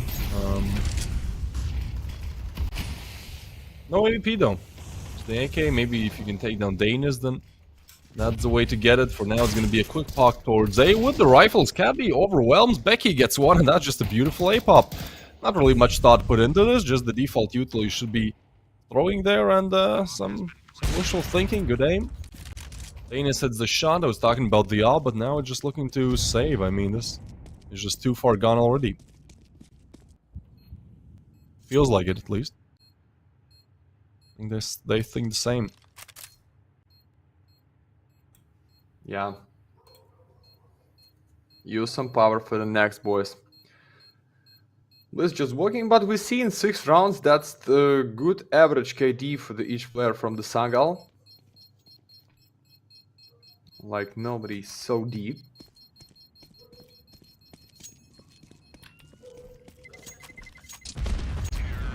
And it's round number 4 for the Sashi. Okay. Almost draw for them. Just need to find 2 more rounds. But guys, that's some money in the bank for the Sangal. And I don't know why. I see how they trying to defend themselves every time. Like with the guess on the A side, with a setup on the 2 on the ramp. Just something default. It should be your way to play when you have not much experience on the new.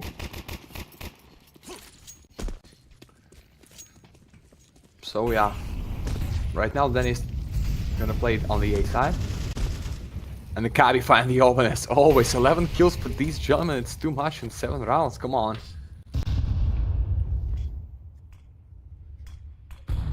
Dennis, nice one, 4-4.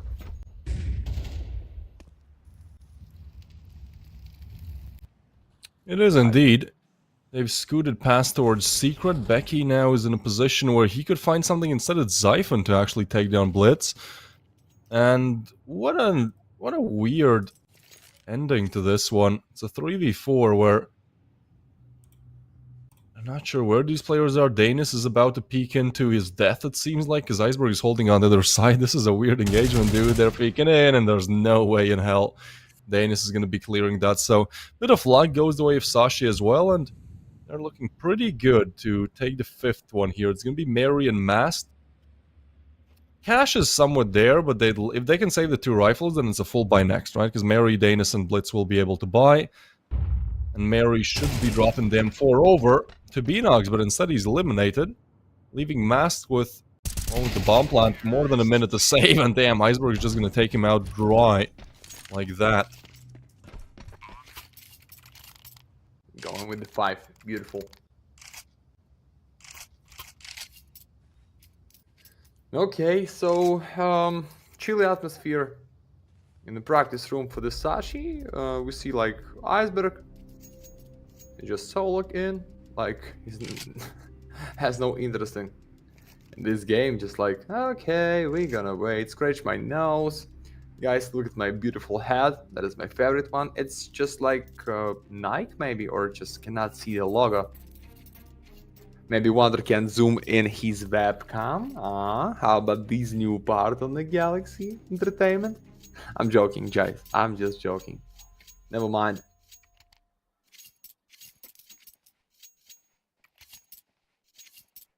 Let's go. 2 rounds only for you. I think 5 rounds. Oh. Expensive knife. One more expensive knife. Yeah. Money's calling. Money's calling. It'd be great if it worked like that. Just wake up and, hey, there's $2,000 calling. Oh. Anus is going to hit the shot on Iceberg. That's a good opener, especially given the 2 MP9s. You want to find the early advantage, which they've managed.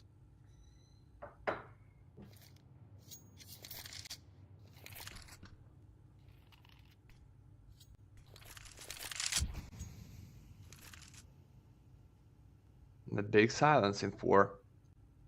It really is. I mean, Sashi have progressively been playing slower and slower, and I think it's just because they understand for Sangal, a lot of times they want to get some info, they overpeak. We've seen Sashi punish it. So I think this is a pretty smart play, like, adjusting nicely.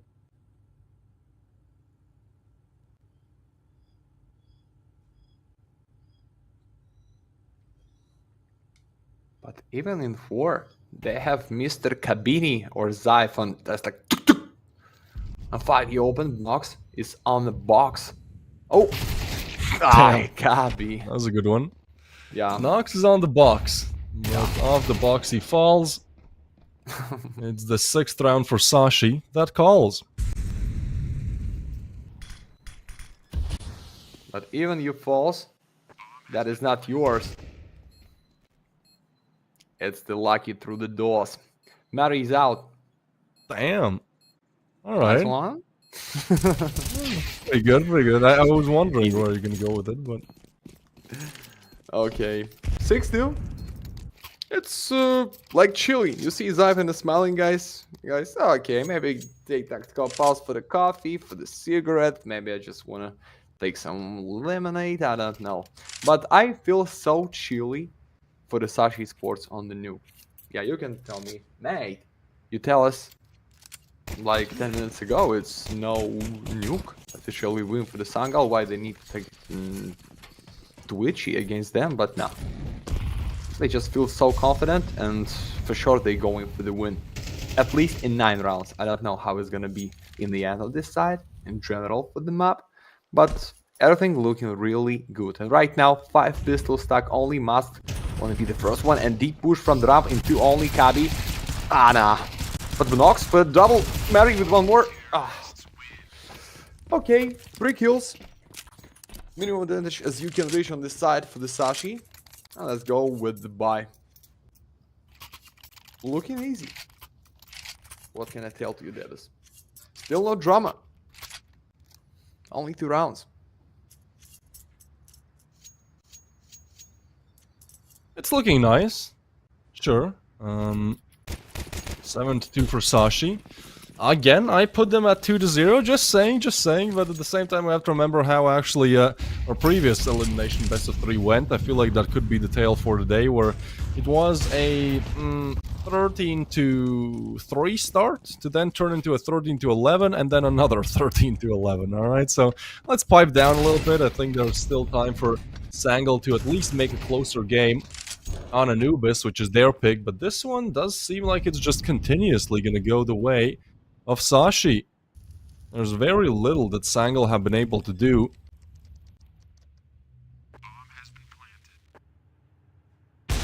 Boom.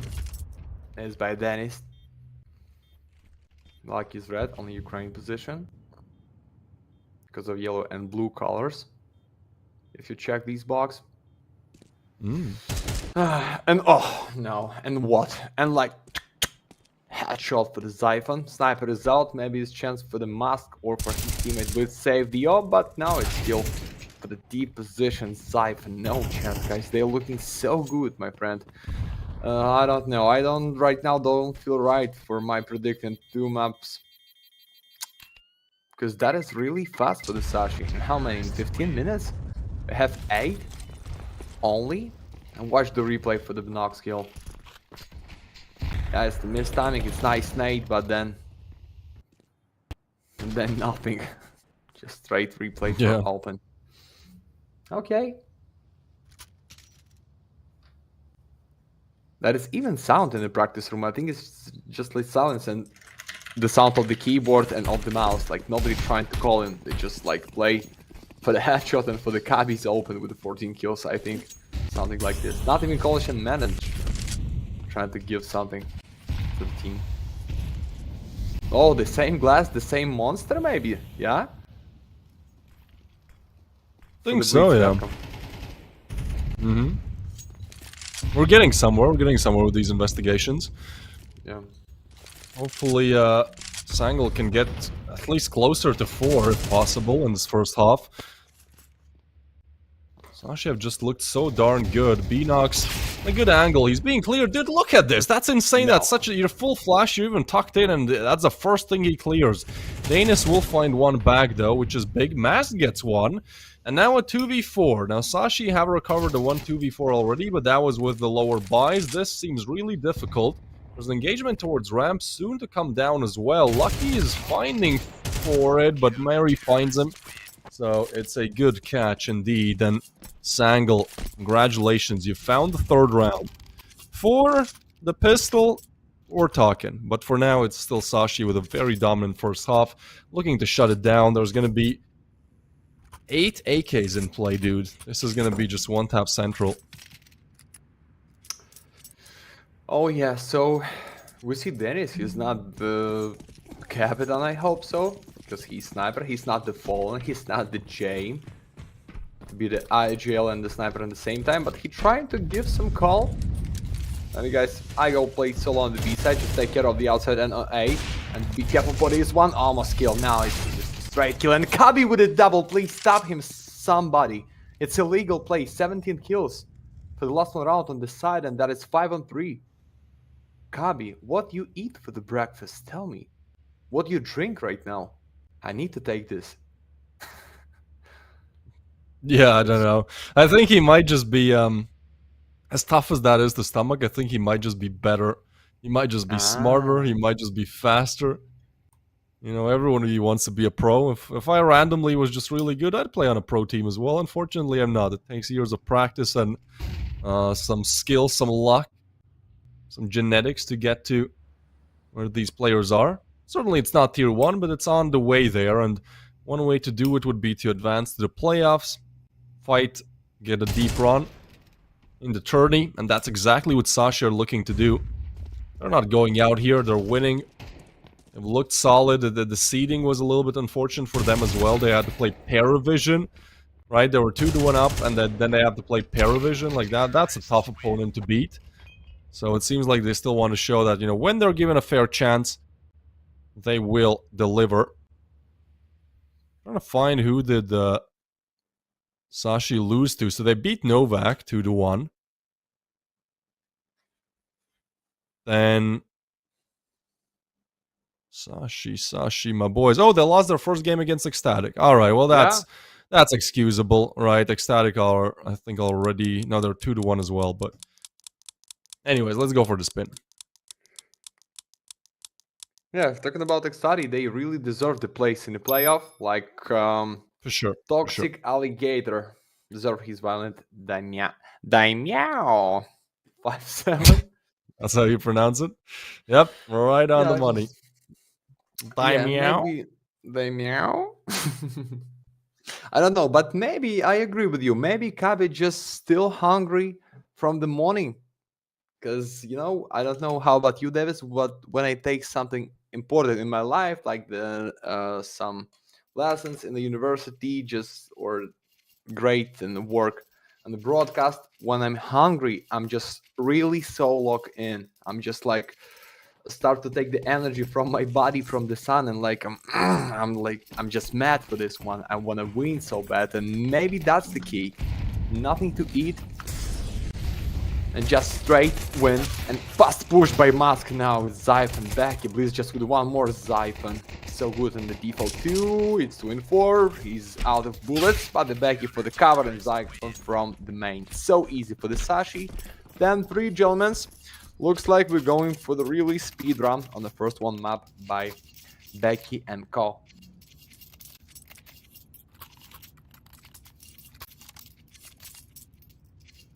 Yeah, it's certainly looking very one-sided. Again, there's a possibility of a comeback, but then it has to like be the only round that Sangal will really get here, right? I'll have like one good chance. Because this round is done. You have the Glocks, the Glizzies. Are great for pistol rounds, but horrible for everything else. We're actually going for everyone ramp, and I mean, they can take down Cabby. I don't know. No, they're already... Alright. Abort.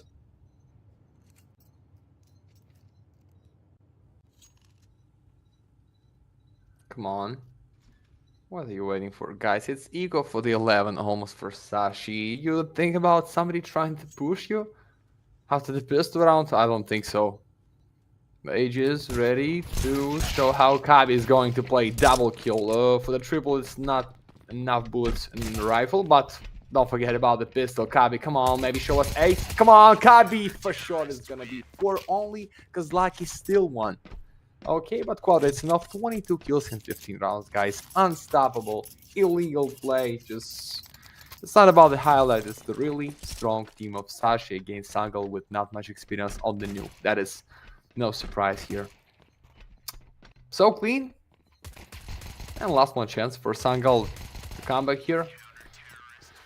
Double replay for this kills on the B. And let's go with the 5 AKs. Let's go win, Sangal. Kabi so chill with a smile, like not even move. He not even blinked. I think he just like with the open eyes for the kills. That is okay. Blocks with the open outside. And maybe in 4 you can close them right now.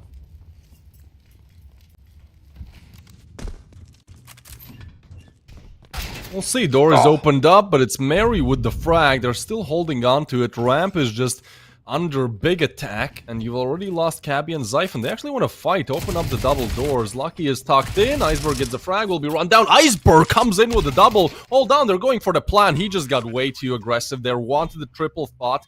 You could maybe run down the bomb planter, but Danis was in a great position to get the refrag, putting us in a 2v2.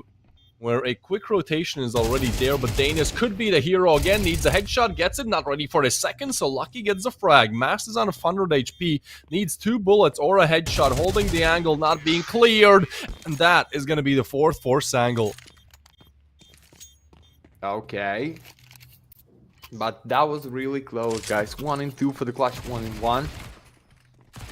Asvik did a really nice job in the glass for the K47. Maybe no need to run it so fast, because you're still with a minority, your teammate is so far away, just chill. Wait, trying to win it, but it's just a 4.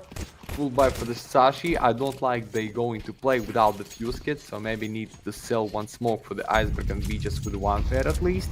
But it's fine, Mary is in the box, almost find open against Becky, or the opposite. The defense find the majority right now by somebody for masked first.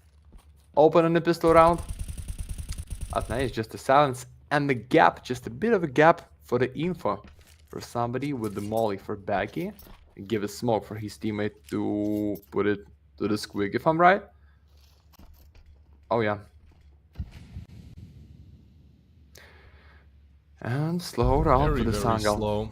Yeah. Yeah, we have the same thought. I mean, I like this though. They're holding the line, but Iceberg clears it. Damn, just wins the gun duel like that. Swings out. There's one more. He jumped on accident. Becky now takes down Blitz. It's a fight. Bomb will be picked up for Sangal, but they're at a player disadvantage. Sashi felt comfortable, confident enough to just go for the push. Lucky, I don't think he spotted Mass there, so He's moving back and forth, but Sangal still looking to approach the B bomb site. There's 2 defenders on it. This is a difficult setup to get past. Cabby and is on silo, and like when you open double doors, it's just really difficult. Still defending A though. Smoke laid down. Do they clear this? They don't. That's huge. Cabby could be doing everything here. Beenox gets a frag. Beenox, hold on. He gets a double unlucky. And now Zyphon with the refrag. It's a 1v2 for Danis. Z plants the bomb, not ready for the pushdown. Catches a headshot, but still survives through the wall. And a 3 HP clutch is necessary to keep Sangal in the game a bit longer. But I think they're just going to clear him together. And if that was a headshot, maybe. But Sashi do make a good recovery. You know, they've looked like the better team all throughout. I think it's about time. They deserve to just close this one out. 1 more round needed. 8 chances to do it. Looking confident, feeling strong. And the map point in the 17th, guys. Yeah. Really good. But mate, when you have the playoff, just find at 23, it's really big. Your sniper cannot give enough. Like your teammates, just let a Kabi kill them all. That's it. Like his favorite point to play. This time, slowly by the outside, Nox is ready to punish somebody who's trying to pick him out from the secret, but it's set up from the other side, by the yard behind the blue box and from main. No need to check them out. Okay, from the heaven, but nobody's here to try and kill somebody. Oh! And Lucky's out. Beautiful. I don't think it's enough. You need to somehow throw the molly against Kabi, but Iceberg Kabi! Oh! Nah. Good piece of util. They spot Iceberg as well. And now they feel like the site is open, but they're just not clearing ramp. And now Iceberg gets one. I mean, yeah, Sangal just overestimating how easy it will be to take a site. Sashi have been really good with the CT rotations. I mean, literally doing everything and then some to get this one going. So it does feel like this is where it truly fizzles out. A 2v3 is necessary for Beenox and Mast. Arriving from ramp, Tech9 misses, and Beenox is on for the 1v3 with a Galil, and 30 seconds to work with, but the bomb is down. They're guarding all entrances. Here's the noise. Will he clear on the right of him? Becky goes down. I don't think there's a way, and yeah, I mean, you don't even clear it. Sangal, again, I feel like they just had to check some more of these angles. It did feel like, well, not even feel like, it shows 13-4. Sashi, 100% the better team on Nuke. But the thing is, they should be. This is the most one-sided map pick in the map pool yet, at least stats-wise. Sashi has played this max 36 times in the last 3 months. Like, that's an insane number. Normally, it's like 20 is a lot. And a 61% win rate on it, you know, certainly backs up the stats. And guess who's back? Kabini. Cabby, baby. Kabini. For the 23, Habibi, for the did more you than say? 180. Yeah, it's a Kabini, like Cabinho from Brazil. Oh, I thought Kabibi, yeah. like if he was from an Arab it's country. not That's like... No, guys. Okay, in 15, what we have, Davis? We have Anubis. Check the stats for the Sangal, not so good for the last months. Just 1 win against Monte, 1 win for the Sashi, but they play against Estatic, Pervision, the Cybershock. This team used to play so well on this one, so I feel confident with the predict for the 2 maps only, but we never know until we going to see. 15 minutes pause, guys. Enjoy the Galaxy matchup, and we go back soon.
Welcome back to the elimination games. This is where really the good are separated from the great.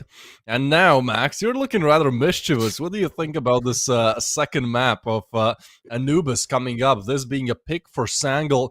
Hopefully better than what happened on Nuke, right?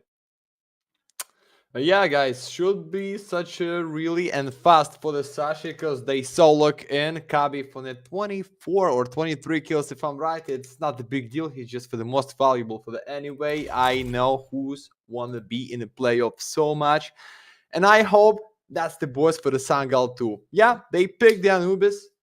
You can go for National TV. As I said, see that's only one win for the Sashi for the last 1 month, but they play against Jame and Co, Cybershock, and the Pervision guys. So it's not too easy to play against them. So I think something big should be right now for the playoff game. For sure, I want to see the 3 map, but my friend Davis, okay, I give it with the same as you for the 2-0 by the Sashi. Okay, can I make this? Thank you so much.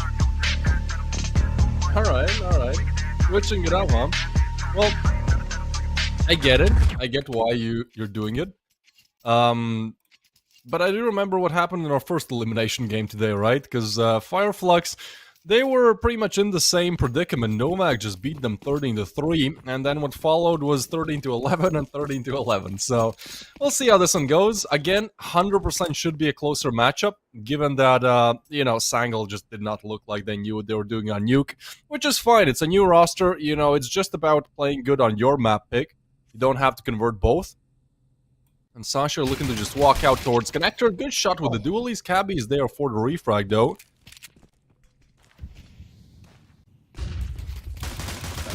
Site and seems to be open, dude. This is gonna be a 4v4 retake, right? Like Sangal already was repositioning to get it going.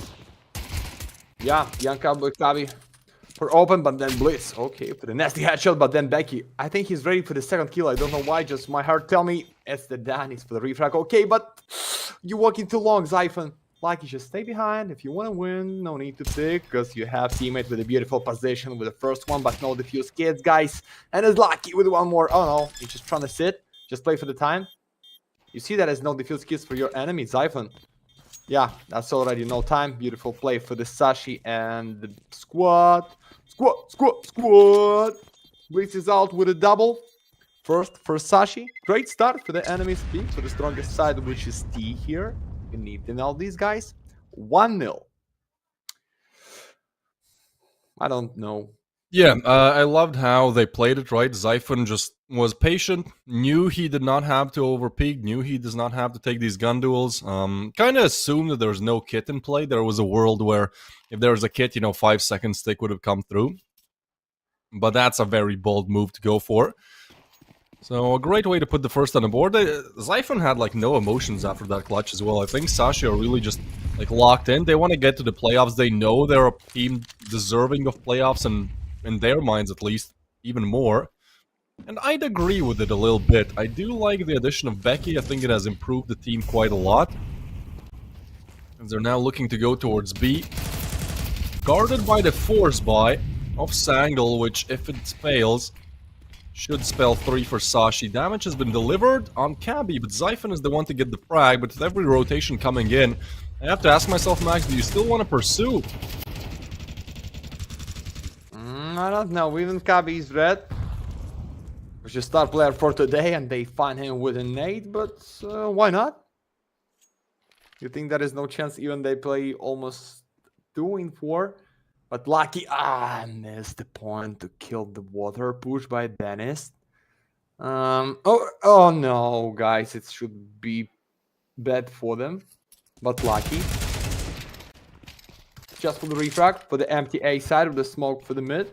And I don't know, maybe just risky play, just sneak to the smoke and then go for the B side. No, just straight A push. Mari with the call for the squad. So split from the main and from 2 of them from the CD side. But they ready for this. 2 AK-47, bomb carry with the cover.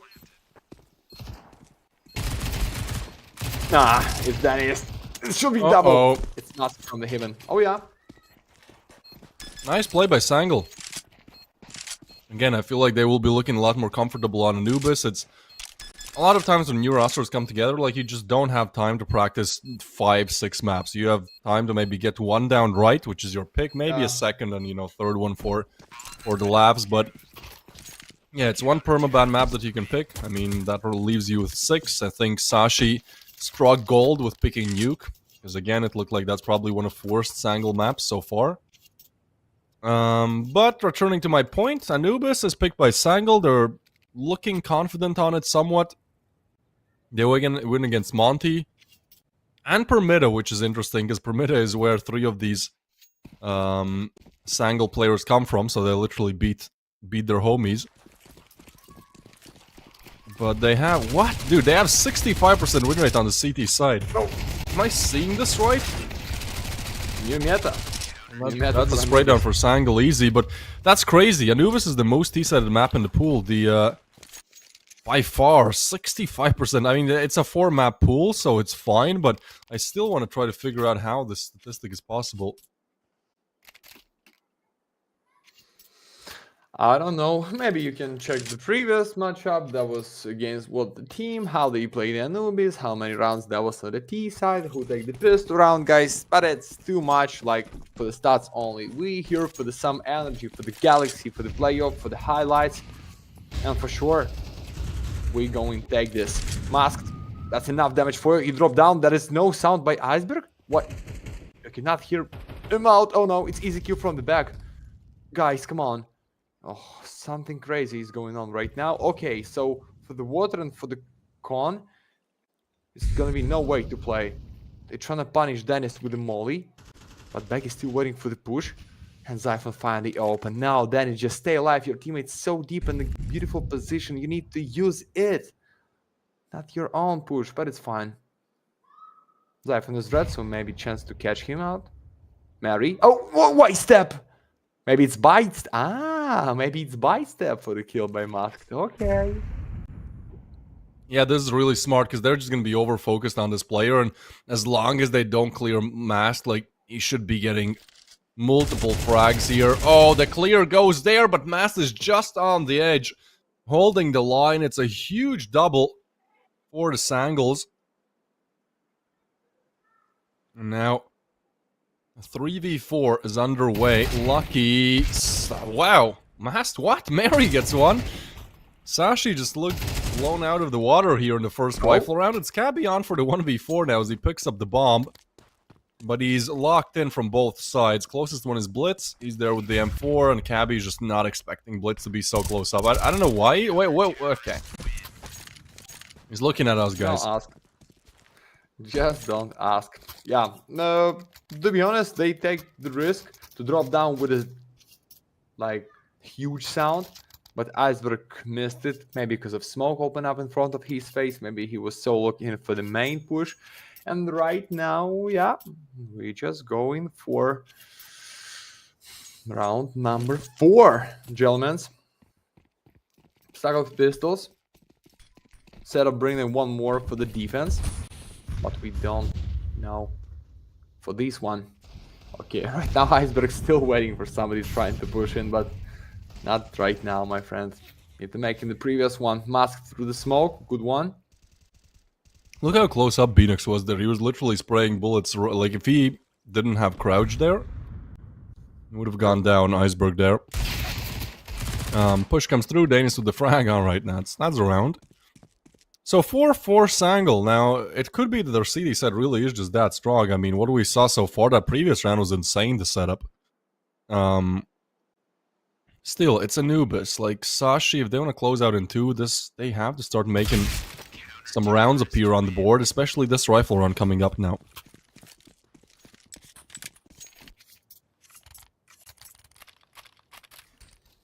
We go in.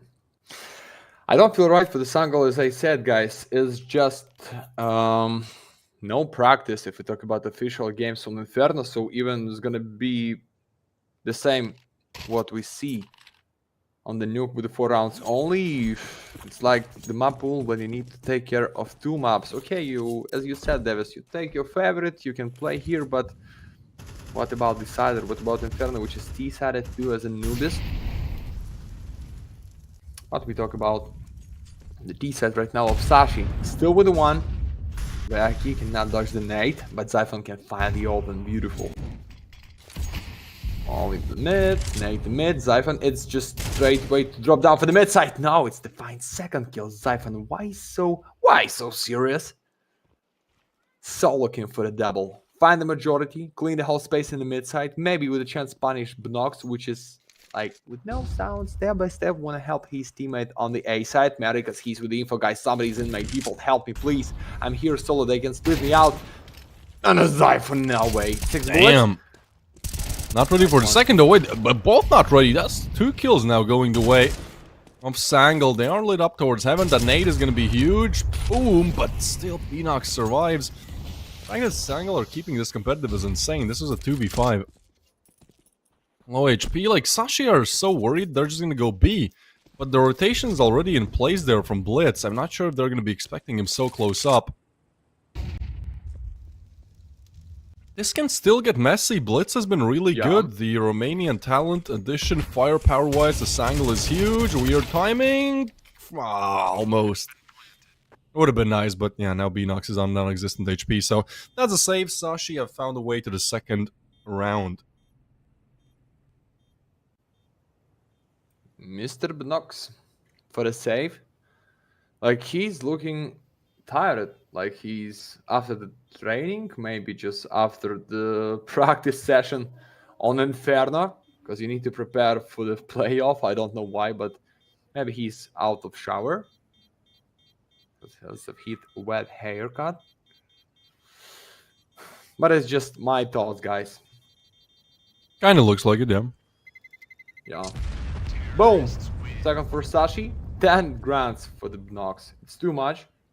Even no money and guns for the whole squad. You can bring at least 2 calls. And the op for the Dennis, for sure. Okay.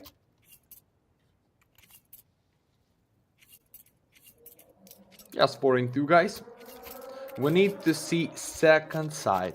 On the first one, even 7-5, 8-4, even 9-3. That is nothing on a one-sided map. Usually when a team is good on CD side Anubis, it's because they are really good at taking aggressive fights early on, where they either get the kill or they get information. Because you can't hold down Anubis if you're just holding sights, like their rotations take too long. This is a really weird timing, and it's a round where Sangal have went slower, and instead Sashi have picked up the pace. Now Cabby's just waiting for the reload. That's a kill out in the open. He should know about Connector as well. The Molly is gonna stop them, but there's a up there as well. They still have to clear it, dude. Blitz gets another. Becky, the double spray down, might save the round, but the bomb is still in spawn, so they're looking to leave Blitz on the site. Or actually send him on the bomb retrieval mission and leave Becky on the site. It's getting a little bit messy. Now, it's only Mast who's really could pose any kind of a threat here, and he's on CT, so it should be good. But Sangal are really good at even turning around rounds where they have a big disadvantage in.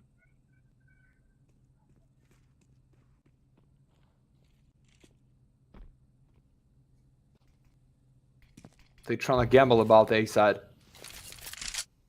That is no info. But after this works for sure, they're going for the B side. Careful against the CT. No need to pick by your own, waiting for the teammate. The fuse kit, smoke, nade, like you have enough. But the Becky, what is this timing to punish him? Easy. Finish him. And the Kabi. I like this point. Like, Becky is gonna pick the first one because he's red. He's deep in the con and must understand about his position. But after this smoke, guys, be ready. Be ready for the Ninja defuse. It was for the Fire Flux against Novaq. It's the beautiful nade and Becky with the free fire. They know about the Kabi, so only Ninja. Kabi is the fake. It's oh my god! He has Beautiful. done it. I think he has time. I think that's the 1v2 beautifully pieced together by Mast. Oh my god. The tab, then he peeks in, gets the frag, almost got the flick on like the 180-degree turn. That would have been insane. But he still plays it to perfection, waits for the bullets to run out, peeks from the side. They're not expecting that. That's a really good clutch from Mast.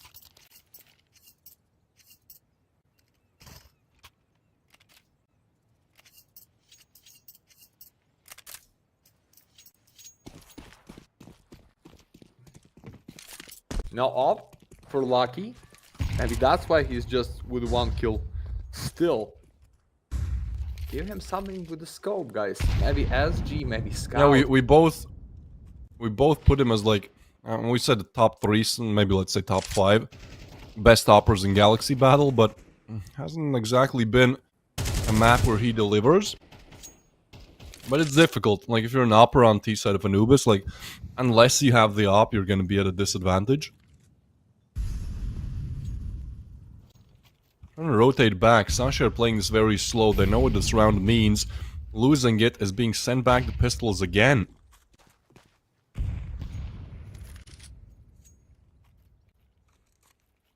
Come on. Come on in. Half a round just for nothing, just for the iceberg take.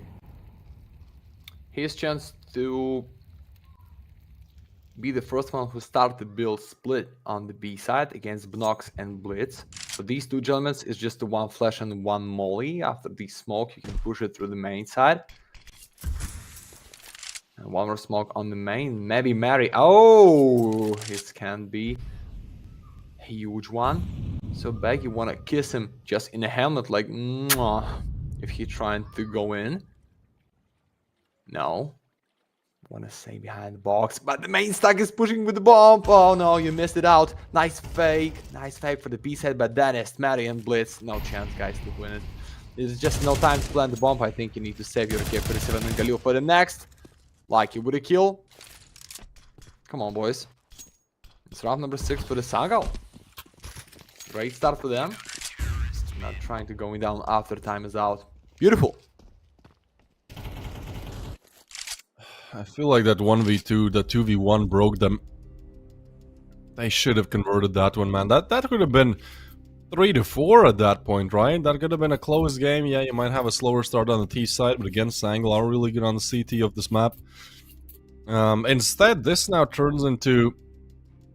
You almost want to call it just map 3.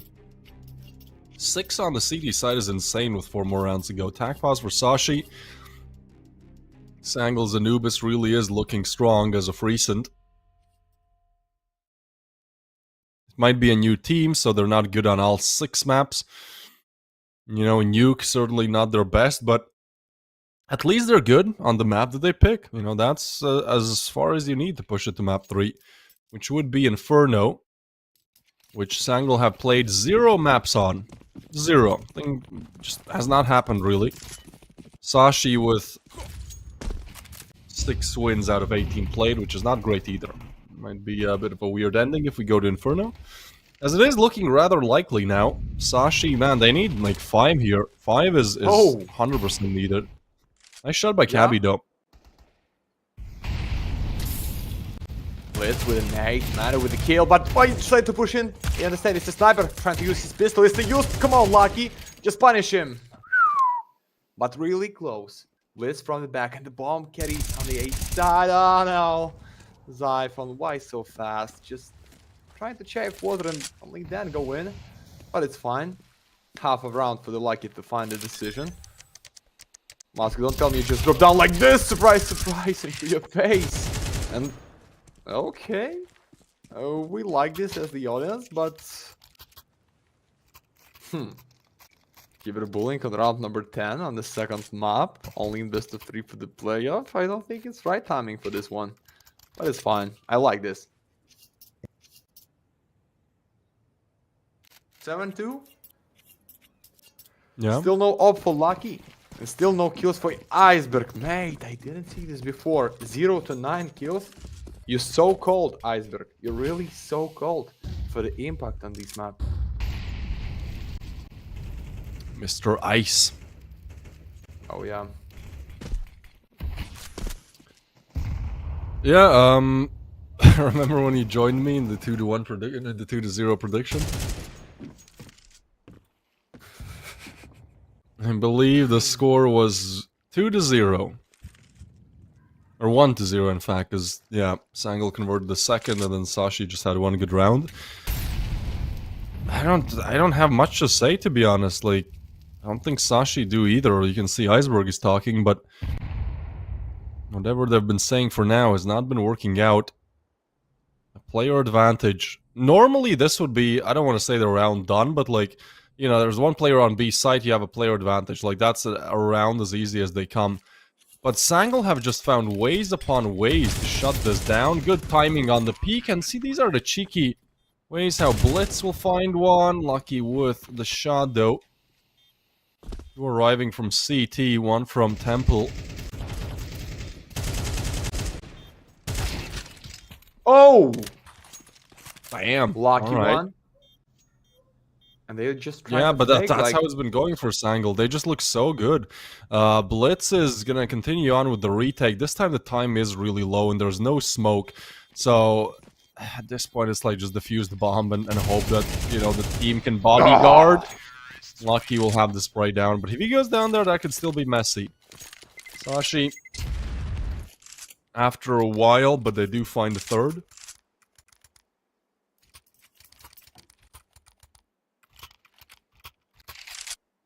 Alright. Okay. Yeah, Lucky just no need to play with up. Just give me the AK-47 and I'm gonna find the round almost by myself. But what's the Mr. Iceberg? Mate. 11th round. Still nothing for him. Maybe it's not the day to play any Anubis. But 3 rounds for the Sashi, it's not too much, guys. 5 and winning the second pistol round, I believe, but Mask with the 3 KD and Dennis feeling good right now, so should be the key players. Slow round for the Sashi here. Purple smoke in front of your face. Iceberg is still waiting for the push, but guys, you almost messed it up with the spray. Come on, Nox. That was almost for the full mag, and right now they understand if he's pushing so deep, maybe they already tried to build something on the A side. Maybe need to go on the B right now, but Dennis and a mid for one more. 3 and 4. Come on, Iceberg. Becky behind the ball. Becky waiting for it, but the No. clear comes in. Sangal are just aware about all positions. Like, they're looking so solid. They remember to clear everything needed. Now, look at Iceberg, though. He dropped the smoke. They're not expecting this, and so he gets one on Danis as well. We'll pick up the op and go back as the bomb now is making its way towards long. This is going to be yet another 2v2 retake coming in. Cabby lays down the smoke and the molly, in fact, to go for the plant.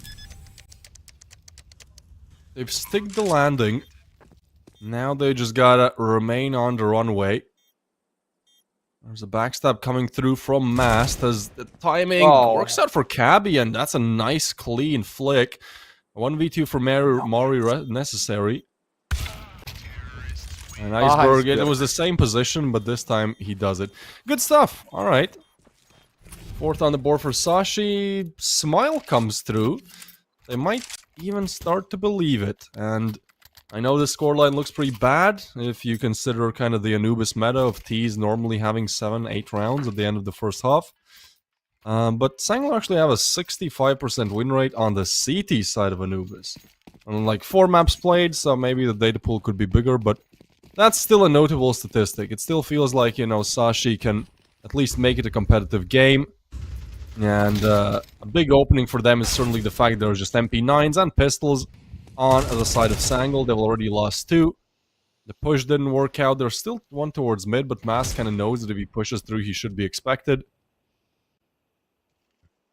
So Sashi really just have to deliver the final pieces of the puzzle. Wait, the timing is insane. Mask walks through, catches Iceberg. Now he's on the backstab, and Lucky is still not considering this. Now he is, but it might just be too late. The Tech 9 will take down Mask, though, but that's a little bit lucky if... yeah, 10's the name, I guess. If he goes down there, like, that's almost the round done. Would have looked really bad. Rifles, yeah.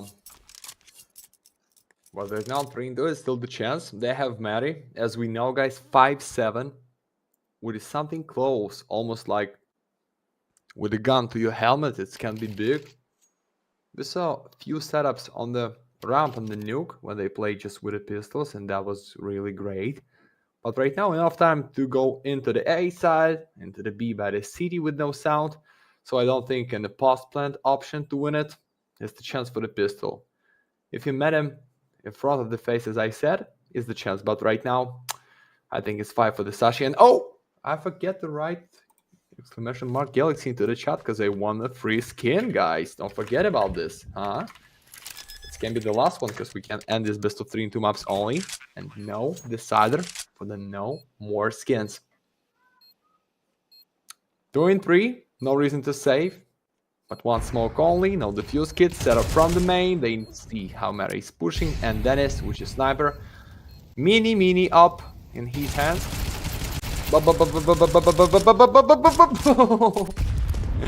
Just playing this for too long, but let's try it. Just try, already no time. You can boost your KD a bit. It's a nice fake, the gun about the human. Beautiful. Yeah, Dana's. Not much you can do there. So 7-5 looks a hell of a lot better than that 7-2 scoreline. It's still not a great first half for Sashi, but at least it looks recoverable. And I guess we'll have to see. I think I've casted like 3 map best of 3s for like the last 10 or something. Like, we just have not had quick 2-0s. So I'm kind of feeling like, you know, history will repeat. We'll see if we get some good drops. Yesterday somebody got like a 70 euro skin, so that was cool. This time it is the Night Terror for Kundi, I believe.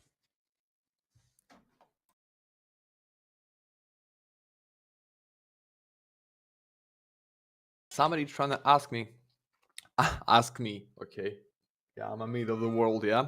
Somebody asking into the chat, why they didn't ban Anubis, guys? Because if you check on Show TV, what is that? Or you just see it in the pinned message in the chat. It's like the option ban Anubis or ban Ancient or ban Dust 2 for the Sashi, and they make it with the Dust 2, so that's why we're here. I think that's the answer. Well, it's fine. It's not something bad. It's just 7-5.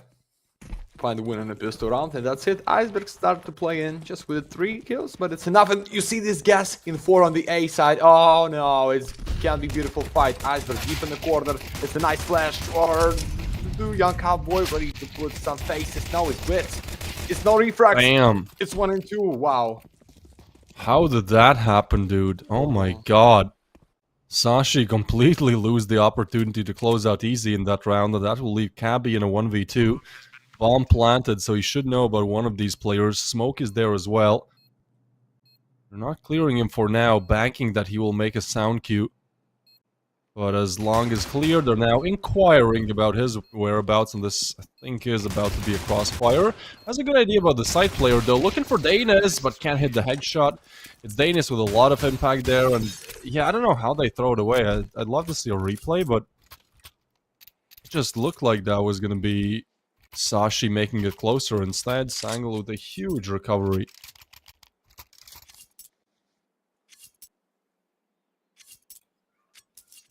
Mr. Force hits knock into the doors. I don't think so. Yeah, let him take 9. But 9 is huge. On the T. They trying to make it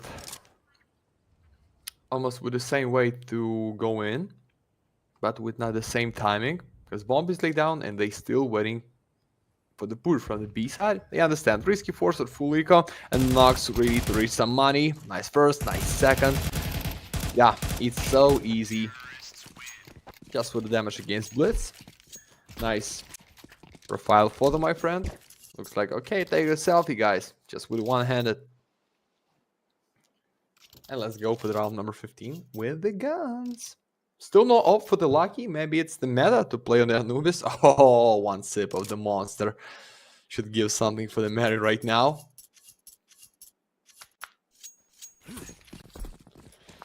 Let's go. And no defuse kits. Guys, why not at least 1 pair? I don't like every time with the defense trying to gamble it without kits. Just like, no reason. 10-second defuse it and not much nades. This can be really bad for them. Nox with a flash. Be ready for the triple setup. Sashi, this is the round to do it. Like, you're on CT side of Anubis, no matter what are Sangal's stats, you know, their T side is still gonna deliver, and if you don't convert this round, it truly is, well, over for this one and on for Inferno, I guess.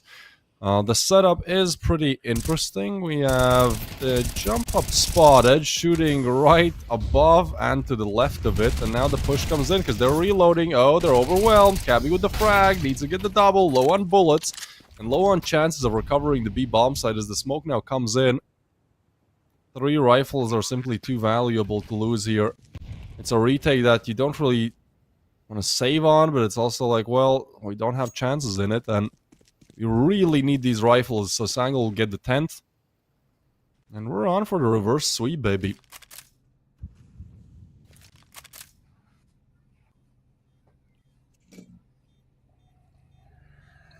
Give it to me. Lucky. Just waiting for somebody trying to catch his gun. That is even something in the bank. That is no reason to find them. Let him play with the 3 guns. That's for the Iceberg and Kabi. Oh, this can be dropped by Lucky and Zyphon. Yeah, they ran out of utility, but you can just try to kill them all. And the 5, boys. And for the 5 only by Sashi. Come on, in with the 11. I think that's gonna be the end. Because one more step, you on your own map pick, you understand it's your, like, the greatest map as you can play for the whole competitive map pool. And Akabi just like lay down his chair, huh? Okay, lock in, close for the screen. When you play UFC or FIFA against your friend, yeah, okay, I just lay down on the sofa, that's gonna be easy, but then Yeah. boom, first one goal, boom, second, okay, I go in and you just like put And then it's too everything late, what then you you're have. already tilted. Yeah, it can be like this. I've seen so many reverse sweeps. Yesterday as well, Monty got reverse sweeped by Flux.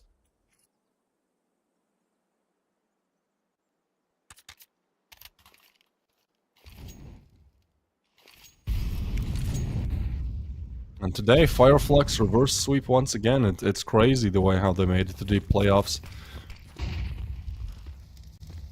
So we have to still figure out 2 more teams to make it there. This Sashi and Sangal matchup seems to be going the distance to the 3rd map, and after this, I won't be here. You won't be here, Max. We'll be MMJ and several sheep Oh yeah. to accommodate you guys for TNL versus Nexus.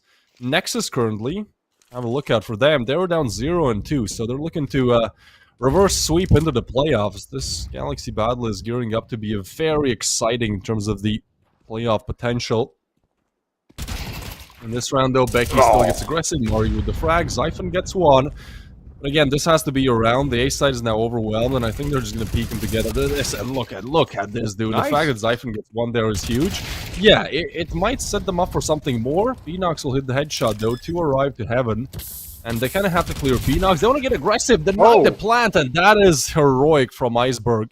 Unfortunately, the bomb still goes down, so Lucky still at a disadvantage, and Phoenox somehow just knows, expects, pre-aims, and gets it, dude. 11 for the Sangal boys. You accelerated in this one quite quickly.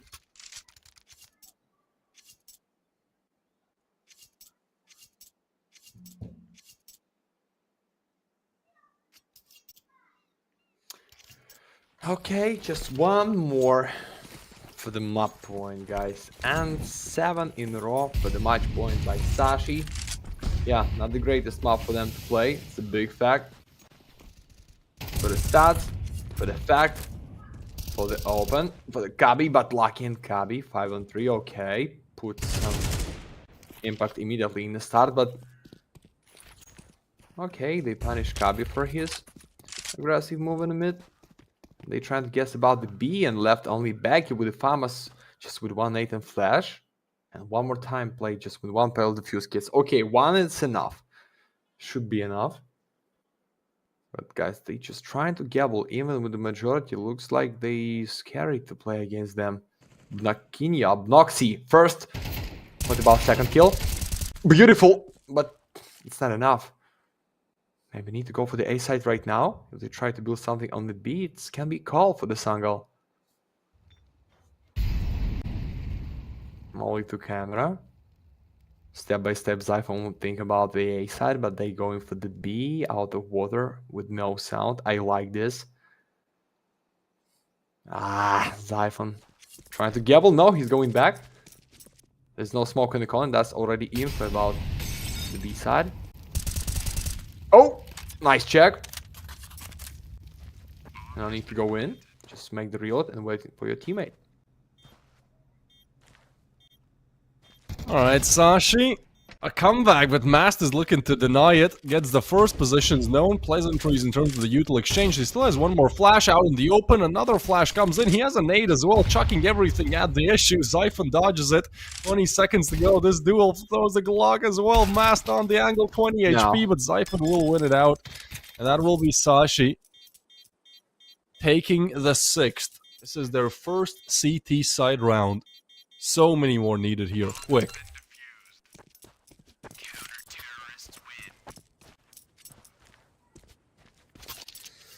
Okay, not the end. Not the end, boys. Still 6 only, but it's better than 5. And not point for your enemy. And next, we see the last one.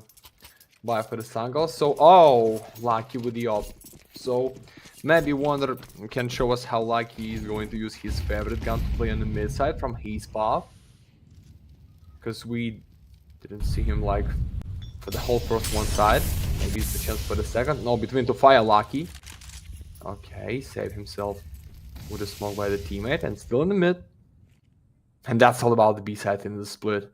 Okay, Con ready to lock in and pushing in right now, Mary. Who's gonna be the first?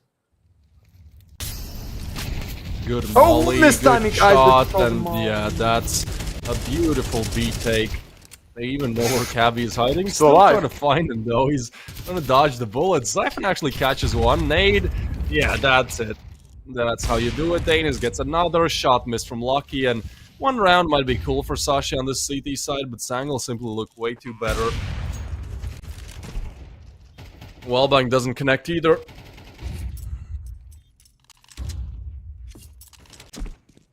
And for the save.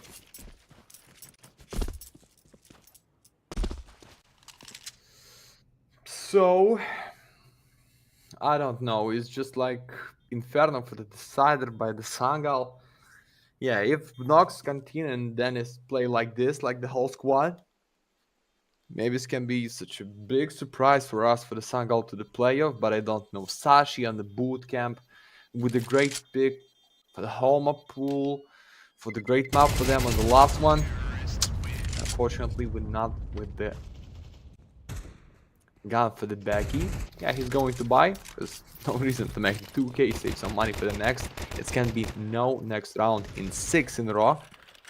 And I think maybe Kabi just wasting his time too much in the smoke. Maybe just need to jump in out and somehow surprise in the air with a pistol. But he knows that it's Glock in front of his face. 6 in a row for the OT only. Or 1 of 6. Come on in. Let's go for the Inferno, guys. There's no reason to toying with them. 3 pharmacists. And they are for the A side. Push from main. Mary ready. Looks like he's ready. Oh! Oh Ooh, no! but the lineup is there, dude. What? Well, that's a round, I guess. Starts and ends in a matter of 2 seconds. They just all line up. I mean, yeah, sometimes you get these unicorn rounds. Zyphon is going to get 3. Dude, he's on 19 and 14 as well, right? I think I'm not sure. He might be close to top ranking the server.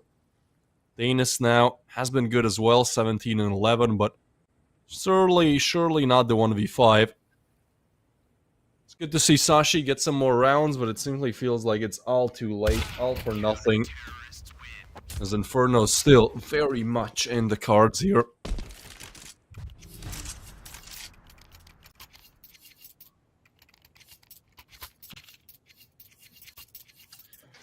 Right now it's 5 in a row.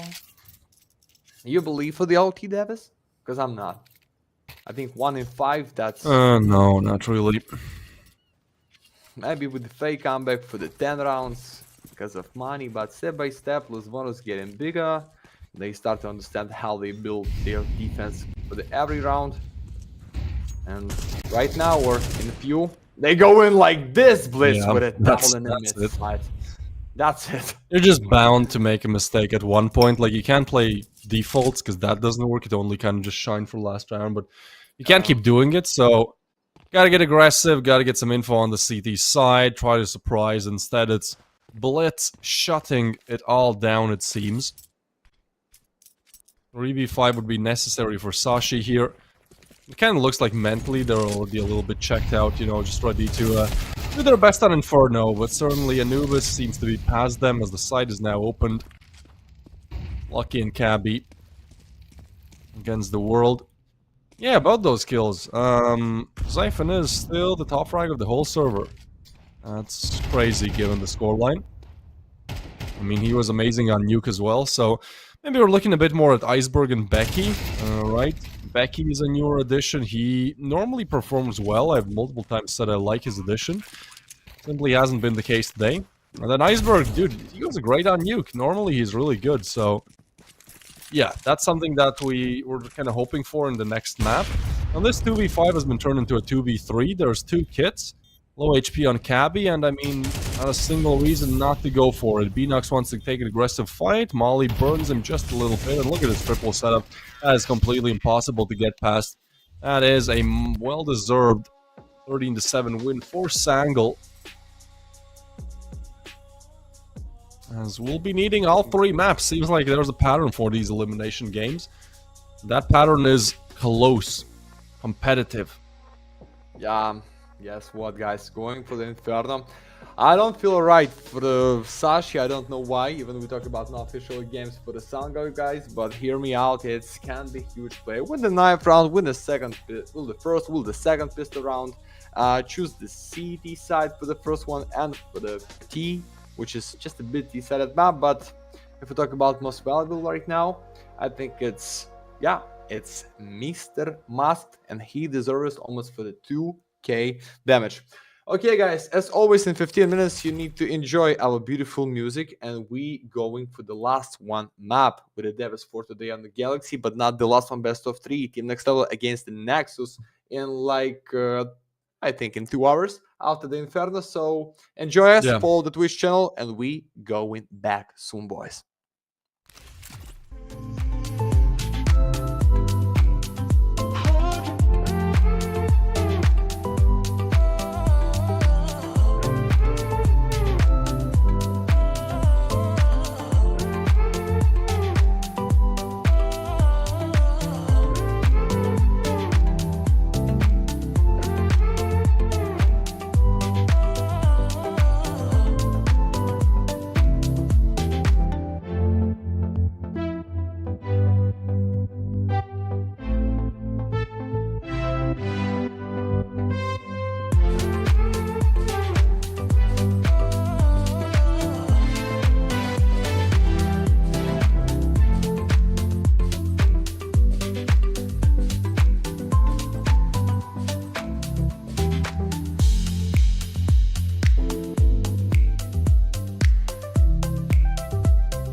Migos on the beat, we'll be rolling shit.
Got the Migos on the beat, we'll be.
Welcome back to the elimination phase, the phase where all the teams out of nowhere just figure out a way how to come back. We've seen a reverse sweep today. That was done by the team of Flux after Novaq won the first map, and now first map was converted easily by Sashi, a 13-3 I believe, but then Anubis is really difficult, they can't do much, perhaps a map they should have banned, leading us all to Inferno, where Sashi still should be having the upper hand. Now, they played it 18 times in the last 3 months. Sangal don't have an official Inferno game on HLTV. Maybe they've played it in some smaller tournaments, but ultimately this is going to be their first run on it.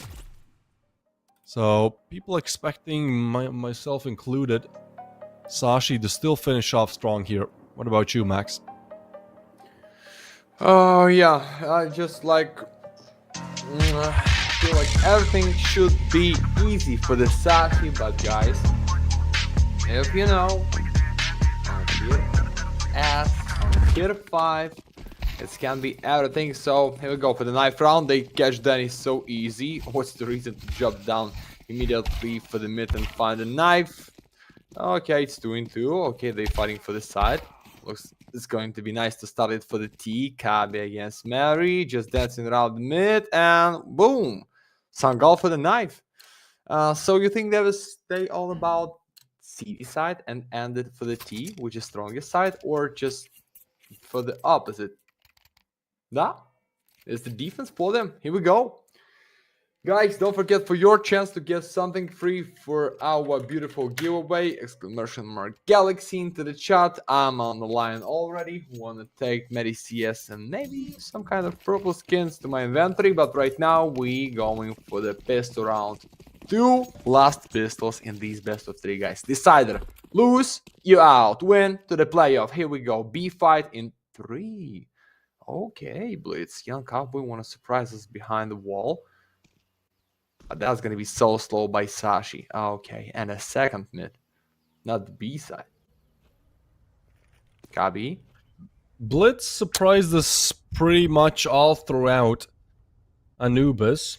Now, rest of the lineup as well certainly can deliver. This Polish core proves to be very strong. He used to be 3 playing on the side of Permita. Mary will start things off with the frag. Danis gets one as well. And bomb plan now coming in. Sashi have found a way on the bomb side, but at what cost? That is the question here, my friend. And that cost is pretty huge. It's 3 players. There's not a kid on the side of Sangal, but feels like with the 2-player advantage, you should just be able to push in. There's a crossfire setup, though. Sashi could be shutting this one down if they play it correctly. Low time is the issue. Becky with the frag. You gotta survive, you gotta get the frags. Lucky gets it, but Blitz and Mask will shut it down. There's plenty on time to get on the defuse as well. So, looking solid, lovely stuff here from Sangal. Almost no time, guys, because of no defuse kits, but because of bomb and 2 kills. The question is, why are you trying to jump in out of the smoke when... Okay, you don't know about that is nobody on the A side. That's set up on the long, but mate, you have Molly in the big sense. You have teammates which is pushing through the A house, and then you try and surprise them into the smoke. Don't understand, just 2 easy free kills for the squad. And the Sashi right now with the force just by 1 Galil. Can be bad for them, because lose here it's 3-0. And Sangal for sure wanna win it out, but no kids one more time, guys. I don't understand why. Just 1 pair, 1-0, 10 seconds. Can we play against Force? Can be bad joke against you, but it's fine. I think it's something the same what they have in the pistol round. Oh, nice double settlement A house. Sashi. Need to go in. Okay, oh, that's 4 of them. That is just 4 of them and Mary. With a nice 10 blitz with 1 more kill, guys. Yeah, it's 5-2. And it's Zyphon one more time trying to push him through the smoke. And that is no kill on the long. And flawless round should be for the Sangal here. Beautiful. Yeah, good start. I mean, this is the force buy for Sashi as well, so shutting that down means you should be able to get 3 here. Well, maybe you can get something if you're lucky here, pun intended. $600 it would be for each kill. Sure, next round is just with Glogs, but, you know, maybe you get 2 kills. Hey, that's 2 deagles. You can buy 1, drop 1 over to your teammate. We've already seen, I believe it was Novaq who converted with, I believe, 2 USPs and 2 deagles. So, you know, there's a possibility to do something with it. It seems like Beanox has other ideas in mind. We'll shut it down. We'll put the second on the board for Sangal. And the reverse sweep is on, baby. We both put Sashi as, you know, winning this whole thing and then winning, certainly 3rd map. Damn. First rifle round will be delayed as well.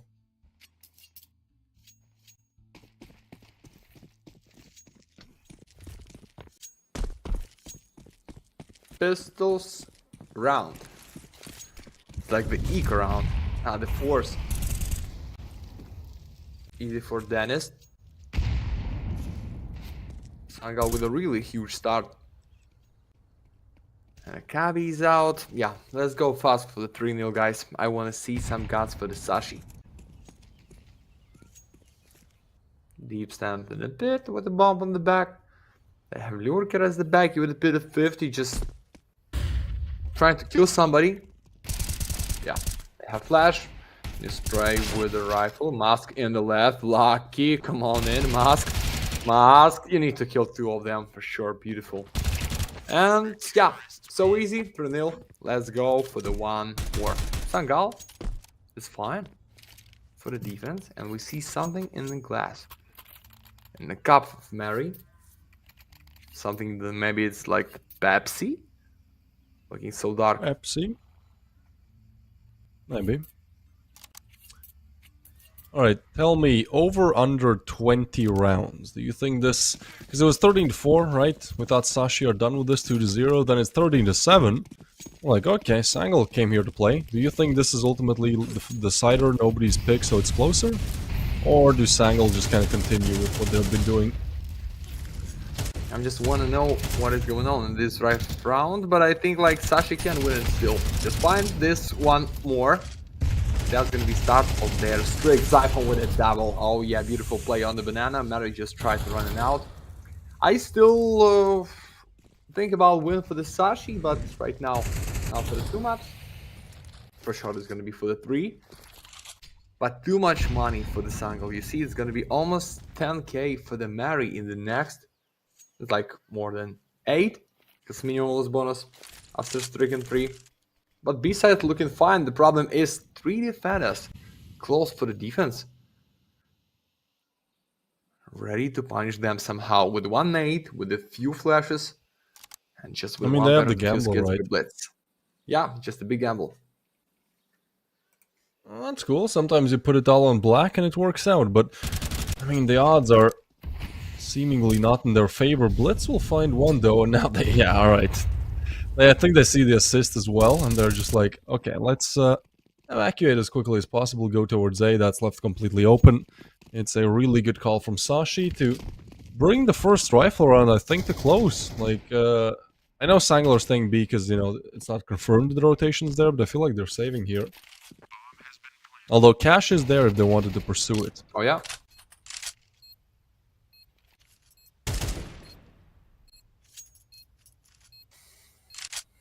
I need to know what it for the Sashi. They used to play better for the defense or for the attack. Yeah, it's just like more for the T. 45% for the CT and 54 for the D side. Okay. It's not about the stats, guys, in this game. It's all about highlights and the win, because, yeah, when you play online, just grind tournaments for the points, for the bank, it's okay. But when you are on the boot camp, with a squad, with the management, with one step ahead from the playoff, for the $25,000 bank, you need to find a win for the 100%. Yeah, if even Sashi is going to lose against these teams, Sangal with no official Inferno, maybe it's time to disband. Because guys, just playing Damn. from the home. Straight up, Max always tells you the truth. This is what does it. Alright guys, we lost Inferno. They had not played Inferno, we have played it 18 times. Let's disband. It's time. Just try not to be so toxic. Just think about, like, you have everything for the win. Like, if you lose against it's not the stock, but it's 2 months new org with no official games on the map, can be really bad for them. Technical pause, guys. Something's going wrong. Yeah, something's gone wrong with Sashi, man. They won 13-4. It still kind of doesn't sit with me, right? That, like, okay, Anubis is one-sided, alright, I'll give them that, although their T-side looked really bad. But then, this as well, I mean, Sangal just looked more locked in. Tech pause still to be resolved, maybe I'll figure out a remedy in the meanwhile. One thing going for them is their cash, though. Because Sashi win that round, and they have the rifles, they have rifles for next round as well. Like, they have 2 good chances here to equalize. And of course, we're still very early on, right? We're literally 4 rounds in, so I'll give Sashi some time to bounce back.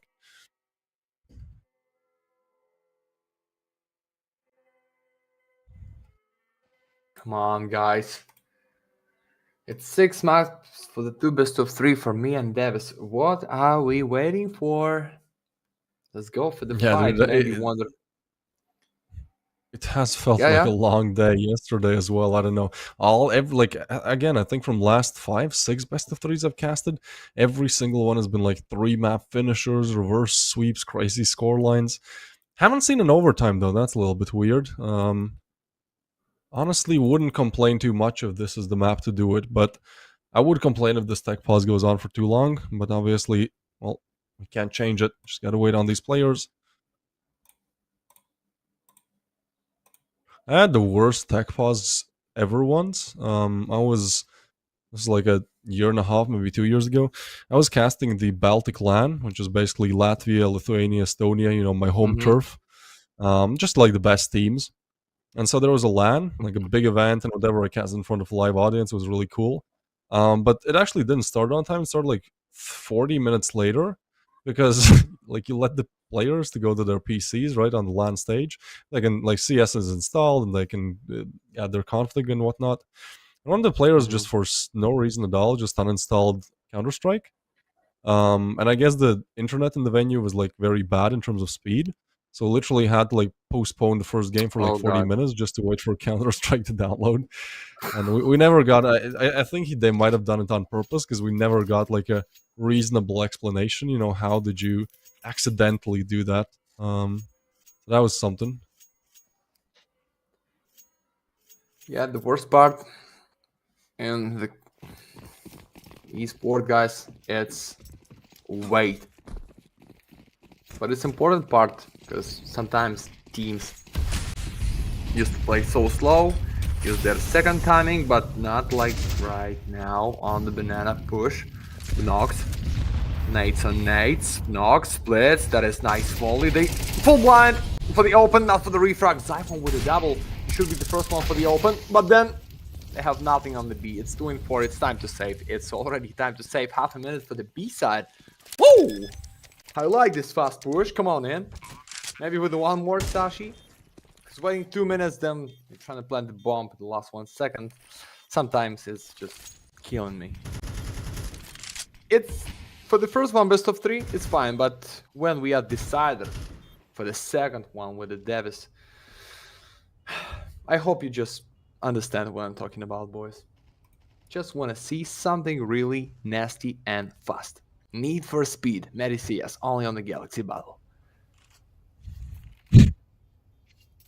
Yeah, your favorite quote really is "make it fast." I've been using it whenever it's like a pistol round that the other team doesn't force on in the next. Like I just go, "Come on, make it fast."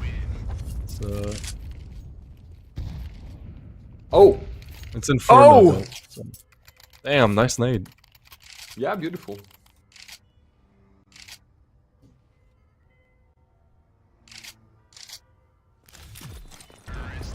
Okay, so replay for this double nade.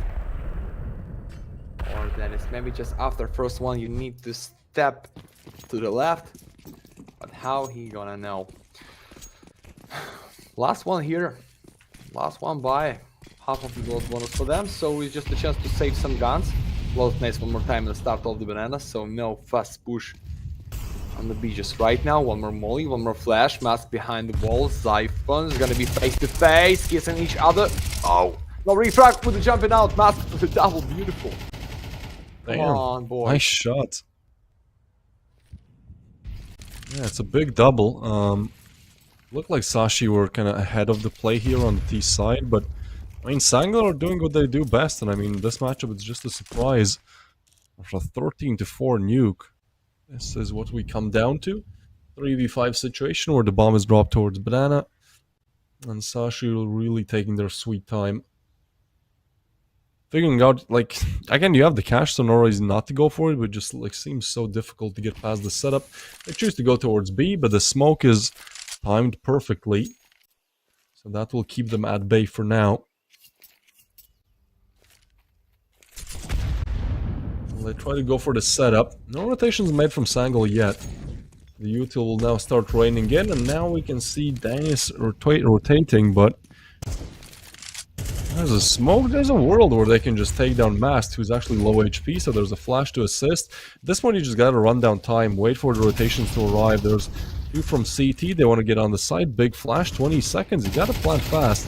Still have not cleared this, and that's Mast in a crucial position, gets the one, the double not there, Becky with it.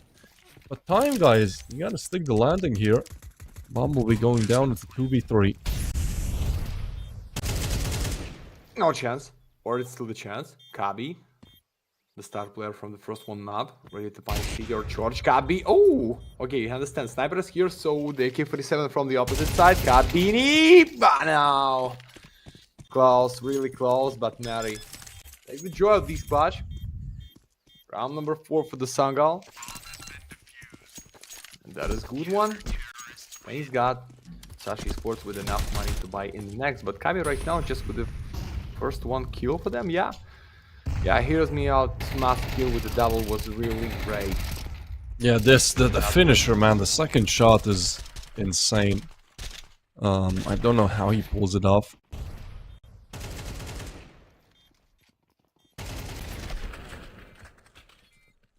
Well, Sangal still remain in the lead. Good thing is Sashi have the cash to go for it. You can see it's a little bit frustrating. He felt like he could convert that one. Oh, huge against the mask, but he's in front of the smoke. Can catch the lucky on Zyphon. Come on in, guys. No, don't tell me. Kind of surprised like this. Catch him on the reload. Oh, it's Kabi and Lucky. Nice.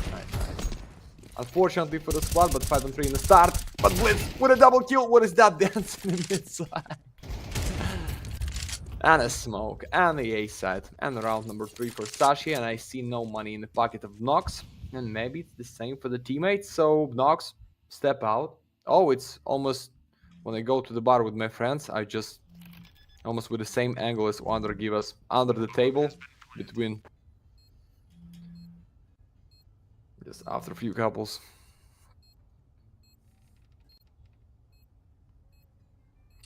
Back and forth. That's kind of what we expected out of the third map, I'd say. Was a little bit underwhelming that, like, you know, 13-4, 13-7, but hopefully double digits, but not overtime. All right, my prediction is Sashi 13-10. Yeah. What about you, Max? 13-10. I'm going with a 13-9. Just be like, just a bit less, okay? All right. Damn, we're very close then. In terms of our predictions, one of us will win 100%. No, I think we're both going wrong as always, mate. Yeah, That because is no it'll chance be for like actually. Sangal winning, so.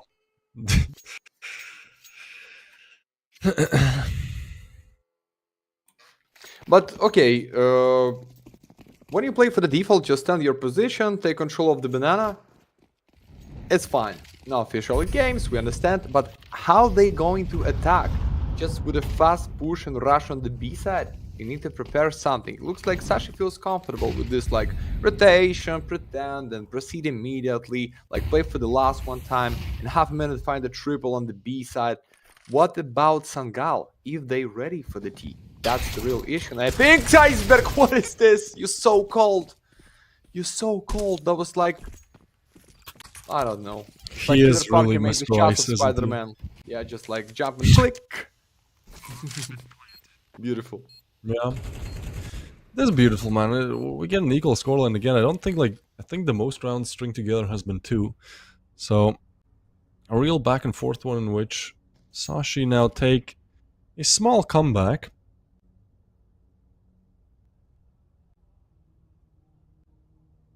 We're gonna have to see how the T side goes for the side of Sangal. That is something that I think for them has looked a little bit better in the series. We have to remember this is the Permita core. 3 Polish guys who... Permita was, I believe, like top 50 at their best, perhaps, somewhere around there.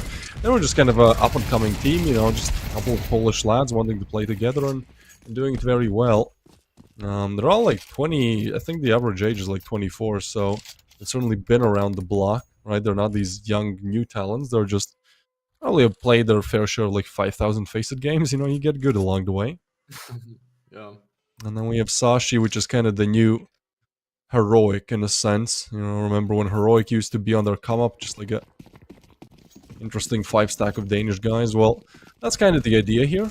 Zyphon, I believe, has played for Copenhagen Wolves, so he's a major attendee. Lucky as well. Well, he didn't attend the major, because Astralis has not made it 5 times in a row, but he played on Astralis. He used to be good, he's still good.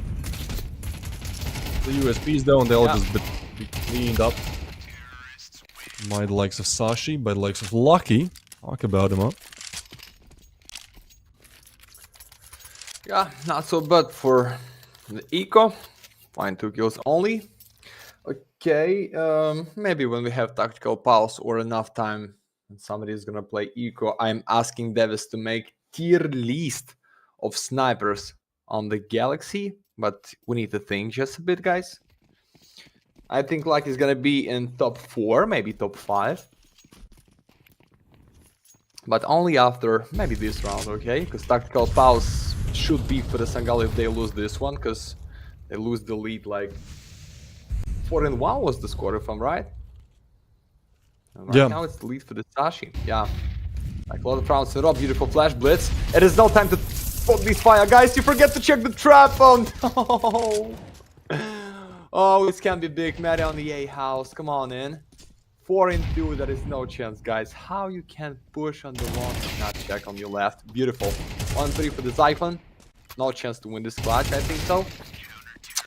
I missed the spray against Dennis. 5-5. Okay, for you, who is the Yeah, top no. one sniper on the Galaxy? Just give me top one. Did I have to think about it a little bit. Yeah, I need another round. I already started kind of going through the teams list, but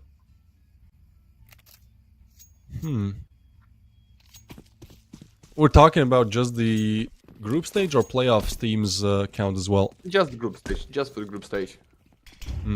Okay. From what I've seen so far, I mean, I haven't seen some games. I kind of want to put Afro there. I know that's a little bit weird because Monty lost 1-3, but Afro looked really sharp. Used to play on Yeah. Fnatic as well. I mean, you know, Jame has to be 100% in the top 5. I'll give you a top 5. I can't tell you number 1. So Afro, Jame, Lucky. Maybe it's Symmetry for Navi Junior. What do you think about? Yes, Dimitri has to be there. Okay, well, Looks that's my like, 4. And I need a yeah. 5th. You need to think, guys. It's not so easy to give the info about tier of snipers or rifles for sure. But the lucky for this best of 3, he's just like mid, like average, nothing special. Used to play more with the AK-47 with the Galil than with Up, maybe because of money. Maybe it's just like the call of boss of the captain. Take the rifle and they going back. Oh no, they going into the trap on the B and 3 players. So that's enough time to give some nades and go straight for the A side. They give the chance Bleeds to go for the A, but no, he's just still looking for the split. A lot of nades. The Nox is on the boost. I like this position of Nox. The question is how you gonna check him out. That is behind him. Oh, it's nice position, but the Nox 1 health point only. Come on. He dropped down for what? Didn't see nothing. 4-2. It's enough time to play it? Yeah, looks like it's enough. And that's the save. And that's the 6 for the Sashi. Come on, Sangal. Such a big and great start on the side. And then maximum is a draw. Minimum is 75. Not for you. Okay. Yeah, it does Okay, I feel a just little bit wanted to- underwhelming. Yeah. Right, because it's kind of back and forth, but Sashi are always, I don't want to use the word edging, but yeah, getting a little bit ahead. This is just a little bit of a weird moment coming in from them. So Sashi actually looking to take the lead in the first half, which I did not expect at all. And again, I feel like for Sangal, I mean, certainly on Anubis, but the better side was the CT. I gotta go all in on that, so we'll see if it transfers, if it carries on to Inferno as well, but I feel like here they just gotta get as many rounds as possible. 5 is not comfortable at all, especially when this is to be your better side, I guess. So, gonna be having full rifles, everything, anything really the heart could desire for Sashi. And Sangal. 257s and MP9. I'm expecting a bit of a push here, Max. Some aggressive decision making.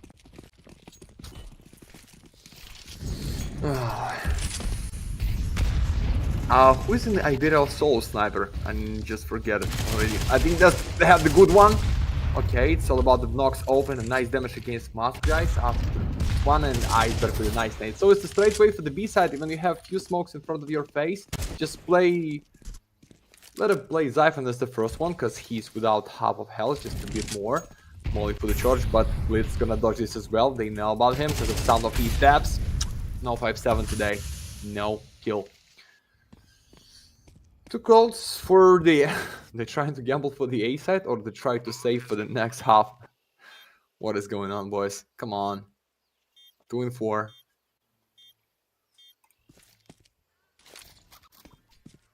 Yeah, you gotta go for it, but this just seems like impossible. There's smokes down, literally everything is covered. Look how much util there is still on the side of Sashi. Like, they really took the side just off of gunpowder. Iceberg will get one, Mary with the refrag. There's a new M4 skin called Chopper. So, Spirit Chopper, be excited about it. I think Sashi should be really excited about the ending here. This was a, 4-2, 3-0. Like, we were always kind of seeing Sangal at the top, but at the end it's 5 out of 6 converted for Sashi, and another big pistol round coming up. But I think Sangal have actually been a bit better in terms of pistol round conversion rates. They're 3 for 5, or actually 4 for 5. I see Shadow Daggers. I see Shadow Daggers on the line. Come on, Davis. It's very. I mean, we do have 2.3k viewers, so I think the odds are a little bit increased again. Come on, give it to me. Give it to me, please, Galaxy. I'm not asking for the salary. I'm not asking for the more matches. I just wanna see the Shadow Dagger duplers and maybe CS nickname, boys. But for the Chrome Cannon, it's fine. Bro, why you did this? Congrats with this, beautiful. And Davis, in a few seconds, maybe give us info about the cost, because he's the manager of the Valve marketplace. Looks like I have all It's the less than prices up here, 100? buddy. Yeah, Less yeah. than It's. 100? I think it's in like the. I'd put it in like the 30 to 50, 60 range, maybe. Again, depending on the condition. That's cool. I mean, that's a pretty nice skin. I kind of wanted it for a while, but then I tested it and I was like, nah. I want to spend 50 euros on this shit.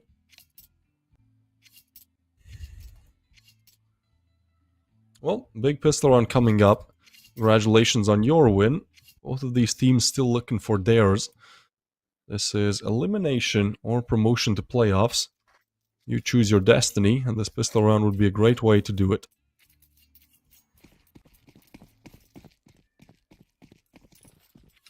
And we go in, guys. That's the still chance for the Sangal. Just win the pistol round. And the world is yours, but it's just a setup for the A side. Lucky. Oh, lucky enough to go back and support boys on the A side. They're pushing from the short box. They hear about you. So back here from the big sands. Cannot find at least one kill. Oh no. It's just 4 and 3. Something's going crazy to win 3. Empty A side. So easy for the Sangal. Yes. No defuse kits. Oh, who's that? Oh, look at this. They run down the plant and it's not Iceberg, come on. planted, so now they still have the fight. Iceberg, crazy play. Zyphon pushes through 1 for 1-1. 1 and Iceberg wins it out. Oh my god, Sashi. That's beautiful. I love everything about that play. The fact that they get aggressive, right? Boys, you're not ready for this. You're not ready for this. Yeah, we have delay on the live, and right now I just want to see the reaction in the chat, because it's gonna be so huge. Come on in. We just plant the bomb and he's pushing just out of smoke, and then Cristiano Ronaldo with the 8. Come on, Iceberg. Oh, a lot of nades. Can be B fast, but beautiful nade. Yeah, they have the info about B push, that's why Lucky is so close with the Hamas, but they step out for fake? Okay.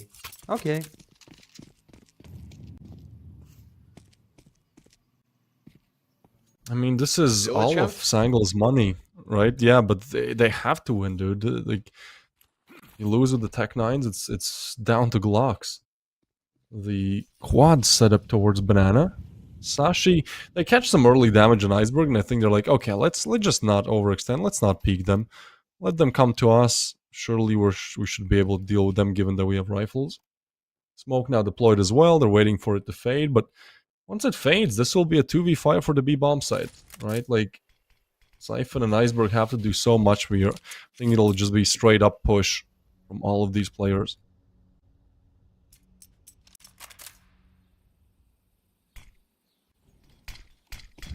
Okay. Great And they smoke. go for it. Pushing in. Careful with the team kill. Now What? Mr. Iceberg with a great double.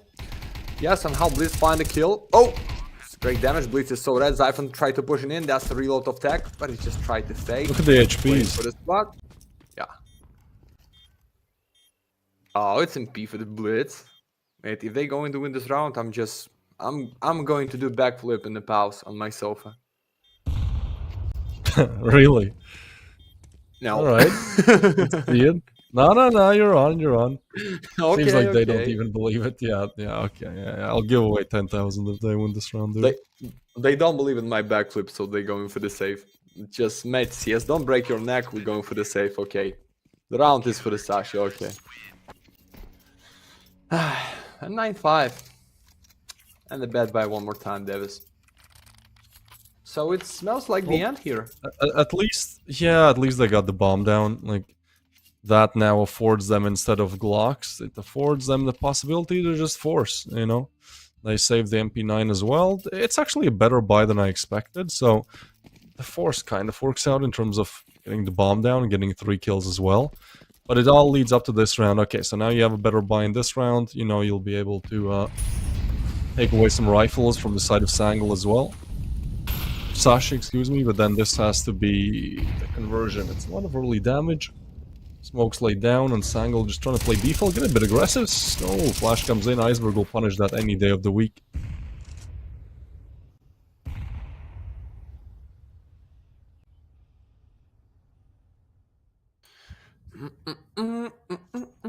Wanna take it slow, Kabi.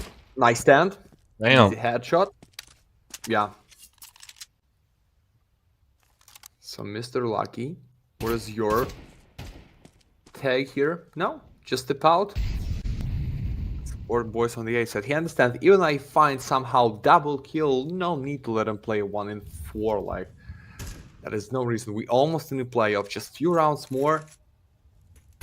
And we gonna fight. Oh, I need to check the stand. Looks like they gonna play against Gun 5. Okay. That's a cool matchup. Yeah. Gun 5 is back. I think they're a playoff invite this time. Last time they got beaten bad by Aurora and didn't get a chance to make it to the playoffs. Anyways, for this round, Blitz, wait, he gets a double. Cabby with 1, Mast gets 1 as well. It's a 1v2 for Mast necessary, as he has already found the first players rotating in, but this is a smart call by Mast, and he has the time to plant. As they arrive, there's nobody home. I mean, I still think he has the timing beat. Yeah, Sashi by this point are just too late to get on the scene. Plant now comes in. And Sashi on for the 1v2. Mast has a lot of time. I think he should be aware how far away these players are, really. So... okay. Alright, that's crazy. I actually wanted to take the fight, but that's just such a clean shot by Iceberg. And yeah, Mr. Cool. We can't call it Mr. Cool because we already have Rops. His surname is literally Cool. Ice in his veins, Mr. Ice, Dr. Ice. Dr. Ice sounds good. Oh yeah. Show the replay of Gabi trying to kill him, or what? Okay. We take this one. 10-5, Davis. Yep, No double digits. No case, yeah.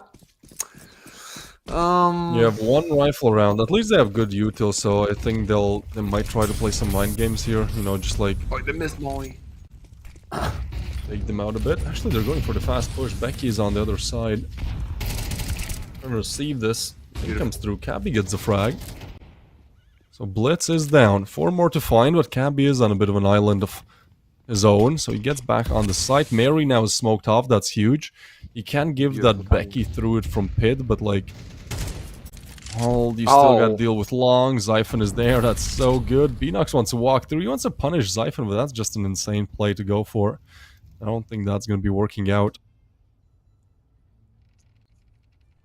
Yeah, huge risk. Can be, but bomb is laid down. They start to play it like... Okay. They know about big stand. But it's nice stand. Becky, nice spray for the last 1 bullet headshot. Just a bit damage for the body of Mary. That sniper for the miss, 1 and 2. Lucky, maybe don't need to play it solo. Take a K-47. Just waiting for the Iceberg. That's the bomb for the short side. I think they're trying to split him from the A house and long. Yeah, Lucky just trying to like check with his shoulder for the info and give it for the Iceberg mate. He's still in the default. Just go and kill him straight to the face. He's looking the only place that they're not coming from. I mean, that's pretty unlucky if you ask me. Spots the first, refrag. That was close. Alright, Sashi, they win it, No need to worry. Looked a little bit sloppy there, but I mean, Ice keeps delivering on all fronts. This is him now on 15 kills. 16, actually. Becky plays well as well. I mean, the Sashi... This is what you should be seeing at Inferno, right? When Sangal have not played a single map on it.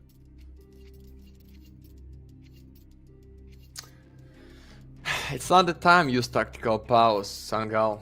maybe you need to make this on the first one side.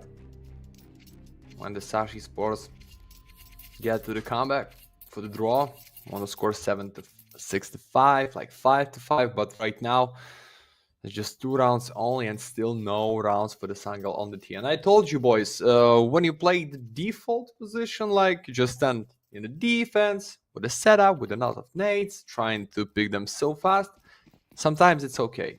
Sometimes maybe good, sometimes maybe shit. But then when you play for the attack, when you need to build something, like express yourself, surprise your enemy, and we see like Sangal is just not ready for the attack. Oh! Damn, Ice dude. cold. Iceberg just Oh, keeps yeah. delivering.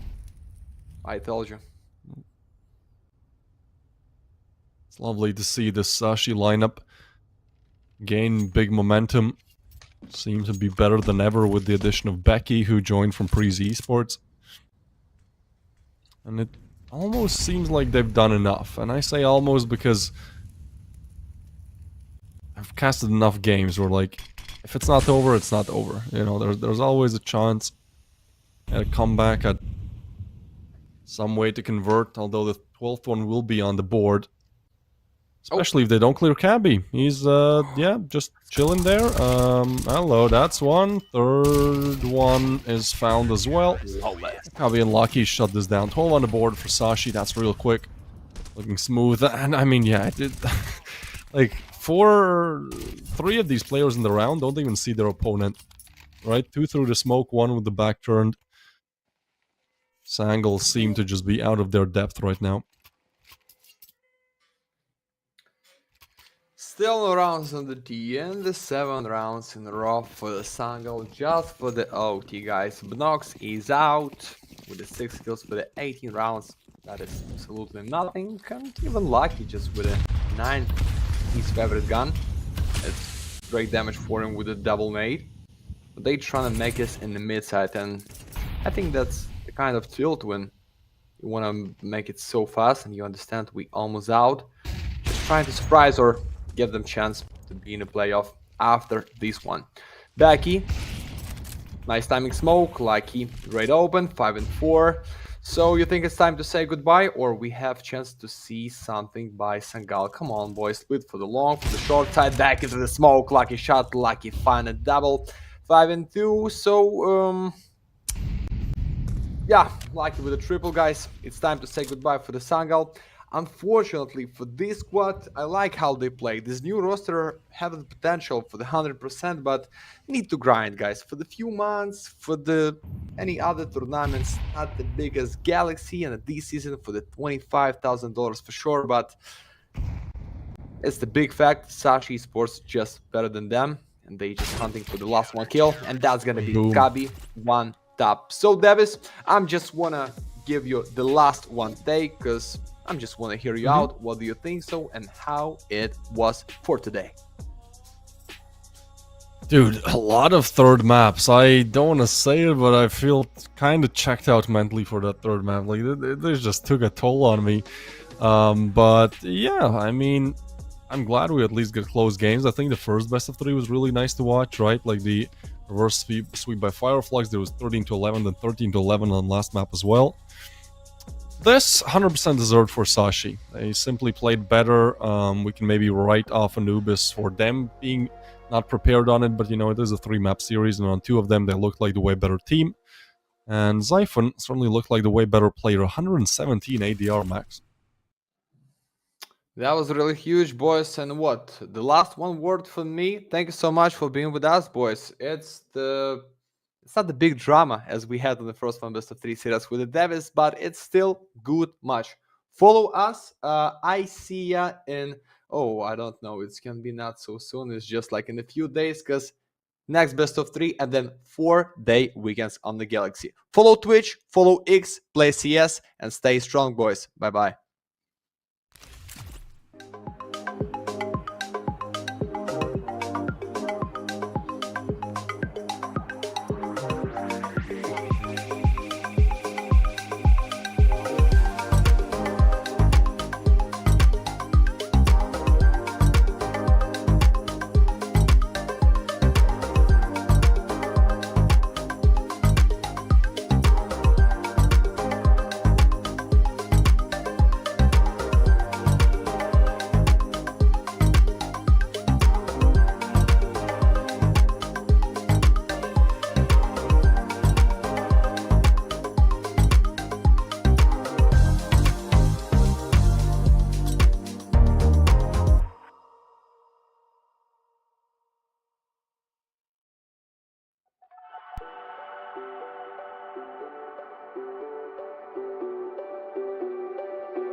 welcome back, you lovely bunch. We are back with more action here. Galaxy Battle Phase 1.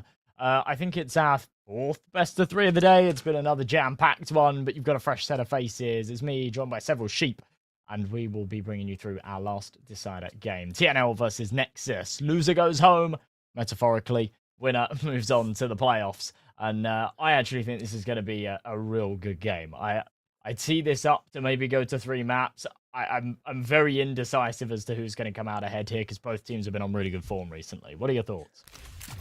Well, in terms of the routes that both of these teams have had to this sort of 2-2 match, to this decider match, has been about as opposite as you can have it. Nexus going 0-2 at the start with losses versus Paravision and Sky Fury at the start.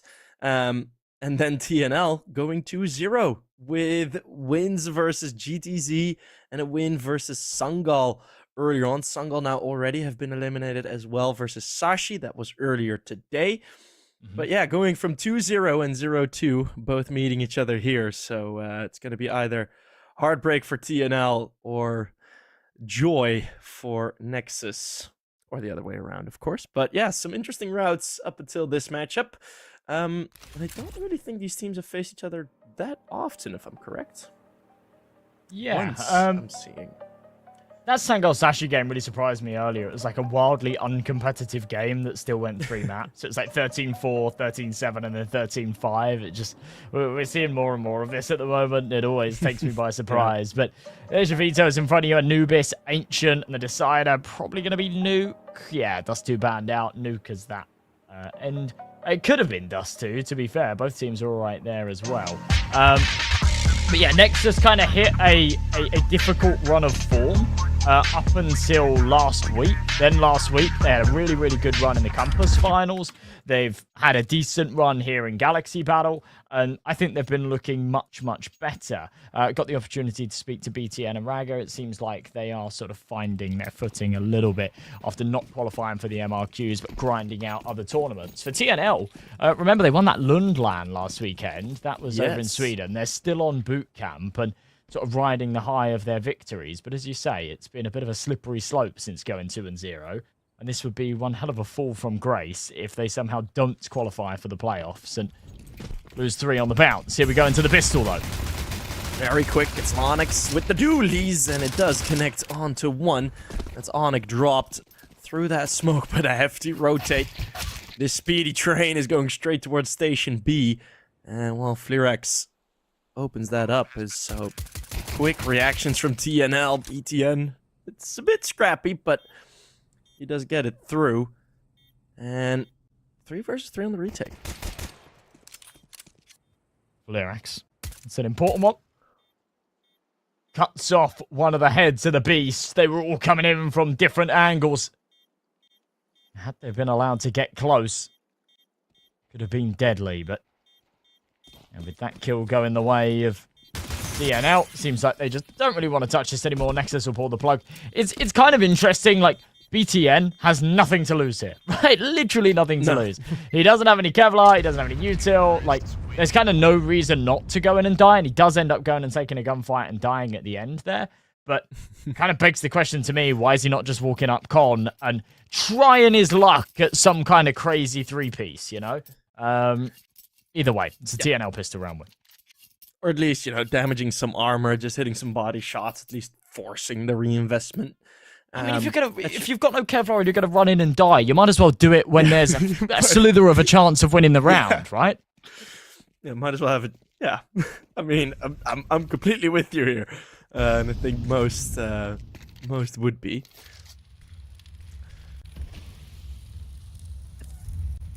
I actually do think, like, slightly on that last round, there was a very quick rotate. I think it was from Sound that just, as soon as that first engagement happened, he just sprinted out Khan into water and just died out in the open there, which did look a bit awkward. I know that as a CT, you know, you want to respond quickly to these T-side rushes. You know, you want to be there to support, but it felt like a bit of a knee-jerk reaction in the pistol round there, and you see TNL reading it very nicely. This stack gets avoided, and Flirex can mop him up. Doesn't want to hand over the AK. Right, I'm going to give you a completely irrelevant stat, but it's a fun fact. Oh, love it. These two teams, right, the cores of these two teams have played against each other once before, right? It was all the way back in August last year, completely irrelevant. Bizarrely, it was actually another 2-2 matchup, right? It was in Elisa for again, same stakes, qualification for the playoffs or being knocked out. This was when TNL were back under the name Dash, but as I say, it was still the same core of that roster. And they were able to win it 2-0, but it was one of the most one-sided series that they'd had throughout the entire tournament. It was a 13-3 and a 13-1, and that was when they were well out of the way in the world rankings, and Nexus were the heavy favourites.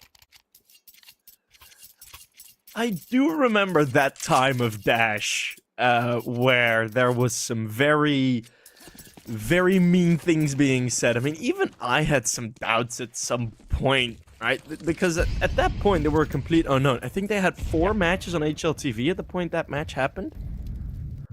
Or Yeah, not a looks lot, about at least. right. Yes, yeah, wow, yeah. 4 matches on HLTV. This guy knows his stuff.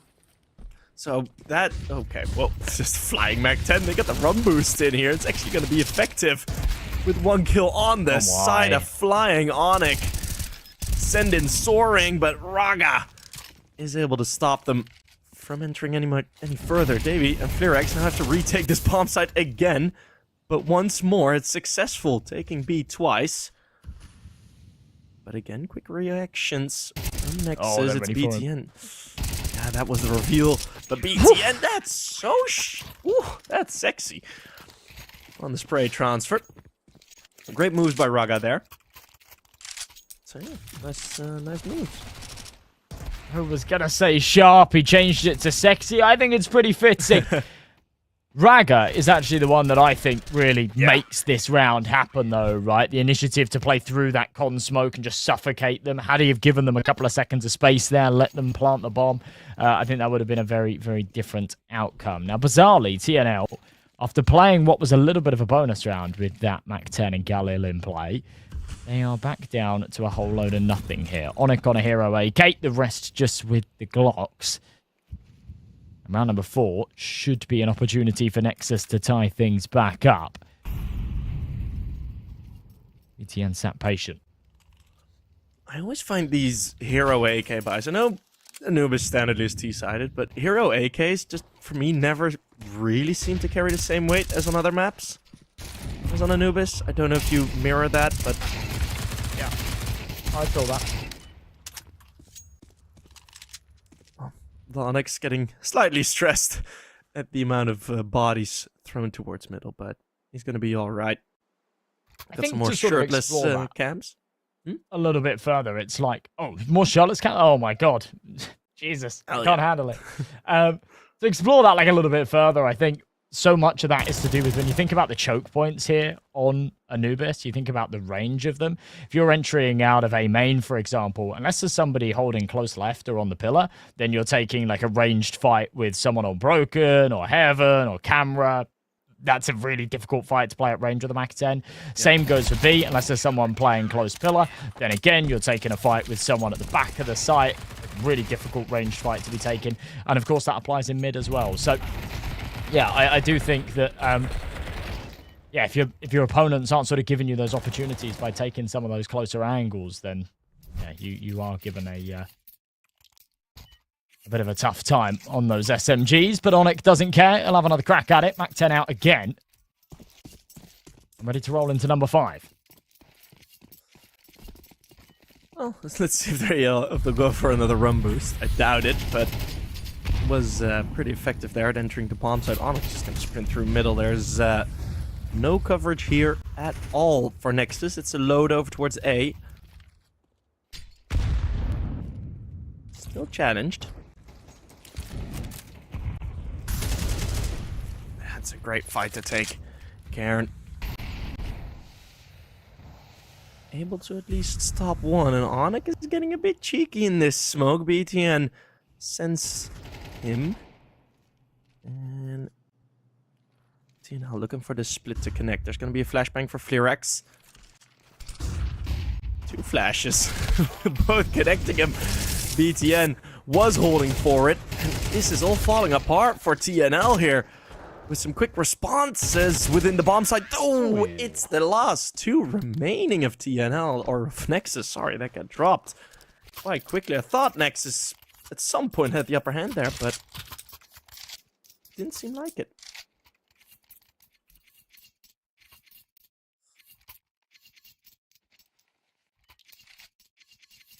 Oh, back into the lead, back into the driver's seat here on Anubis. Sound hasn't got a lot of money either, so yeah, just thinking about what to purchase at the last second. Goes for that MP9. He's had a bit of a stinker of a start though. 0 and 4. Looks to try and change that now. Yeah, I mean, it's acceptable, but I feel like the deeper you get into a game without a kill, the harder it becomes to find it. You start to get in your own head a little bit. Good trade back from Onyx. Can't help but feel that Sound overstays his welcome there with that main aggression, and Zello might make the same mistake. Oh, it's a good smoke. Gives him safe passage to cross, and yeah, they will escape with a man advantage. Fleerax is going hunting. Raga, why would you ever expect someone to just dry peek this as Fleerax? A great individual play. Not the first one we've seen on the B-bomb site. This time it's for TNL. And that's him just straight up dry peeking Raga. That's a tilter of a death. TNL are gonna get 4. As I don't really see a retake to be attempted here. This time BTN does have something to lose. And the economy pretty much already spent for Nexus on this CT side. TNL survive it. An important round win. As both of the teams kind of broke. What an entry. That's so good. But yeah, I mean, you mentioned it as well. Sound does kind of overcook it there. It just feels like it a tad. I mean, maybe that's a somewhat of a result of having that MP9 and feeling like he does need to take that more aggressive fight. But yeah, to me, when they've gone for that little prod, they get the man advantage. They need to just prioritize getting back onto the site and maintaining that man advantage. Just stick around and give them the opportunity for the trade, especially pressing further forward like that and giving them the opportunity for the trade. You are really asking to be punished. Did you know, I'm not sure, I feel like you said it earlier and it just kind of like went straight over my head. Did you know that GTZ got dropped today, that roster? Just did you like mentioned it? You know, they got... No, I did not. I did mention GTZ because it was the first win for TNL earlier. They've been on like a really rough loss streak recently, and then yeah, today, lineup. Damn. To have I mean, they had, was that GTZ that had, because there was one team that I think we were doing that game, or it was me and yeah, it was, they had 1 win versus Metasport, and they had a 16-game loss streak. Yes, yep. Which is, oof. Yeah, that's a sign of bad form for sure. Don't really see Nexus fighting back here unless Lonix or one of the FAMASas can step up. And TNL feeling confident. First time we see that op out on Fleerax. And that's a solo play through this Molotov. That's bomb dropped as well. Still the kills happen. That smoke does nothing for the protection of Raga. 2 versus 3 though. That flash is great. Zello has his moves. 2 headshots. Karen in 1v2. Well, it needed to be heroics out of something. I was expecting the rifles, but it's the Deagle of Zello that gives it for Nexus. That was beautiful with the flash assist. That was great. Pure filth there on the B-bomb site. Not expected to get away with that. I hope we see a replay of it. Yeah, here it is again. From a funky angle as well. Bang. See you later. The adjustment there for the second as well. Really tidy stuff. That was a 3 versus 2. A huge firepower disadvantage. Zello just takes matters into his own hands. Nexus back in the picture, but they fight down on a rock here, it seems, in round number 8. The pistols back to causing shenanigans. Cello, now the sniper in hand. The Deagle's back out. He had some success. He keeps on it. The recovery should be there. It's now Onyx's turn for something magical. A 1 versus 3. The potential is there. Care package on his back. No need to hunt for that anymore. And BTN doesn't want to attack, doesn't want to aggress, just plays it safe. The chess match begins. 1 minute still left. I mean, you can really, really outplay yourself in this. That's one analogy. I was going to say, you're a darts man, Sheep. You always see it. Someone throws a 180, the other person's got to respond with one as well. That's what it feels like here for TNL. Nexus give a crazy play. And Onyx says, all right, well, it's my turn to give it back. Enough time has passed. BTN is doing laps of the map here. He's gone all the way round to A. He's cleared it out. He's then said, okay, well, I imagine it's going to be a late B take. Onyx is going to be punished here. Yeah, that's such a shame. That's such a shame. When enough time passes like that, you just start to get in your own head, overcooks it a little bit, and misreads the situation.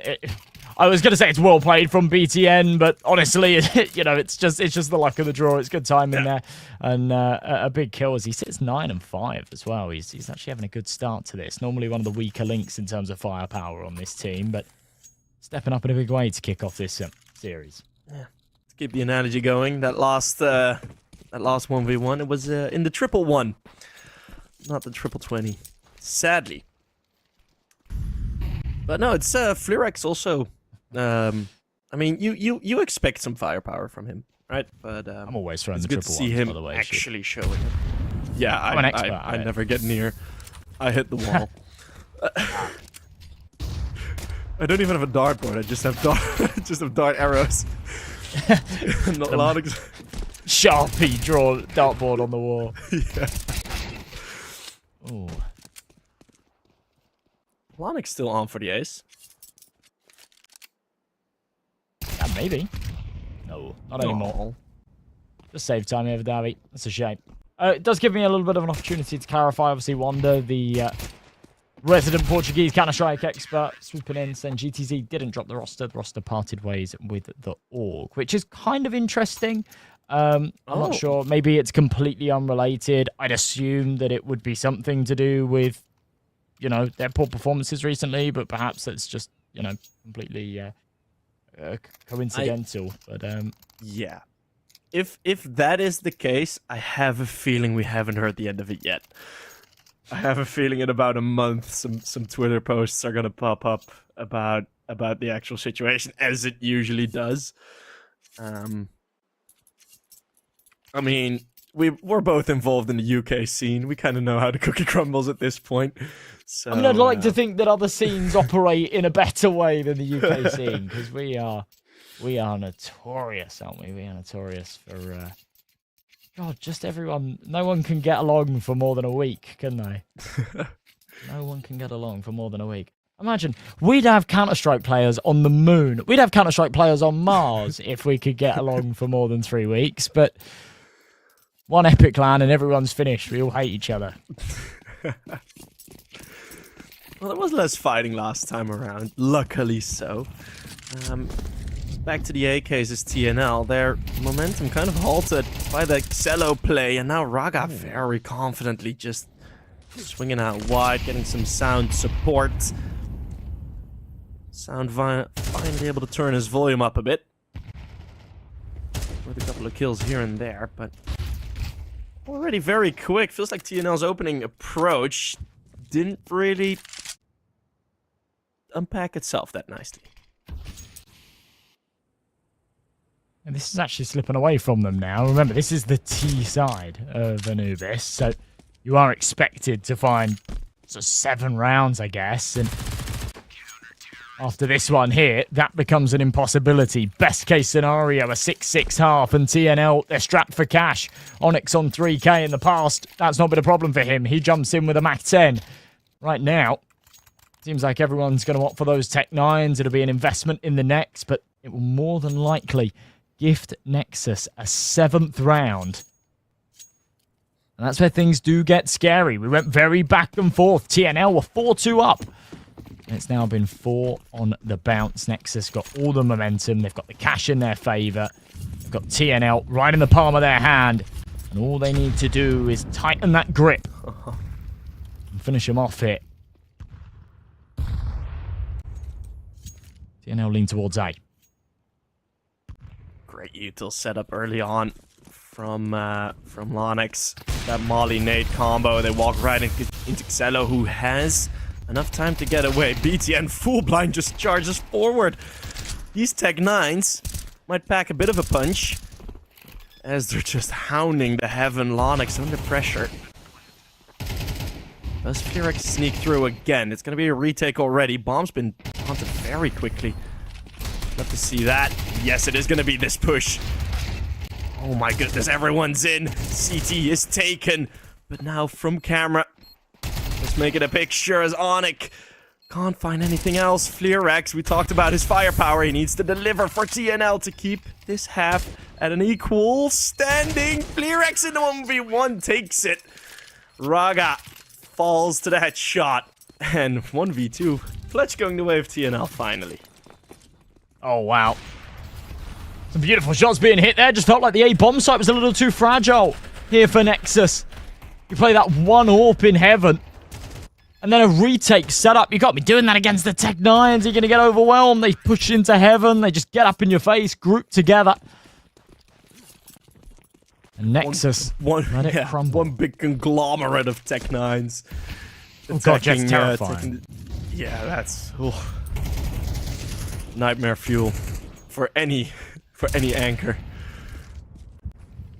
Yes, indeed. There's so much utility.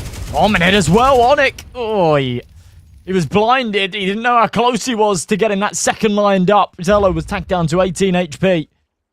And somehow Onyx actually manages to kill the full HP man. Full handing a bullet onto the one that is limping. He's hopping on one leg. Let's get away with that sniper. But his mid-control taken. TNL have put the pressure on. And they've got a man advantage to work with. This is leaning very much towards tying up at 6 apiece, which all things considered isn't too bad. Definitely we're hoping for more, I feel. No. Molly separated them. Davi's playing in front of it. Molly separating him again indeed, and these are just fights at the edge of the smokes. Onyx goes across and is able to find an unsuspecting Raga. Lonix heard by the Molotov still with the wide swing connecting, goes for the fight as Onyx was low. And it's so close again in these clutch scenarios. I mean, these end of round situations are minimal differences. Jesus.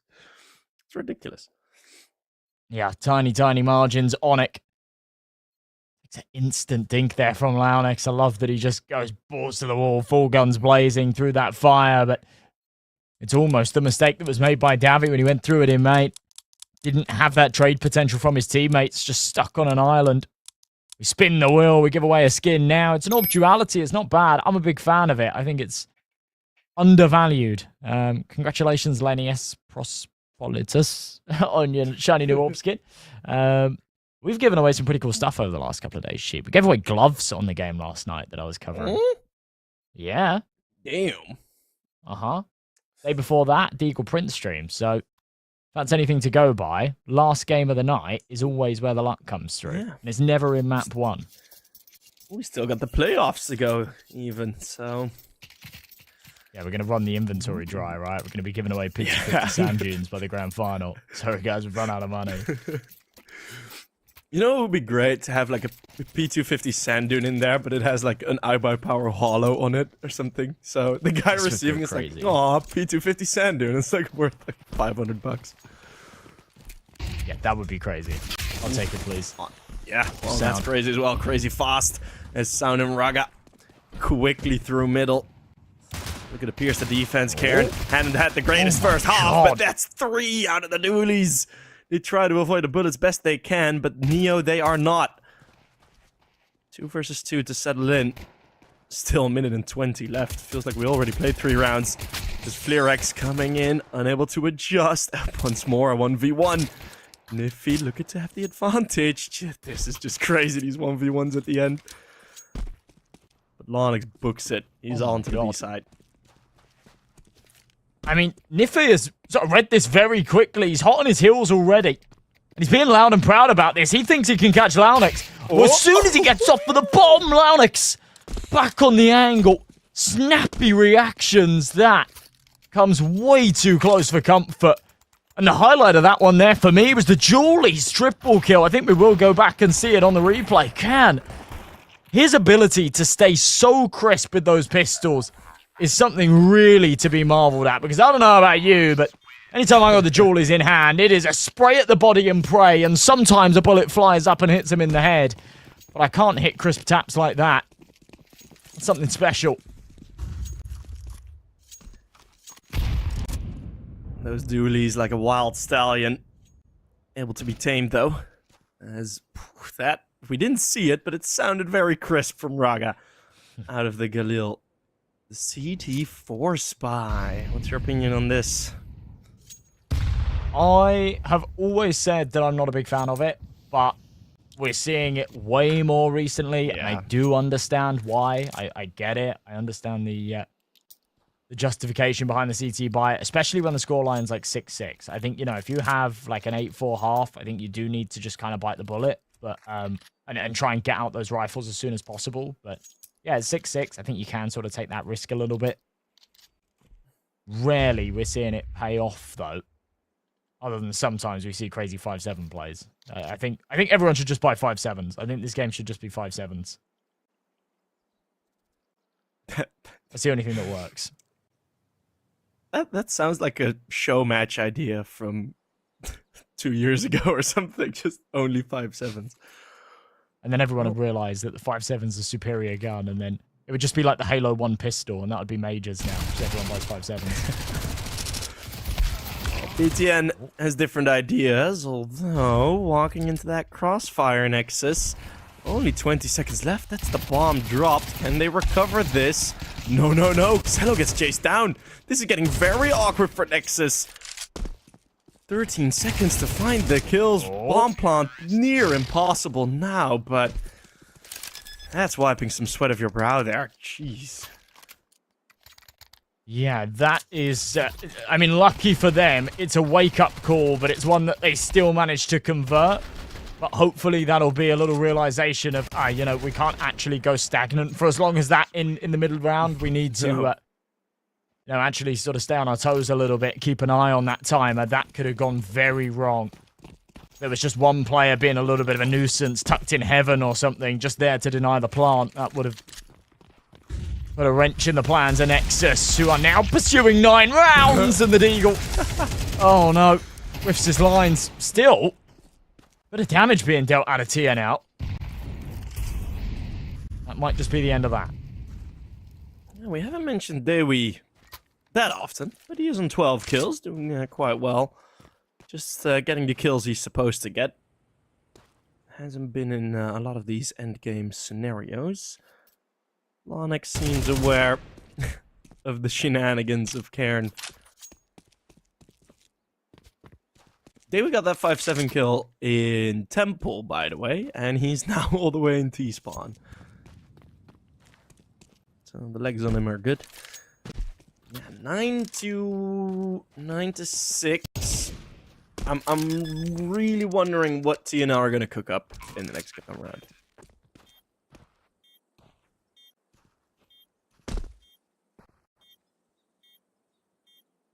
I mean, we've had a lot of like cooking and food analogies. I'm very hungry, so that might be the reasoning.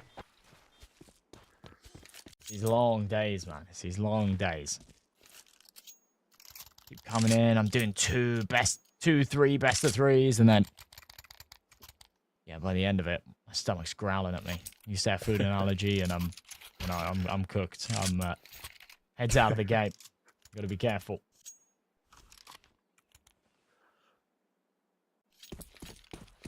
No ops, as somewhat expected, and with the money left over, there's going to be an op on Xelo. So if everything goes well, maybe a cheap upgrade coming in soon. But back to default, Josh. Oh, I say that. There's a wild push out of B main all of a sudden.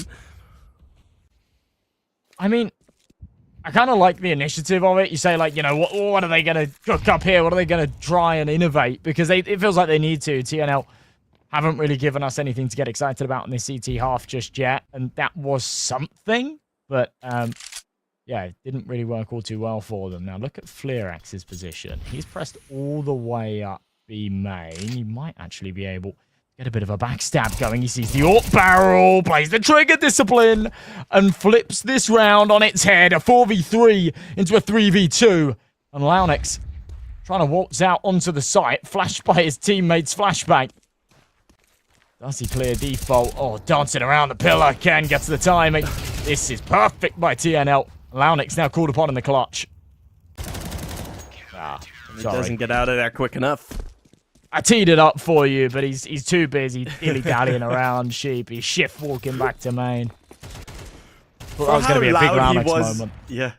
For how loud he was entering the bomb site as he's just out in the open sneaking away. It's like, they kind of know you're there. Yes. Exactly. It's not like they don't know he's there. I think the idea is he's thinking that, yeah, one of the B players is going to be coming in on this flank and doesn't want to give up the Q that he is going to be trying to repeat back into that. But, yeah, it's just an awkward timing, isn't it?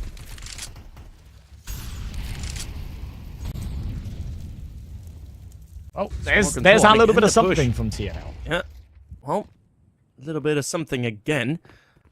As Dewi and Niffy try to push out. They were completely isolated. Sandwiched in Flirax, no option to save him. So Flirax is just going to bait him in, looking for a multi-kill from the back platform. He needs to do it all by himself. As Xello looking for a no-scope close range. Bang! Hits it. And another! Xello is so good! In the 1v1 in the end, all of his teammates falling. But the AWP still standing. Xello with another clutch on the B side. Jesus. You know, I want to kind of address the elephant in the room here, which is Launex is 24-6, right? That is the impact that he's having right now. He's playing out of his mind, but it doesn't even feel like he's been doing anything too flashy. He's just been consistently finding early multi-kills. If you were to say to me who's like the star player, it's been Xello. He had that crazy deagle play in the first half. He's had multiple clutches. There was another one there. For me, he's been that sort of standout man that's given us the exciting bits, but Launex has given us just the consistency. He's rocking a 4 KD right now as we go into round number 18. It doesn't seem like TNL have an answer for him. It is actually insane. The closest one to him in deaths has doubled the deaths on his team. I don't know how Launex just managed to survive everything. Yeah, because we haven't seen them save so many rounds. Yeah. No. I don't know either. No idea. I mean, he was there to throw a flashbang at the Xello clutch, but range now. Yeah, baiting in that MP9 didn't really go as planned. Maybe he's cracked the code. Back in like 2012, I think 2013, I remember my friend, he used Cheat Engine for cheats on GTA, and he was like, oh man, I could use it in Counter-Strike and then change my money and then buy like an AWP on pistol round. And I was like, oh yeah, man, that's a really good idea. Right? We were like 12. Yeah, did it. Obviously, the value on his screen changes, but all of that stuff server side says that he doesn't have enough money to buy an AWP. Very quickly got VAC banned. It wasn't worth it. Don't do that at home, kids. I think it just insta-VAC bans you now as well, by the way. I'm not sure how detection used to work, but it took like a day last time around. I think back then it used to just be like Valve employees just checking every single account. I don't know. I mean, that seems insane. It must have been able to detect specific software, but yeah, it wasn't an insta ban. It came like a day or two later, but yeah, I don't know. Alex has worked it out. He's bringing his death values down a little bit. I can't work out how he's only died 6 times either. So, like, yeah, I'm baffled. We're gonna have to watch his rounds back. in between maps, just to see how that actually did happen, as Niffy holding on nicely. Flux can mop up the rest together with Dewi, and this is a very solid hold. Nexus, from how powerful they seem to be, this one falls flat instantly into the replay. Don't want to linger around here. TNL, the way in which they deal with that, and honestly, you know, just the comfort in which they deal with that, it feels like they're playing against Glocks, right? That was a full investment from Nexus. They just sort of run in without any resistance. 11-8. I mean, they've still got a great margin for error here. They've still got a really good chance to close this, but losing that round in the fashion that they do does complicate things a little bit. The money's not great, but there's enough to buy. There are contingencies. BTN's down to a Tech 9, Sounds on a Galil. There isn't a whole lot of util. They lose this one. It's an eco in the next, and then it goes 11-10, and it really does go on a knife's edge. So they'll be quite eager to just close this one out without complications, try and deal the damage here, but they need to do something different, because what we saw in the last round is not the recipe for success. No, TNL, I think not, because they don't play standard 3 on B. They did have 3 on B at that moment, so I think Nexus got a bit unlucky with in what round they timed that rush, because they just run into 3 players, including the op, which isn't that common of a setup on B, so some misfortune. But a bit more of a tactical approach towards the same bomb site now.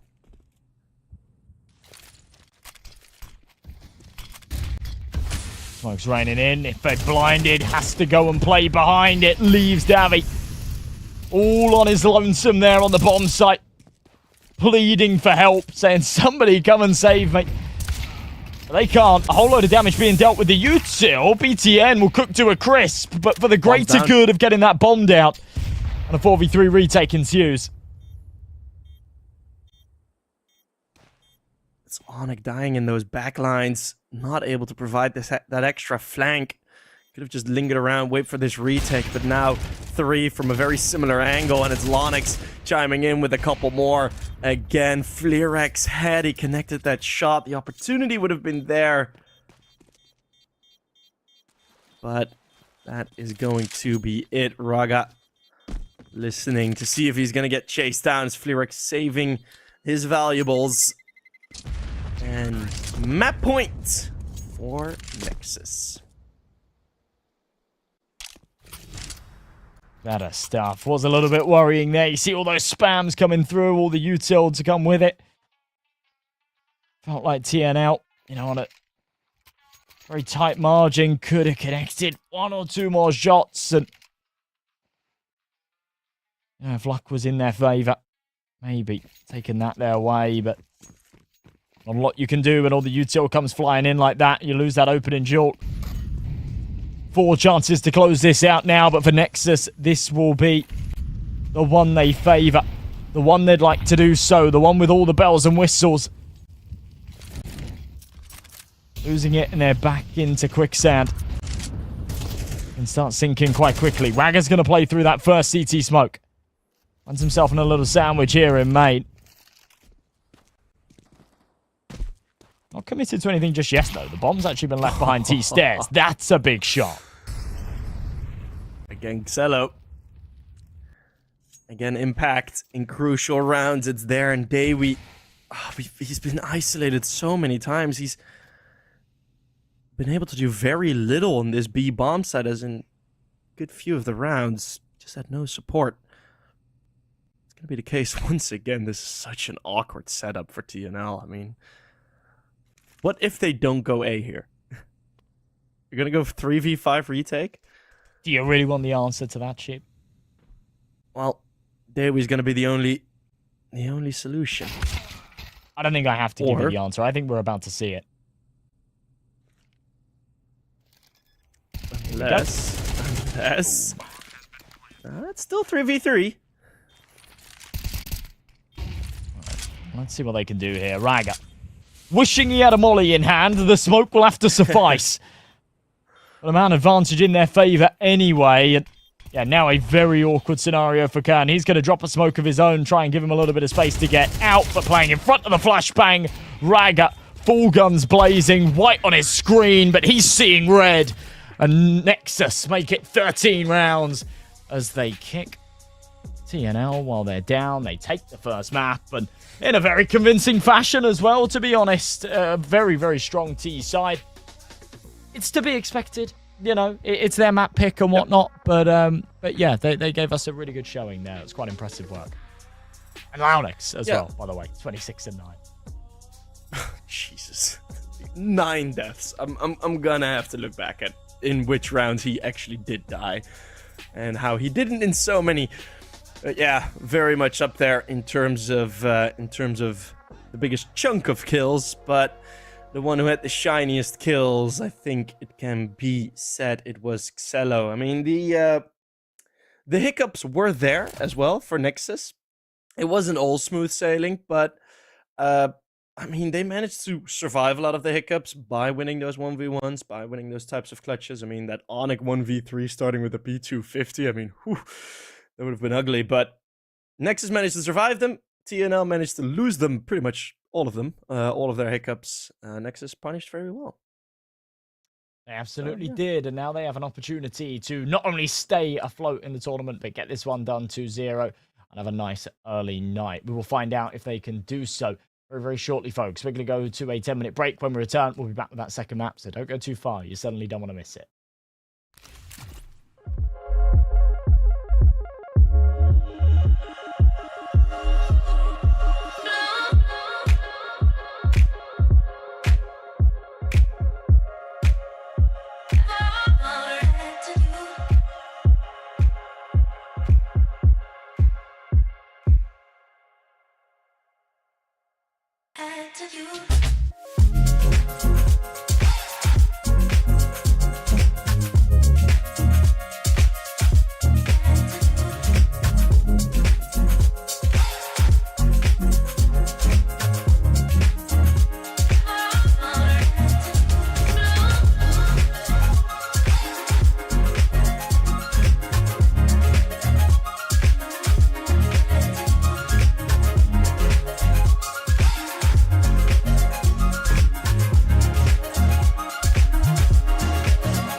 Yo, welcome back, everybody. We just saw map 1 conclude. Nexus took it their way fairly convincingly. It got a little bit shaky towards the end. We thought maybe we'd need further rounds, but yeah, no hiccups and comfortable stuff there on their pick of Anubis. We go into map 2 now. I think that maybe a 2-0 is ahead of us, but I'm not sure. It's been a day of 3 mappers and a tournament of 3 mappers, to be honest. What are you thinking, Sheep?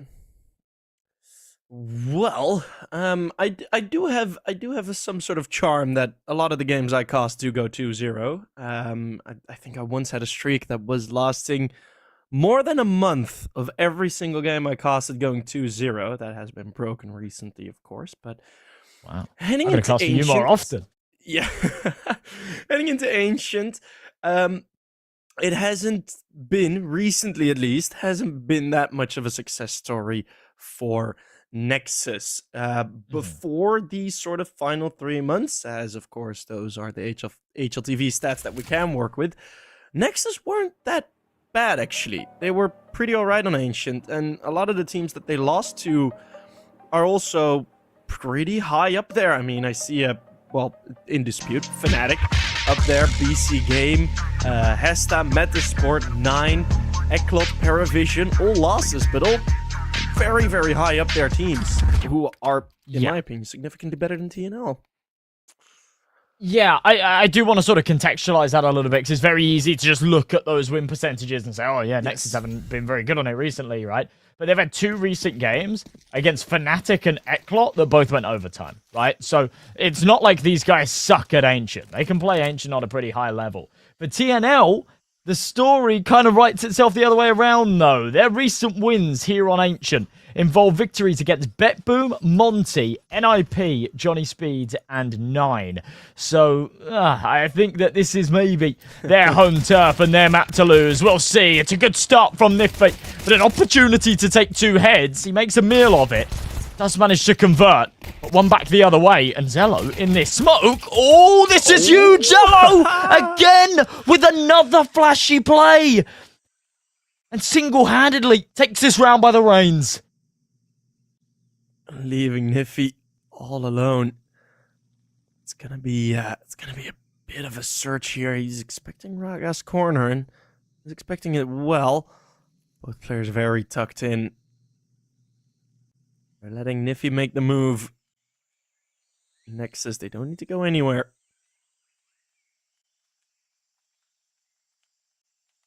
This might actually be a great play, because I do think Cello is exposed to this angle. He's looking for it, yes, but still no way to escape from where he's hiding at this point.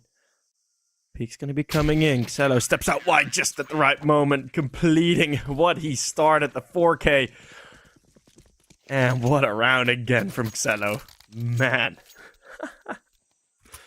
At what point does this start playing on the confidence and the morale of TNL here, right? You got to be kicking yourself after such a good start, an early 2-man advantage, and then playing through that CT smoke, thinking you've got a little bit of a wrap hit. A sneaky play onto the A site. Zello just being that snake in the grass to bite your ankles in his case. Bites him right in the head. Does all the damage. Fleerax blinded. Hang on. Thought that was going to be a bit of a mowdown instead. It's actually Raga that has to pick up the pieces. Yeah. Tidy stuff though. Oh. Alright. Just the one. One-ick. That's such a terrible joke. I do apologize. 2-0 for Nexus. The twin brother too, Nick. Just wears a long cape. Oh god, that's making me laugh a bit too hard. All right, shall we focus again? Well, mostly me. Do we have to? As we do have 3 Mac-10s. TNL looking to continue to have some light damaging weaponry, and with 2 kills opening up that B bomb side, advantage is there, although this retake doesn't seem too impossible, especially not now. Onyx continuing where he left off on the last map. gonna walk through that smoke. Well, does get the information on where Cairns is. He's completely stuck in. Novaq 1v2. Ooh, this is awkward. Right in the middle. Tried his best. Yeah. Valiant attempt, to be honest. I can't believe he gets away with one there. Ragger low as well. One bullet with that Mac 10 would have finished him off. Into the head, right? It was 56 HP, so one to the body wouldn't have done it, but a headshot there could have done so. 3-0 start here, though, for Nexus. And TNL's approach to this has been throw themselves at it with buy after buy, and I don't like it. Right? We saw the second round force, it didn't work. We then saw a third round where, okay, to be fair, they weren't double eco. They just went for a force again. That didn't work either. Now, keeping enough cash in the bank to have a buy in the next, but maybe they're about to turn the tides on us and show that force buys are the answer, because the Tech 9's doing a whole lot of damage here. Oh, nice shot back.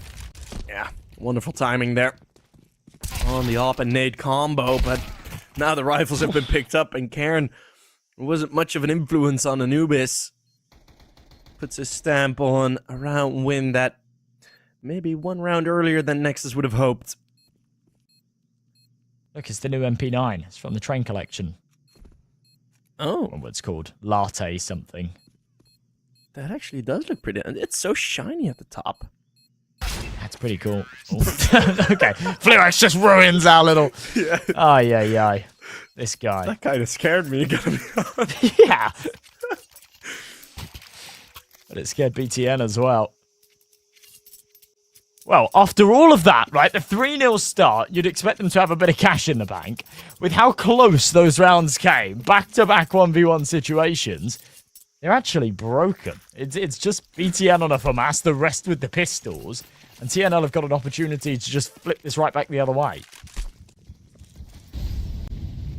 Yeah, this round doesn't look like one with the recipe of success for Nexus. I mean, of course, these deals can always step up, but...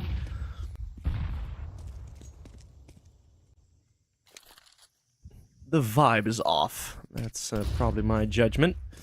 As Davey isn't even looking at his monitor by the looks of things. Just looking back. He's feeling comfortable. Oh, yeah, these pistols. Posing for us. Yeah. Fashionista. Cleared everything off the map. Ooh, fight here in T-spawn. Yeah, I mean, whatever happens there, he gets traded by Nife, but 1-for-1 would have been nice for him. Is the information gained? A dink hit. Around this corner, BTN needs to go big. Only the one. Double swing. Onyx there with Cairn just to support if needed. The shirtless gamer prevails again, but you can't blame him. They're on boot camp, and it must be really hot in that room with 5-6 PCs. Ugh. I hope they have air conditioning. Yeah, it can get really hot. I mean, my room already heats up from the singular PC. Let's pause that. Xello, with 20 seconds left, this Deagle might find another heroic play. It gets stopped before I can even hype it up. But with 3 players not looking his way, could have been that opportunity. TNL, indeed, as you mentioned, going to get a couple of rounds back. So that early work, at least being rewarded now.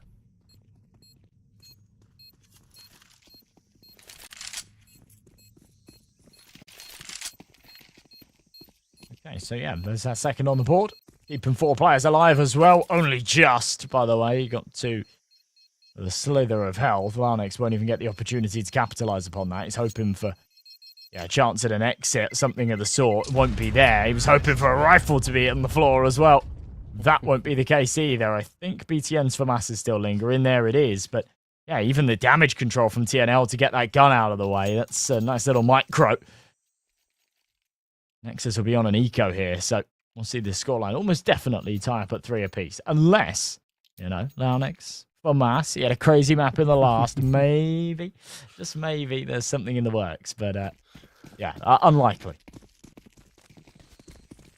I always love how much you can imply just with a simple unless. It's so easy. It's a caster cheat code.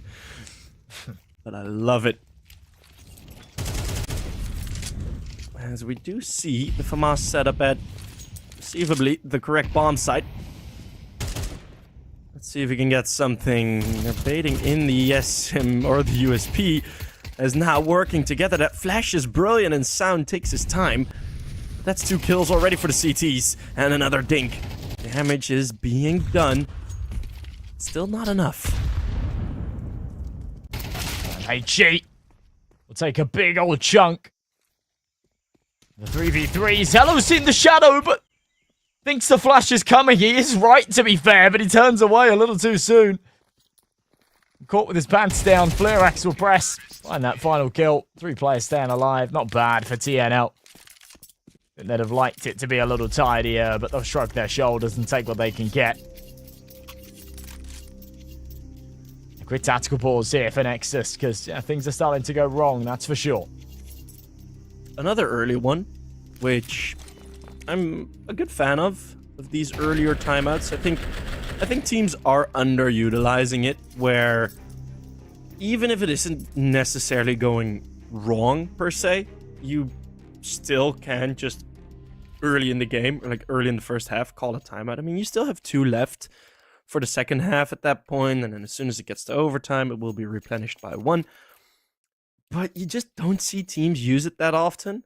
But I do respect it, you know, kind of slowing down the tempo of that first half, not letting those rounds get away from you. And I wonder what they have cooked up. Some instant smokes from both sides, a pair each. And a mid-fight. From the top we see it. Onyx and Raga able to convert onto Karen, and Raga just doesn't stop. Doesn't stop, he does. Niffy gets dropped by the P2000 of all weapons. Well, before we hit 1 minute 30 in the round, it does look like it's over already. Okay, well, the timeout doing them some real favors here.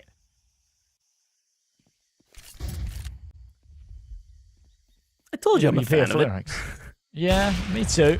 Flux might actually still be here to bring some bad news, though. I'm walking up. Oh my god. He might actually find another hit. Oh no. Onyx. It's a 5v2, Sheep. This is very awkward, Nexus. Talked about surviving hiccups. This is more of a cough. It will probably quickly turn into a fever. If they do lose this round, they're going to be sick of it.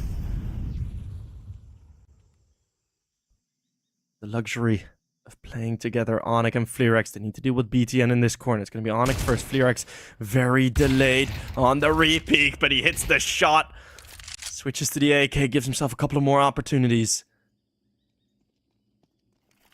And now he has all the info. Onyx, of course, knows he's going to be near this bomb site. But a Molotov due to delay. Oh god, this is so good. Onyx preventing the runaway. And out in the open, Flux actually connects. Oh, the 2v5. Flux 3 on the op. 1 on the AK, that final fight. I mean, he just offers it. Just tells Onyx, yep, I'm swinging wide. Come get me. That's a stinker for Nexus. Oh my, yeah, it is. Just as we were praising them, commending them for that timeout, and, you know, everything that seemingly was coming off of the back of it. It was a 5 versus 2. They get a little complacent. They spread out. They take fights that they didn't need to. It all comes crumbling down beneath them. TNL full ahead. And that's going to be one that Nexus think about throughout the rest of this game now. Especially if this ends up being close towards the end. They'll be saying, man, if only we finished our meal there in round number 7. Need to kind of get their heads out of that bin and try and focus up again here.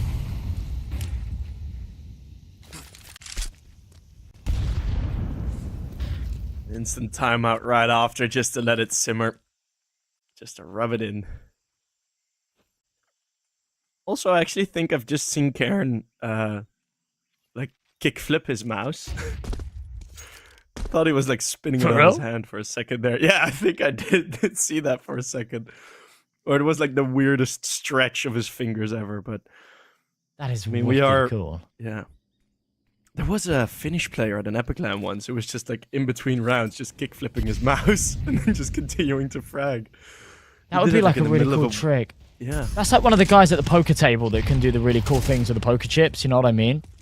Yeah, very intimidating. Like, yeah. That would be intimidating on LAN, I'm telling you now. Ooh, hang on a minute. These pistols are doing some decent damage. All picked up on Lonix. That's a wonderful recovery from Dewey. That was pretty much the biggest concern. Now dealt with.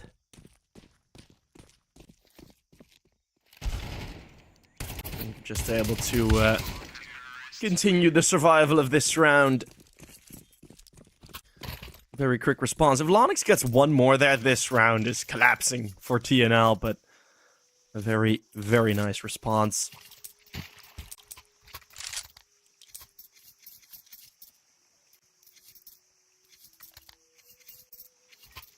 Five in a row. Josh. This has been pretty flawless out of TNL. It shouldn't have been. They shouldn't have converted that 5v2, but you got to take your hat off and give them all the credit that's due for it. Raga trying to press down. Take that elbow fight. Doesn't want to overstay it. So instead, Flux is actually going to get out of middle here. The trades ensue on the B site. It's just going to open it up for business. Loads of room gained. Raga with the repeak. And they've just fed Flux. And it was all just for the distraction anyway.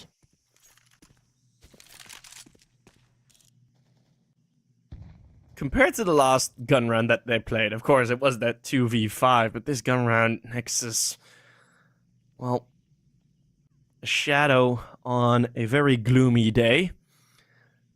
Barely visible. 2v4, just looking for the save, and they're lucky there isn't that much of a hunt. I think TNL definitely do have the funds to throw some bodies at this, but they don't really care all that much. I mean, to be fair, if you're winning rounds this easily, yeah, keep the op, keep the rifle. We'll be good anyways.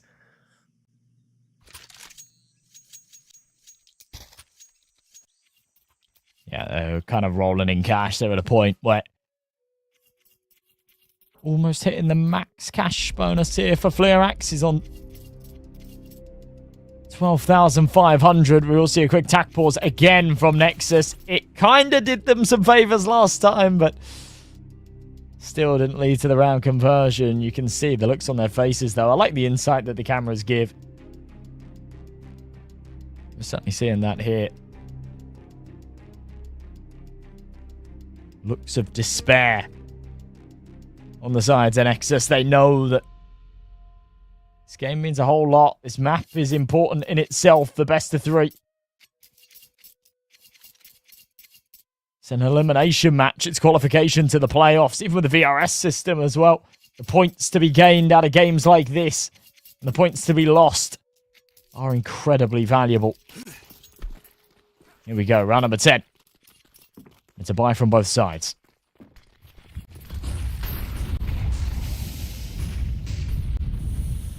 Not as aggressive again. I mean, the fear has been put into them. I mean, the last gun round, the aggression in middle, completely dismantled. The other one, it wasn't really worth anything.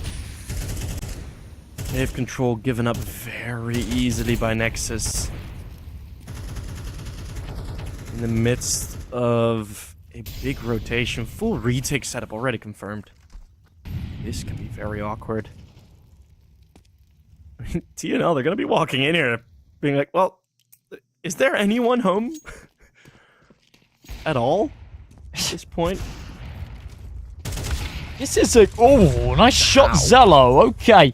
It's an interesting approach for a full buy round with as much weight behind it. And of course, the timeout called.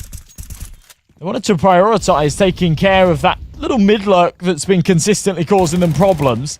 They lose the B site as a result, but so far so good. Spam all, Alex! That is one of the luckiest little pot shots through the smoke I have seen in a little while. And look at him, cold as ice. He doesn't even react. He's like, all right, yeah. Easy, mate. Good round. One of the players was crouched. I assume they were just tripping over each other, looking to boost up onto that box, and well, before they can even jump. Yeah, one of them was crouched. They're probably just looking to boost. Oh boy, well, finally, some glimmer on the side of Nexus. Something to be happy about. 6-6 half could still be a possibility, and then it feels like we're going down the same route as we did on Anubis, doesn't it? Certainly does. Oh. Someone wasn't happy about that. Chaos in mid. This one goes down on elbow.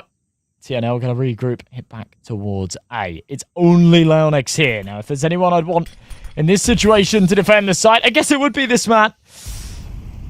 But all by himself, rotates on their way, but they're a little bit late. He'll be tested with the fire at his feet, and he has to swing out. But no cigar. Davy instantly dispatches. Do they play through these smokes? This is such a tough call here for Nexus. Well, they do. Sprinting through. Niffy and Flirex, they're holding down the line. And Xelo just kind of gets stuck on a brick there. Trips over his own laces. Flirex reaching all the way back to give his teammate a fist bump. I mean, that peek from... Oh, that he doesn't get the kill there. Do you prioritize the bomb planter in that situation? Do you just want to take him down? I mean, just maybe the chaos just overtook him a bit. But Lonix, that flashbang coming a bit too late on his peak, just swinging out wide. Davey already had his crosshair set. Another push to respawn, but Nexus seemed to be running dry on CT strats at this point. It feels like a bit of a desperation play. Feels that way. Good advantage here for TNL for the final of the half. Nexus have got a lot of room. They're sat here stretching their legs on the B ramp going, all right, well, they're not here, but need to stay mobile, guys. That means that they're apping back to A. Currently, no one is there. Xelo holding from CT spawn. Raga thinking maybe he could dip in and either get a bit of info or catch a timing if he pushes elbow. Still entertaining the idea. But I don't like this. Look, he's going further away from the site. And Xelo will now be tested. Can he do something more than just the one? It's going to be a molly towards the default bomb plan in a scenario like this. Raga getting dropped in middle, meaning Xelo loses all of his support from other ends of the map. Onyx and Xelo, it's been the duo that's been catching most of the headlines throughout this, well, at the halfway point of this best of three, it feels like. No more shots connecting, and the 8-4 half, pretty damn dominant, if you say, if you tell me. Yeah, I give it to you straight. It was pretty damn dominant. TNL. Looking like the better team. Nexus certainly had their moments. Had their opportunities to make that closer. They weren't able to seize them. Things looked very sloppy on the retakes. Not bad. Scubby 001, congratulations on your new M4A4 in living colour. It's nice and colourful. We're just teeing it up. We're teeing it up for the third map, knife drop. Just you wait.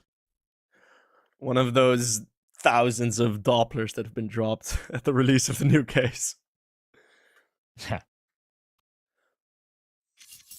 You a fan of the long dog? I mean, I think I don't know if it was you I talked to this about, but all of a sudden they go from only having the Asimov as like the only sort of white colored op, and now you have like 4 more added, like the Prince Stream, CMYK, Long Dog, and the other one. Yeah, But or the cracker. It's kind of pink. but It's all right. It's all right. I feel you. I like the long dog. I'm a big fan, but I agree. I agree that they're overdoing it with the white skins. Yep. Hello. It's very sharp. Very sharp indeed. Still 3 versus 3. These are some awkward gunfights. Not a lot of clean shots coming in, at least on our perspectives. There's Karen looking at his teammate running in. Those are clean. Xello, another clutch asked of him. And what do you do now if you're TNL? You're 3 HP on Niffy, the man who's been winning all of these clutches, up against you. How confident are you going to be if you're Niffy here? Oh. Oh, God. Yeah, I mean, as you say, those 3 points of health, he's so scared, he's so wary that Zello's just tapped it again. This all comes down to timing. And even if Niffy gets the timing, he needs to be clean and concise with that headshot. We were talking about those crispy shots, sharp as a shiv for the opening duels, but things got very, very sloppy. Niffy can't afford for that to be the case here. He's just going to full 10-second stick this. It doesn't feel like he has many other options, and Zello's going to call his bluff. Now starts to panic and realise, peeks around the corner. Oh! That was a second to spare, possibly less. He is lucky that he starts pressing when he does, and you can see a little smile on his face there. He knows that must have been close. I love the player cams in these, because you just, as soon as he gets the kill, you just see him like tense up. Like, oh, that was actually really close. Counting in What his a call head, as well. I mean, Niffy probably realized, well, I'm not winning it in a gunfight. Might as well call his bluff. Yeah. The only chance Niffy had of winning that round is catching a timing with implanting, right? That was it. That was like pretty much his only chance. And not getting that, it was stick the bomb. And he almost had it, to be fair to him. It was a good call. Yeah.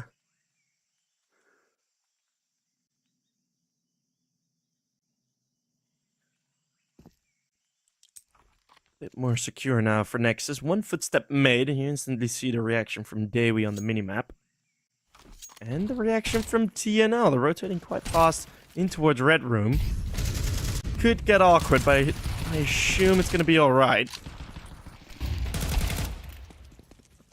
Especially with that play, Niffy just kind of giving himself up there.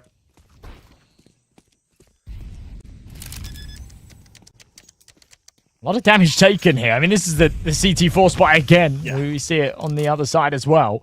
And it does kind of bear fruits, but not wanting to go for this retake means they won't reap the rewards of the damage that they dealt early. Nexus get away with a little bit of a superficial, near flawless round. 4 players staying alive, but it doesn't feel like that. BTN and Zello sort of limp their way out of this A-bomb site. Carry across those guns. TNL, that'll be on an eco in the next, will be happy to carry across some kind of firepower. This will go 8-6, likely 8-7. And TNL right back in the picture after an 8-4 deficit. Sorry, Nexus right back in the picture. I think I said the wrong team there. Been a long day, sheep. You're alright. We all make those mistakes. I just make them like slightly more often than is usual. So it's good to have you here and there as well. I can relate to that. Go down together. I once pulled it off to just completely, like, someone was clutching and I just yelled out the wrong name of the guy that was clutching. It was like a long 1v3 as well. Like, I've had about a minute to read his name and I still messed it up. Yeah. Just gotta gaslight everyone. Yeah. That was a highlight I did not post. Hey, cut off. For obvious reasons. Gaslight everybody. Sorry, guys, the HUD was wrong. Yeah.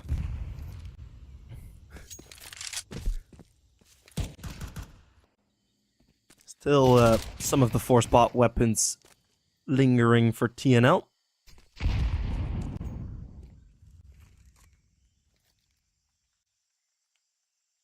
It feels like that scout has already missed its chance to really put its stamp on the round, because as soon as the numbers get low, there isn't really anyone else to, well, act on those body shots. Should be game over for the scout. BTN. 10 creeping his way through. Look at this, the double boosts. Pillars on either side of the B site, trying to get a sight line over that smoke. The bomb's gone elsewhere, so it is just BTN trying to do some damage, rack up a bit of money. He doesn't even fire off the shot. Gets overwhelmed by that pincer. Venus flytrap doesn't let him escape. So, I mean, the thing is with this, right, is TNL need to just run at them and try and do some damage here. Because the last thing you want is to save a MAC-10, a Scout, and an MP9, go into your buy round and start thinking, these will do, right?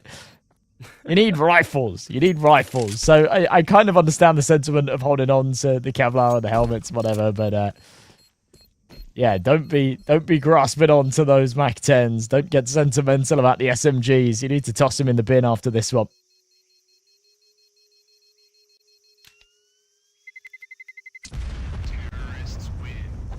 I'm wondering if they're gonna hold on to some of them. At some point, you could kind of justify it. It's like, yeah, we are technically still in the lead. Flux is gonna trade in the sniper for a different sniper. And hopefully we're now in the middle of a tech pause that doesn't take too long. Well, I do see BTN has disconnected, so.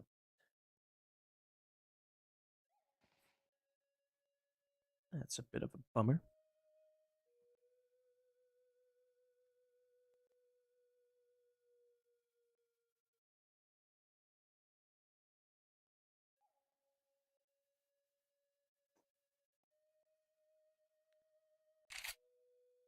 Yeah, not a time to want technical issues. Not that you ever want technical issues, but there's better times than others for them, right? Once you're trying to pull off a comeback in a decider match, it's definitely at the bottom of that list. And it can be one of those annoying ones because, like, recently, if you've been playing a lot of Counter-Strike, I mean, you know that sometimes the game just doesn't want to reopen, or it reopens and it keeps minimizing, and it can be a whole heaps of nuisances. Nuisance? I don't know. I don't know what the plural is of nuisance. But it is going to be the two SMGs actually being held on to, so I am expecting Cairn and Onyx to at least play up close, maybe even a cave stack. It's going to be a very lopsided setup here to start off with. I made a joke and I muted my mic. I don't believe it. This guy said nuisance eye. Name like several sheep. You need to change your name to several sheeps. Sheep eye. TNL. Oh my god. Just a B ramp crunch. Finally the answer. Their prayers have been responded to. Onyx. Just desperate for some kind of trade. He won't get it. TNL make it 9. They deny Nexus that chance to even things up. I don't really think that is a proper round call from Nexus there. I mean, these guys, they absolutely know that there are still two SMGs in play, right? There are very valid strats on the T side of Ancient where you just leave B lane to, like, for the CTs in the beginning of the round. You have such an overwhelming firepower advantage in these longer angles, and they just try to fight for it, run right into where the SMGs are most powerful. I mean, they deserve to lose that round if you're gonna try and fight that fire. Fight. Catching out BTN, trying to get cheeky through that smoke.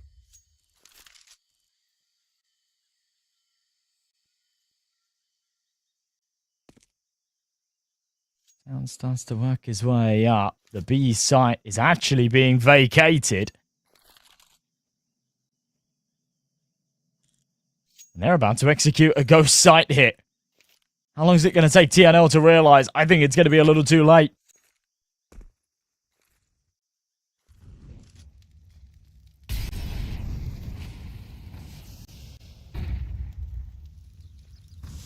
Nexus carrying a good position, at least for now.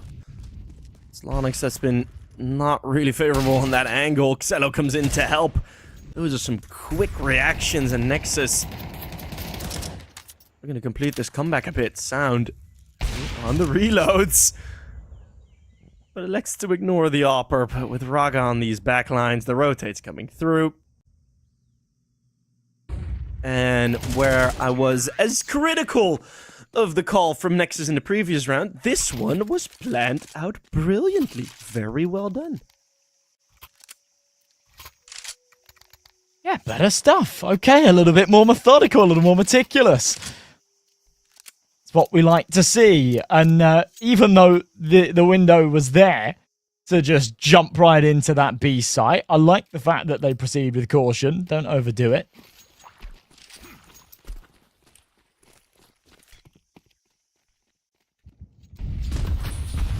Here we go again. Round number 18. Money. Fragile. Launix wants to abuse that. And he'll jump right in with a double headshot.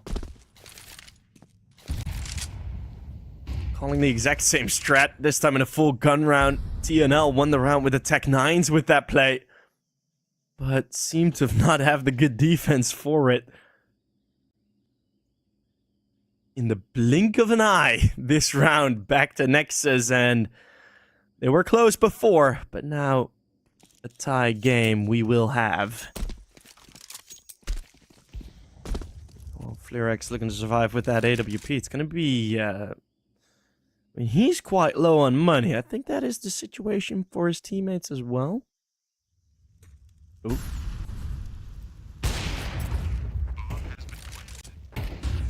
You're actually in close range. Okay.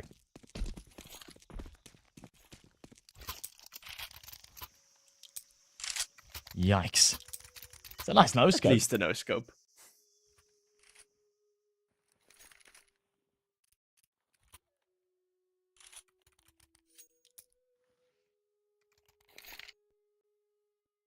Okay, well, I said before, that was going to be a bank breaker. It absolutely was.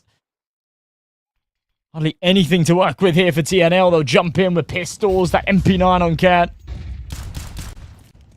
Oh, but a nice shot from Davi to get things started.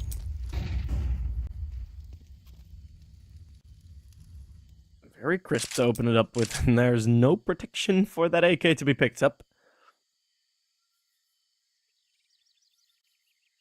BTN heavy in conversation. They're trying to look to deal with this control. Onic looking to make it a bit easier on him. Davey looking to make it very much more difficult. That picked up AK is doing some great work. And BTN survives the scare there. Still 3v4. Oof. Awkward one this for Nexus.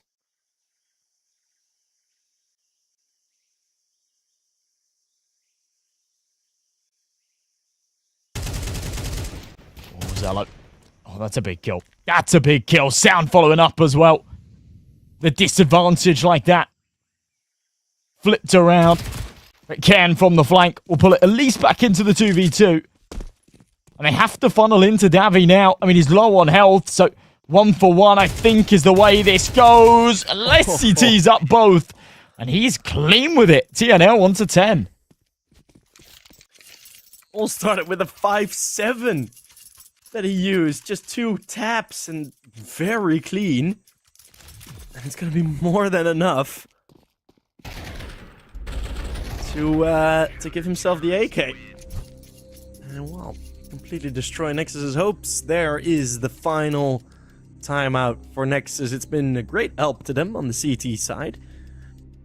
Now, or everyone on 2K.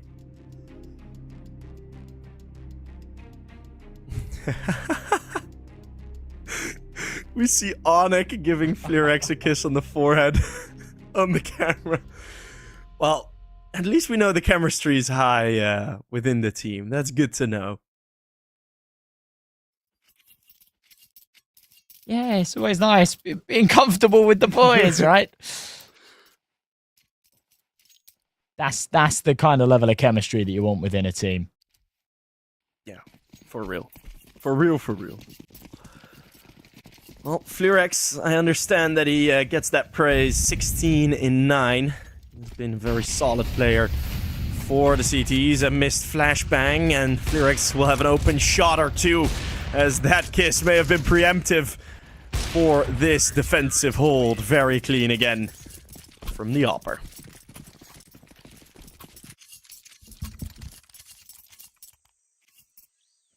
I mean, if my teammate gets a triple kill like that, 19 kills in Ancient, I'd probably give him a peck on the head. Pound the head, slap on the belly. Yeah, I mean, I am terrible at Ancient. I always need to be carried on this map, so maybe Onyx feels the same way. Yeah, I feel that. Flux has kind of been demoted to the dark corner of the room, though, hasn't he? Maybe that's where he thrives. A mushroom in a cave. A powerful mushroom that makes you see things. Missed the AWP shot, Nippy. At least get that first onto Launix. Lots of damage dealt. Decent trade. Sound. Is he aware there's another in this corner? The answer's yes, but he cannot convert. Lovely play from Niffy, just a bill on this.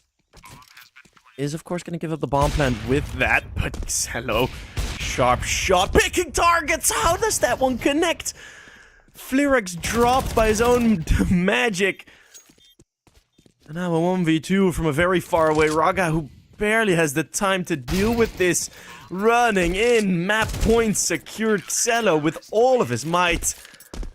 Trying, but it not being enough.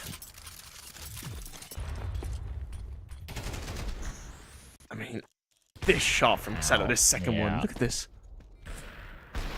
How does that even hit? It almost feels like a bit of a sub-tick moment.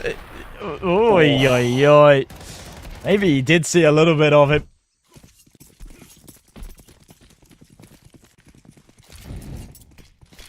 It's like he's doing so much here, though. So many of these big shots. Oh.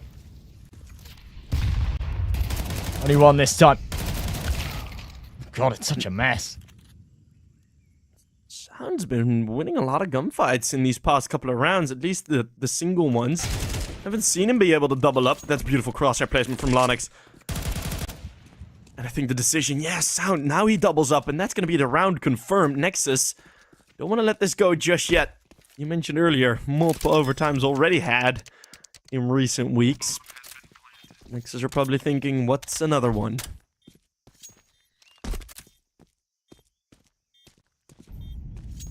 Okay, well, a little bit reminiscent of what we saw at the end of Anubis, but and TNL don't have as great a margin of error. Flux misses his shot, isn't punished for it. BNL, not BNL, BTN. Where did that come from? That was like a little mixture of BTN and TNL.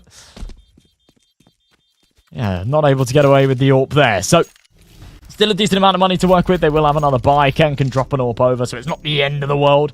But, yeah, still worthy of a little bit of a tactical pause.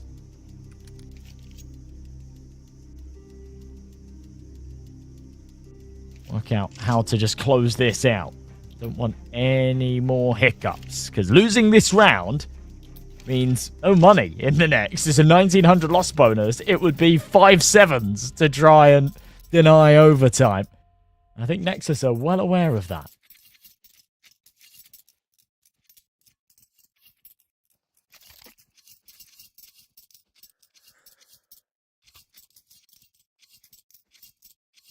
TNL really banking it on this round, aren't they?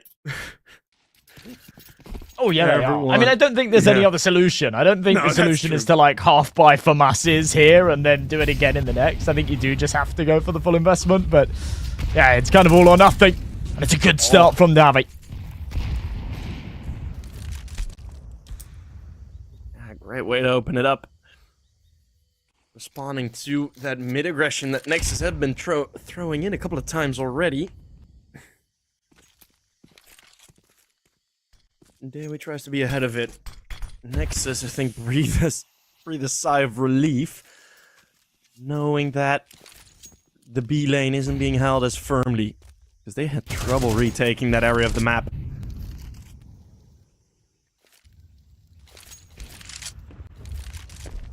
Shot Zello. Up with that AWP. Oh my god, it's again! He does it again, Sheep!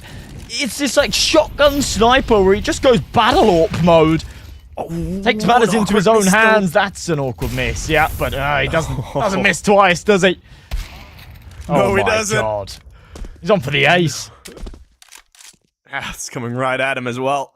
Onyx dead. Cello stepping up when necessary. All 5 from the AWPer. A single blemish on that ace, but I don't think he or we care too much. It's 11 for Nexus, and what a way.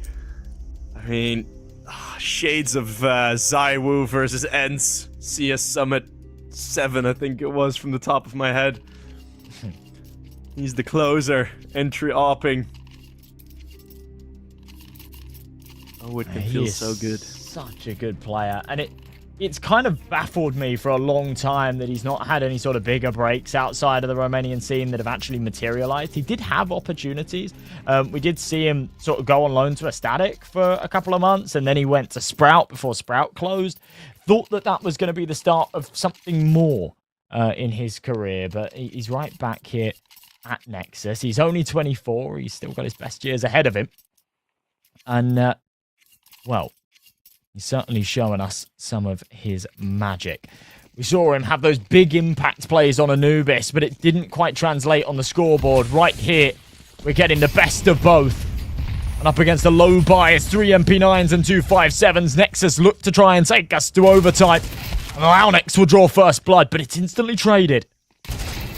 Still a push.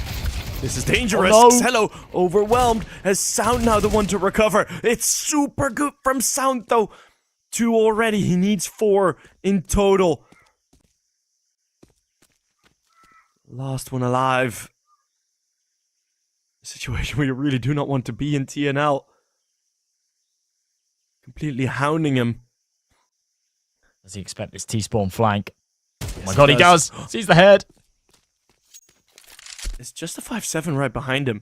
Don't know if he spotted that. I think he just spotted the head indeed. It's going to be opening up for him.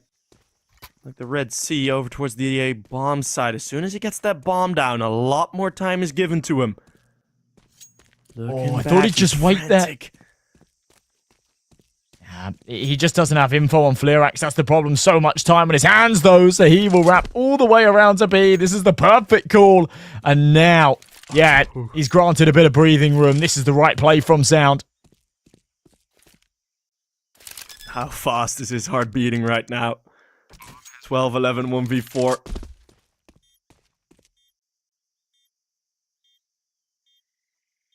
Giving a smoke and a Molotov, though. TNL just picked that up. And I'm not sure if I'm a fan of this position. I mean, he can go for the sprays through the wall. He'll know they don't have kits. That's the problem.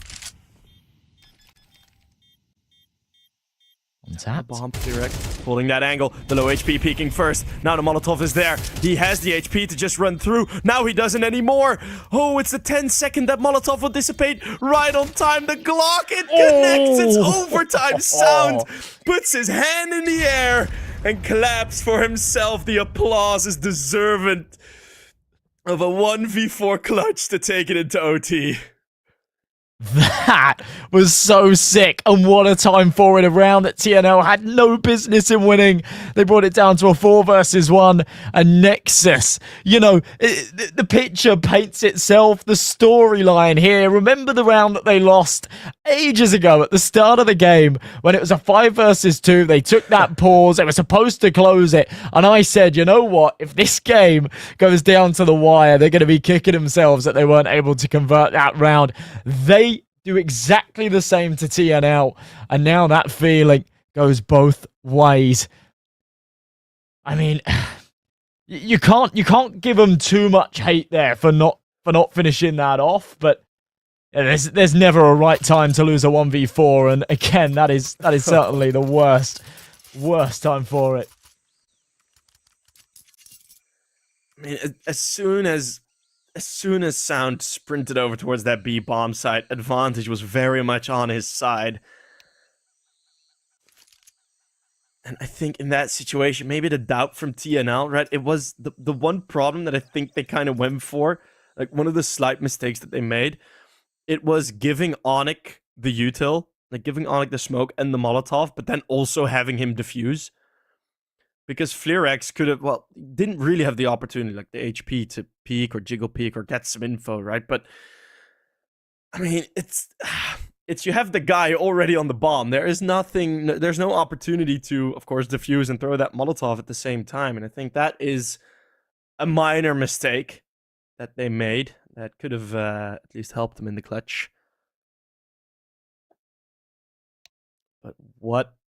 I mean, with the Glock in the end there, I'm watching it back now on stream. It's, I think it was a second or 3 left. And Onyx Second also not or having 3? head. Yes, it was about 2.5, 3 seconds, I think. Oh, okay. Left. And it was the no head armor on the Glock or Onyx either. So that Goosh did connect, and I think the mood is slightly dimmer in the TNL bootcamp at this point. As you'd expect it to be perfectly honest. Yeah, there's some belly drums to roll you up. That's what we need. Lock in, Onyx. Challenge that inner Donkey Kong. Bang your chest. Not too much though.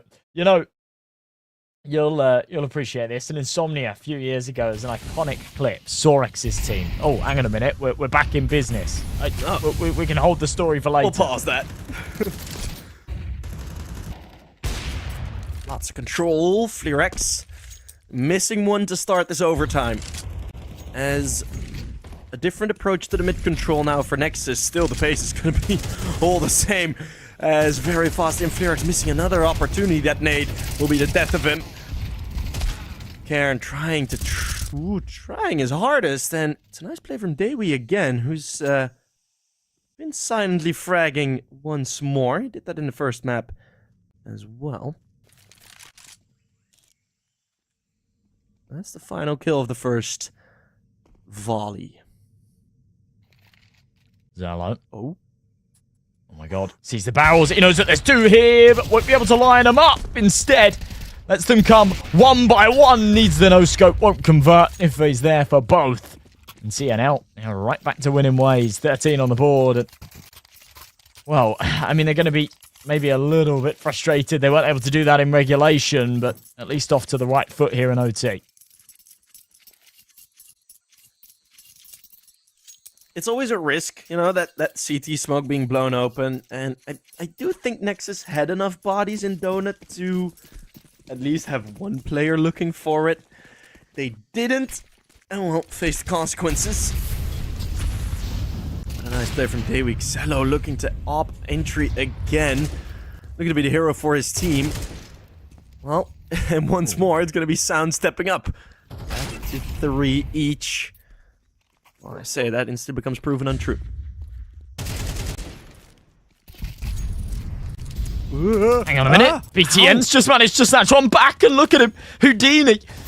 Does he just escape? Slips around the corner now. Launix barrels it towards A. The rotations for TNL will be too long. They won't be able to deny this plant. How have they gotten away with this? No clue.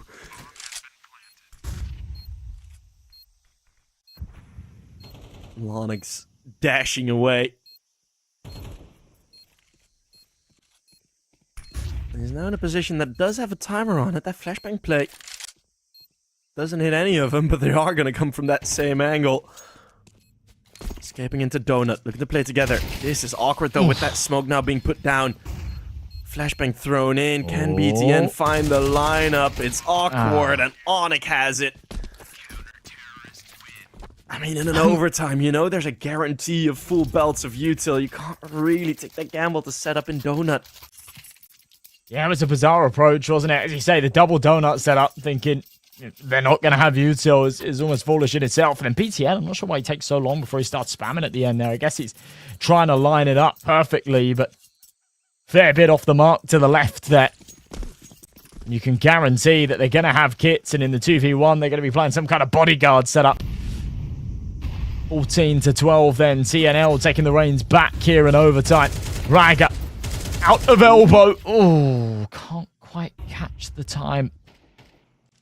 Again, slips around the corner. Completely switched places here. Oh, no. Oh. Oh, my God. That is a bit of a misplay from Onyx. Still, they might get away with it. Through. BTN is way ahead of the play. Flux and Karen. Again, TNL, they've been so good in these chaotic responses.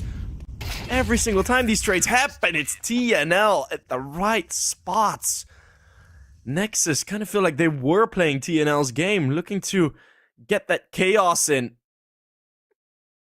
Looking to confuse Nexus, and well, it's worked out very nicely. And honestly, the most worrying thing here is Nexus kind of sucked on their CT side. They were only able to take 4 rounds in that first half, so yeah, I don't think they're going to be feeling too confident. It's painted on Xelo's face, isn't it? Top left of your screen. And not looking happy. Hey, we do it here as I well. forgot we do this. In OT. I think this is the first overtime I actually had on Galaxy Battle. Maybe the second. But I'm a forgetful man. I don't know. How are sheep's memories? I have no clue. You want to dive into that right now? Oh, no, not the Empress. It's gonna be mainstay viewer totally spies with the rapid eye movement in the chat very, very often. So big shout out to Totally Spice. Go to show, by the way. Yeah. So it's a long time since I've heard that name, but yeah.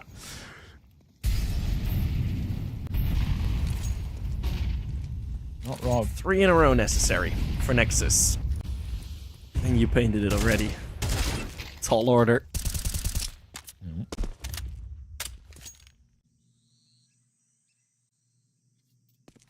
Onyx. That's in the corner. At least they've got the man advantage here. Molly. Oh, Onyx entertains it. Then pulls it away. Almost gets caught on a timing. I think Ragger's seen him. So only a matter of time before this flank materializes. There's no way they'll be checking their backside here in elbow. If they can carve their way out, then maybe there's still a chance at this round. And if they does check the back, what is happening here? We're back into a 3-on-3. Just completely removing the textbook of Counter-Strike is TNL. Is TNL's attempt here. That's a great shot from Xelo, going unchecked. Get some good information, even dropping the flash. That flick was a bit too ambitious. Flux soars over the top. It's an no-scope battle that Xelo wins. And at least surviving one more. The bomb not even planted. It's sad that we actually moved away from that op versus op fight. Would have been a joy to watch. But Nexus do survive the first scare. Problem is right now is they're playing for double overtime at best, right? We're not even in the runnings for a win anymore out of the Romanians.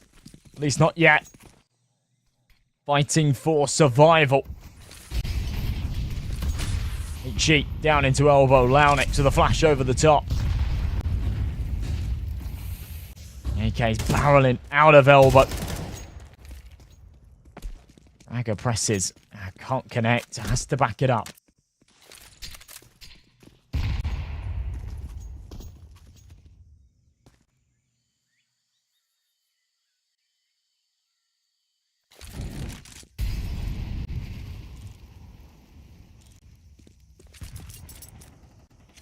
TNL slowing it right down, looking to sort of play with the expectations of Nexus, and that has seemingly worked quite well.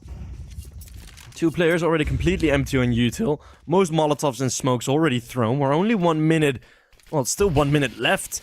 We're barely 1 minute in, and so much Utah already spent on the side of Nexus. TNL are going to have a wide open look, although their belts are looking pretty empty as well. Double cave setup to try and avoid this assault of the ramp. This is going to be so brawly. There's barely any Utah left, Josh. All comes down to the gunfights here. Nifate walking up. There is a boost in play there in cave, but dismantled.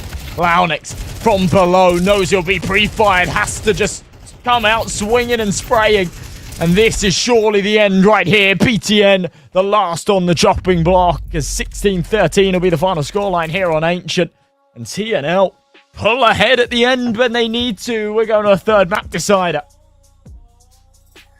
As predicted by you way at the start already. Well, you predicted both. Close games and a third map. That was all sound, bringing them into the actual overtime. But in that overtime, not able to convert enough. Flerex, Cairn, Dewi, all up there. 24, 25, 26 kills. All looking very, very good. And BTN, with those issues, may have lingered a bit on his PC as well. 11 didn't really get going there. The map MVP actually goes to Cairn, who did more damage, I guess, than his opponent. My room is very red. I do not want to know. Sheep's casting from the red light district, you naughty boy. I know we're in the Netherlands. All right.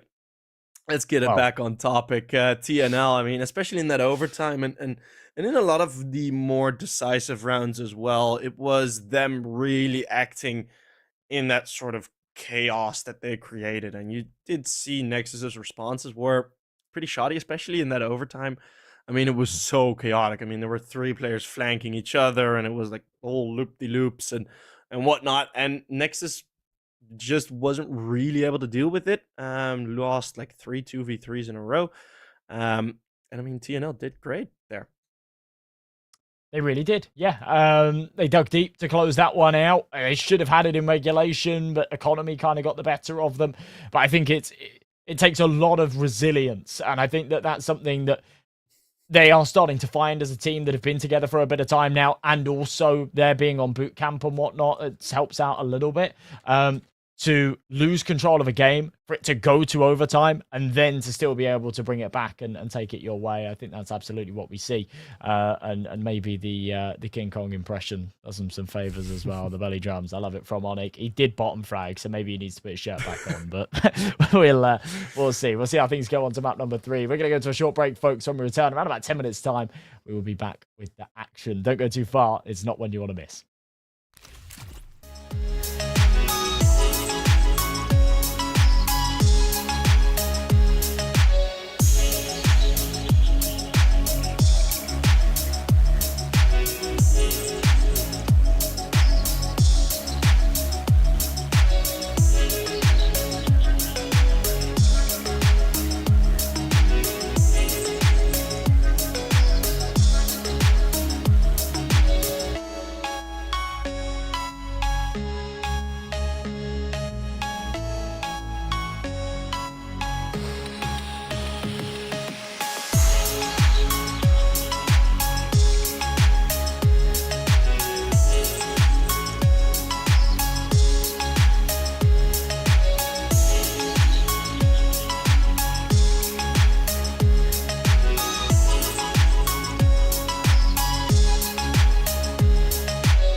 It is 3 maps, and the radiation is starting to kick in as we are heading to Nuke as the decider matchup. Well, this is the final decider. 2-2 is the scoreline. One from the top, one from the bottom. And, well, they meet in the middle. It's going to be very close here. On to a third. Right in the middle is where they butt heads. But insight from the cameras again, there are some smiles on the faces, which is what I like to see. BTN and Raga sound clearly laughing about something. On the other side of things, TNL, they are locked in, fully focused. They do not want to let this boot camp go to waste. I think that's something that sort of looms over you a little bit when you are playing on boot camp. If they then get knocked out here, then they've just got days on boot camp with no officials, right? Whereas if they qualify for the playoffs, then, you know, they're making the most of that boot camp. They're playing officials on LAN and things. So, yeah, you definitely sort of have that little bit of extra pressure on you there to perform, that's for sure. But as we go into this third and final decider, it is all or nothing on Nuke.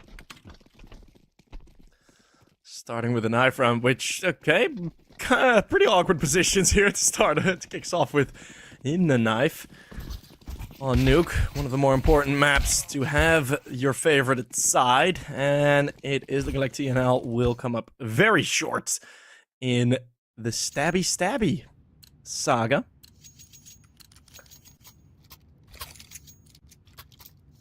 Nexus starting on the TRCT side is a very, very obvious choice.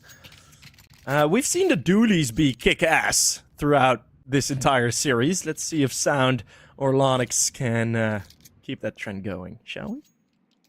We actually have. I mean, it feels like you've got to cast your mind back to yonks ago to think about Anubis, but we saw some real shenanigans there with those dual Berettas ready to get things rolling here, though, into the pistol round. A Nuke stacked up in lobby. Sound on the other side. There's dual pistols in hand, ready to leave a mark. Well, TNL was really expecting a push. They're going to send out Flux with this P250 on a lone mission. Pretty much equalized it all on that fight, and the dualies get slapped. BTN stepping up with the USP, hoping to hold on to the ramp room. That flash coming in is able to be dodged, actually. So Flux now with 2. And that's changed the whole round. This makes this plausible against Zello. Oh, no.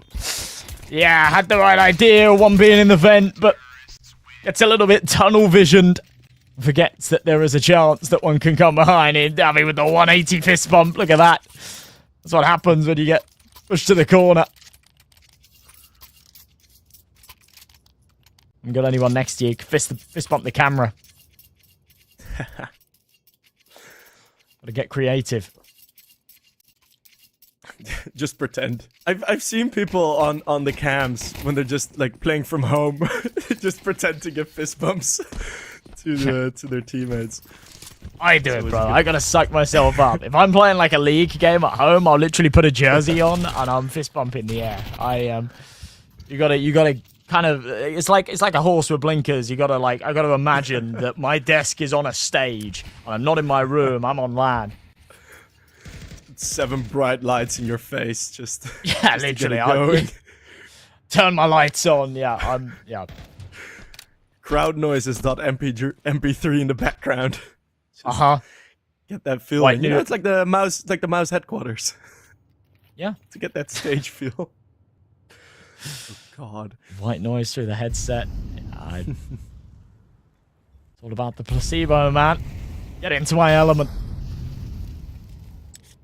For me to get 5 kills. Bottom frag and apologize profusely. Ragga. Nice headshot to get things started with a 5-7. Pressing into heart. Oh my. The Galil with the tracking. To follow up the arc shape. And lands the head. It's TNL for 2. And for a T side, this is a good start here on Nuke. You said that, you know, winning that knife round has some bearing, has some weight behind it, allows you to get off to the start that you want. But for Nexus, it's been anything but that.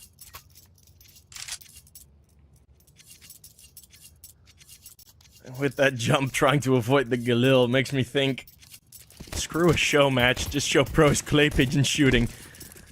So fast with those flicks. As, again, very light setup on the outside. Of course, with the pistols, you don't really want to take those long-range fights. Slight gap in the smoke there for TNL. Let's bookmark that and see if that will be of effect later on. Cello not long for this world.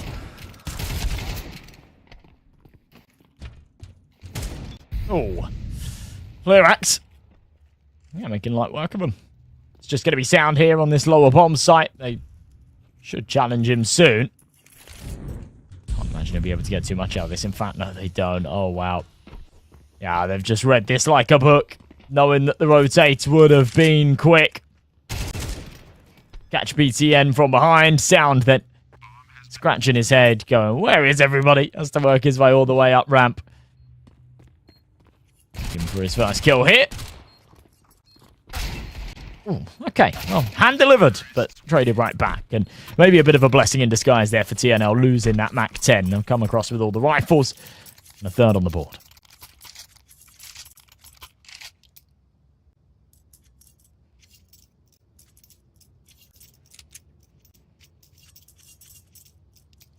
(3-0) the start. TNL getting what they need, at least here from the openers. But now the rifles are here. So I'm assuming TNL will have a bit of a change of plan. Doesn't look like Niffy is gonna try and go fast and punished in due time. Dawi and Flarex continue to entry. Oh my goodness, BTN also getting dropped straight through a smoke. It's so fast.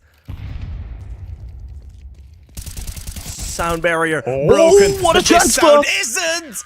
24 HP. The bomb didn't even go down. Another clutch from Sound. Oh my. Even dropping at the end there as well. I'm not sure he knew that he was going to survive that.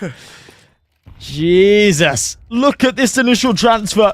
On the planter. Over to Cairn. Knows that he can't keep holding mouse 1 or those bullets will whittle down a little too quickly. So has to take a break.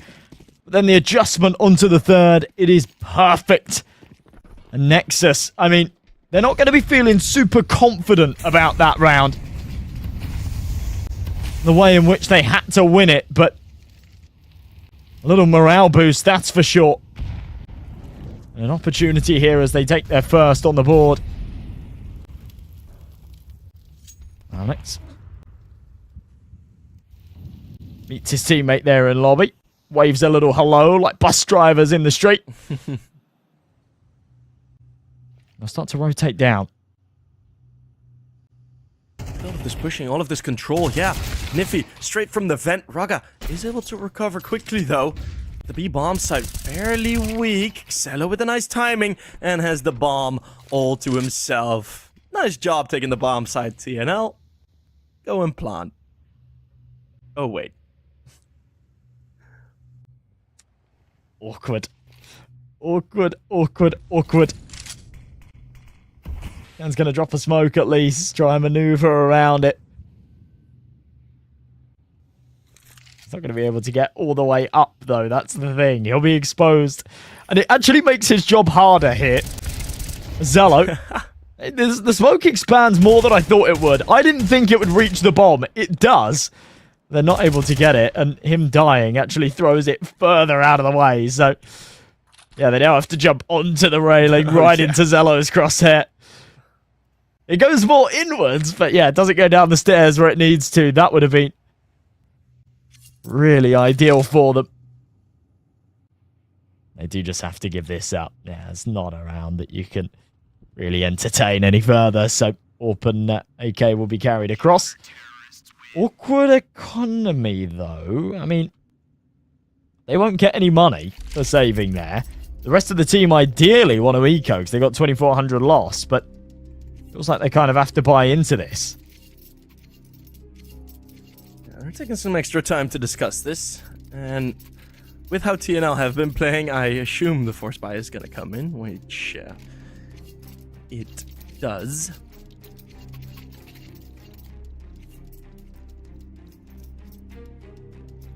Now let's see how they can pose a threat, because they've been going quite fast in the first gun round. And that actually worked out just fine, and except for the sound 1 versus 3. Now with the Tech 9s, I mean, you're pretty much forced to go fast. Maybe get Flerex to open up ramp. This really has been a game of clutches, though, hasn't it? As CS matches go, sometimes, you know, it's a little bit of a snooze fest, but this one's delivering. Round after round, crazy clutch plays. You never know who's going to pull ahead until the fat lady sings and the round is truly over. Early man advantage into this one. Nifty tagged down low. They know that one's dropped down the vent. He made a whole load of noise in the process. Sound doesn't care. He has his own priorities. And Xelo's there to help him out. Nifty, who thought, oh, look, I've found a little gap at the start of this round, is unfortunately not able to do a whole lot with it. His teammates aren't able to join him on the other side. He's now just in enemy territory. He's found an AWP at least. That's a nice little prize. I'm not sure how that's made its way down the stairs, but you won't be allowed it for long.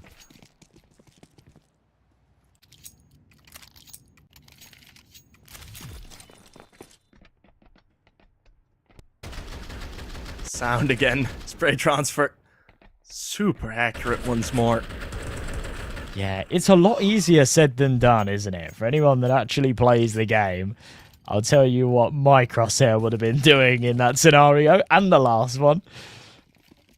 Would have been all over the place. If I don't connect the second headshot within the first sort of 5 or 6 bullets, I just start panicking and wiggling the mouse left and right.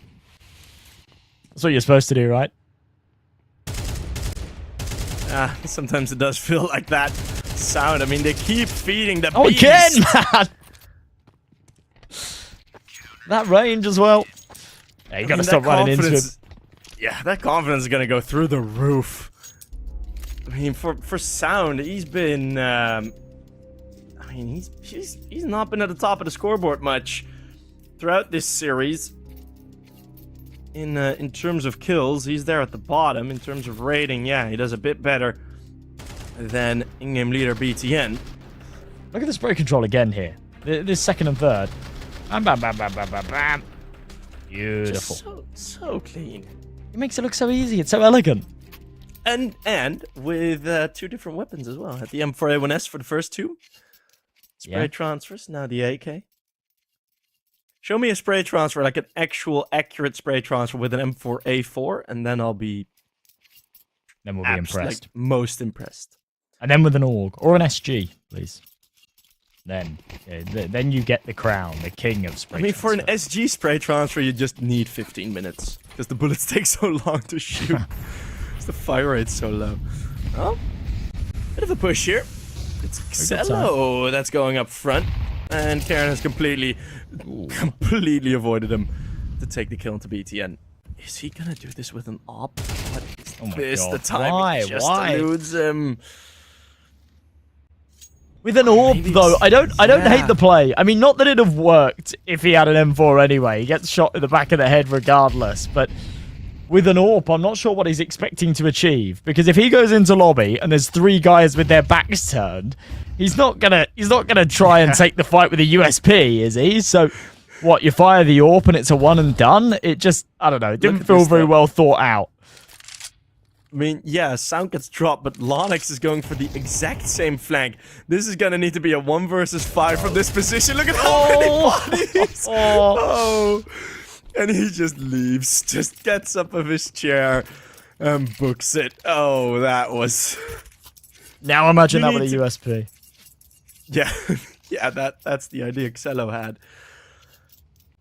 I mean, you can't really fault Lonix there for it, can you? I mean, maybe get 1 kill, yeah, sure, but you want to get all 5, and you need to do... Yeah, you need to that's hit the some thing. very fast shots.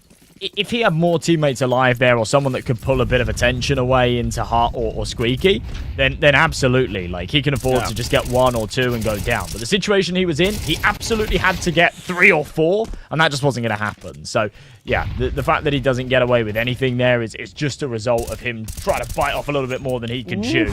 BTN. That's an awkward engagement. Lucky to still be alive. AWP shot whizzes past his head. Raga won't be able to deny this plant, but in a good position here. 2 players setting up on top silo. That smoke is going to be very annoying for Raga. I mean, the retake's on. Leg spotted, but does Raga know there's 2 in that corner? Such a great setup here for TNL. That flashbang doesn't do much, and the rest of the retake isn't as impressive as we'd hoped. TNL able to avoid the spray transfer machine sound. He just gets 1, and apparently that's not enough.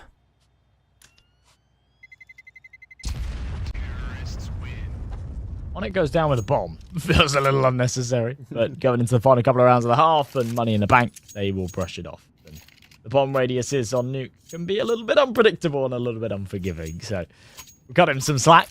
5-4, TNL, they're having a great T half at this point. They can even lose the next 3 and still call it a good half. But that isn't part of their plan here. They're going to keep pressing forward. We've seen, a bit of a bizarre series in that Launix opened things up on that first map of Anubis with a crazy stat line, right? He finished 26-9. We then saw Raga stepping up to the plate, reaching the 20 kill mark on Ancient. Now he's gone a little bit quiet and it's the sound show. But Launix waking up. And at a crucial moment, BTN through this smoke with another. Oh, God, it's all a little bit scrappy. And Cat escapes with his life, but still a 2-man disadvantage.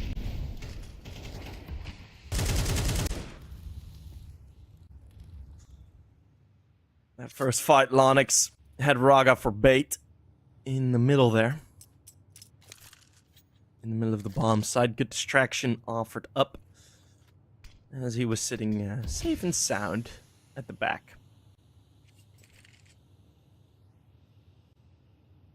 One thing that we've also seen, I mean, both Nexus and TNL have been doing it. TNL maybe more so the perpetrator of it, but these very, very quick early rounds that, I mean, within 15 seconds of the round starting, already so much has happened. And I think that's why it's been such a clutch-heavy game, because a lot of these scenarios, I mean, yeah, now it's a 4v2, but if this is a 3v3, I mean, it's Clutch City, right? What is this, Clutch City? No, but, yeah, I mean, it's kind of the playstyle of TNL that facilitates it. And I mean, it's super enjoyable, right? They've proven themselves recently. one thing I'm yapping, but one thing we talked about earlier was this core being with Dash, with the Dash team. I mean, there were a lot of echoes of like, where do these guys come from? Oh, another CIS team just out of nowhere, yada yada yada. Right, but I mean, now recently We all know what with you're the, talking about. yeah, with the LAN, like the level up Lund LAN, I managed to win it against some very strong opponents. Very convincing wins, 2-0 versus 9 in the final. So yeah, I mean, it's they've been Proving themselves at a very high good level work. here. Yeah, and it always makes me happy. It always makes me happy when we find a really, really good CIS roster. You know, there's always these online accusations because how does it keep happening, right? Just out of nowhere. Yeah. It's like a CIS team just steps up and starts hitting big sides in open quals and things like that. But yeah, when they sort of show the proof in the pudding and turn up at a LAN, beat some of the best competition, show that they are deserving of everything that comes their way. It always puts a smile on my face. Flux trying to prove that point further. Big opening pick with the AWP. Ragger's down to 6 HP as well. So certainly some vulnerabilities to expose and abuse it on this CT defense. Sound's been doing God's work for Nexus throughout this half. 12 kills, double anyone on his team.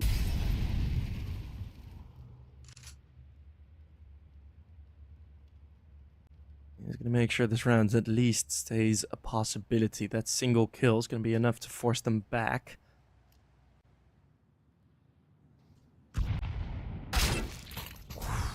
That's an insanely quick shot from Karen. Not a typical angle. But Sound out in the open gets caught. BTN will drop the bomb and it's beautiful. Activates. Wow. Wow, wow, wow.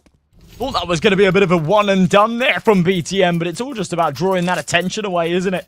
As soon as he does, they all, even just for a split second, focus on trying to trade it back. And in turning away, it allows Launex to just swing out of heaven.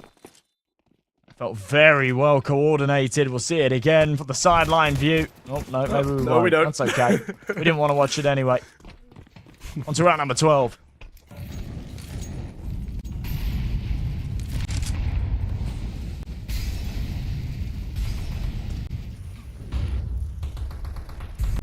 Straight through a smoke. Not going to work out for Karen. As fast towards the top bomb site, Lonix with more multi-kills, trying to chase down his teammate Sound in the KD department. Bomb on his right, opponent on his left, and a third for him. Lonix looking to do, well, it's either him getting the MVP of this best of 3 of Nexus win, or Flux on the other side. But at least Nexus win the half. That's the bare minimum, in my opinion. Yeah, 7-5 is a decent break-even point for both teams, isn't it? I think TNL will say, yeah, that's all right. 7-5's cool. But when I said 3 rounds ago that they can afford to lose the next 3 and it not be much of a problem, that didn't mean that they'd be happy about it, right? Yeah, they're sort of going to be feeling like they probably should have taken a little bit more there, but it's okay. Winning the pistol round at the start does them a lot of favors. It kind of gives them that little bit of margin for error, that little bit of wiggle room. So that's what we see come into fruition. Before we jump any further into this game, though, we've got the case spin. We see the Shadow Daggers go past. I said always last game of the day is the last half. We see the big things, but no, not today, perhaps. Maybe that means we're going to overtime. I don't know. Gaulish, congratulations. 5-7 Violet Damio. One thing that kind of does concern me as well is Onik is adjusting his microphone. Or camera. Cello, kind of quiet. A 4 and 6, not able to get involved that much. TNL didn't play a brand of Counter-Strike on that first half that lends itself to being vulnerable to an opera, and Cello wasn't in the perfect positions for it either. It was mostly Sound and Lonix that got the opportunity for the multi-kills. So he's going to get that P250 and going to try and open up on his own. Very similar strat as to what TNL did, by the way, in the pistol. Yeah. I mean, on paper,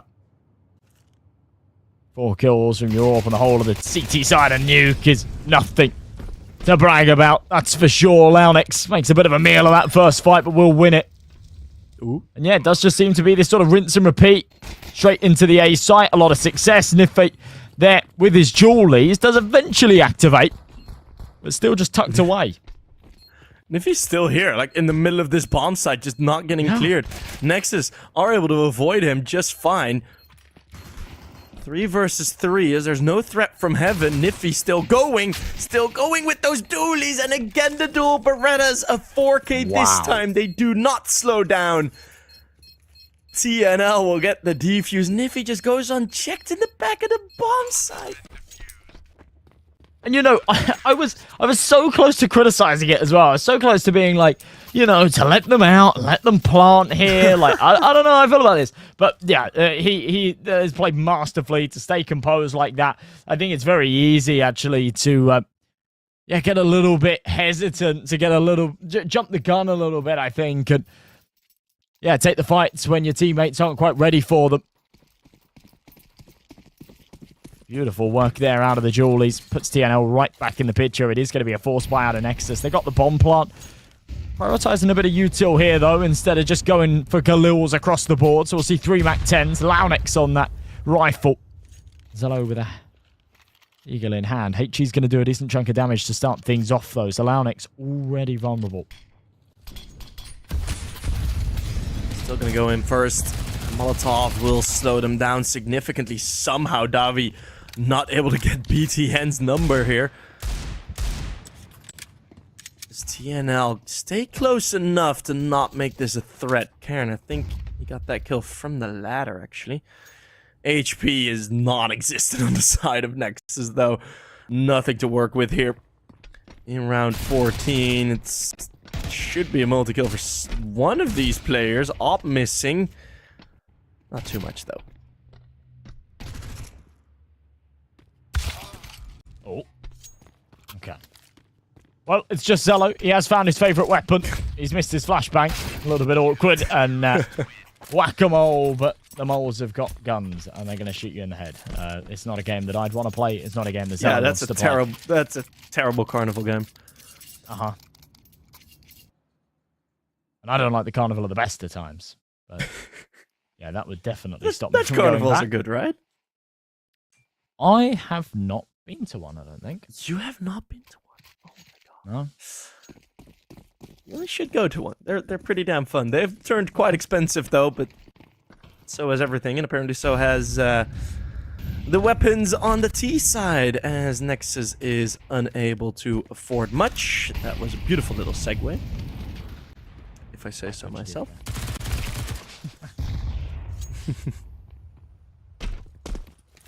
It's an exponential crisis. Oh, sound. Nice shot. Maybe a chance for Ragged to take one here as well, but now moving around, Davi will not give him the opportunity. Okay, well. Round number 16. Pause. Nexus are going to call a pause. It feels like they need to. Yep. I mean, maybe I'm reading into it a bit too much, but every time I see Raga, who is currently 3-11, every time I see him on the screen, he's the bottom right for you. He seems very unsettled. Just moving his mouse a lot, scratching, reseating himself, just like moving in his seat. Just not really the comfort there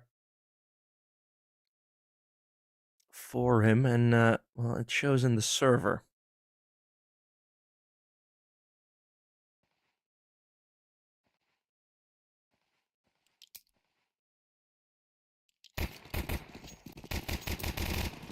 People calling Onyx the naked guy. We can confirm he does have pants on. I don't know. I was about to say I haven't seen pants like for sure. When he was drumming his belly. No, oh yeah, did we definitely see pants? Yes. Okay. Otherwise, I would have probably quit the cast. Oop. Hello. Well, for a slow first half, that's a great opener. Op for op goes his way. It feels like the first time in a while as well. Really been struggling to get that AWP active here on Nuke, but numbers in their favour. They'll take with open arms. On it, just down to this MP9. A minute on this clock. Nexus taking a lot of space outside. Still just sat here in lobby, waiting for TNL to get aggressive because they're pretty confident they will eventually. TNL are kind of the ones that need to make the move. With the disadvantage. Otherwise, Nexus is just going to crunch down. Oh, big kill from Sound. That's gross. And let's make this whole setup falls apart. Cairn able to hold on for a couple. Sound clutch from here. Niffy isn't able to one-up him. As the positions were a bit further spread apart. It's going to be an 8th for Nexus, and they've been pretty damn consistent on calling a time and winning the round right afterwards. It's those BTN pep talks. It's the Glock. I love that kill from Sound as well there in main. Neither of us even saw it from his POV. We just saw it on the X-ray, and it was like, oh wow, that must have been filthy. As I say though, BTN, the leader that they all need, giving the pep talks in those timeouts, getting all the troops rallied up. He'll soon be celebrating his 9-year anniversary on this team, by the way.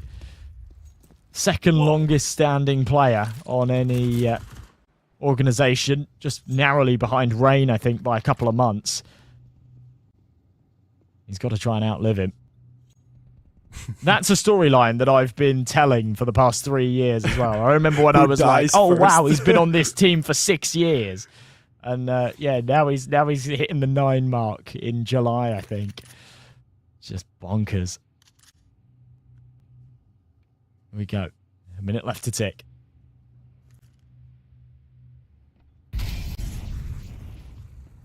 Surrounding this B bomb site, Flux and Onyx both here. It's gonna be an awkward gunfight to give anything for TNL here, as Onyx needs to look at 3 different angles. Finally decides to isolate one, gives up his back position. That's the bomb also down. Xelo is sharp with more. And a 2v2, so those B defenders did quite well. Sound gets the info for free.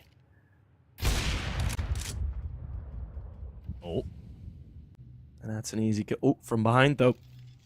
Yeah, this could be big, actually. Xelo should start to expect this in the next couple of seconds, but both of them super focused. Oi, oi, oi.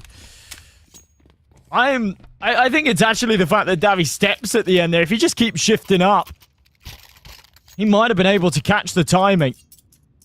The bomb being planted and Xelo looking the other way. Round ends up, you know, with 2 players staying alive there for Nexus, but that was a split second and a little bit of awkward timing away from that going horribly wrong.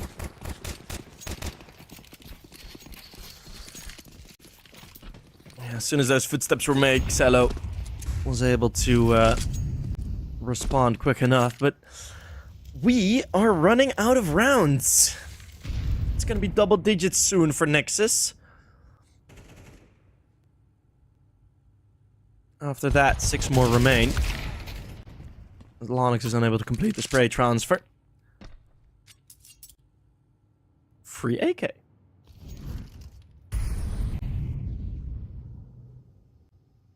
It's a nice sort of consolation prize.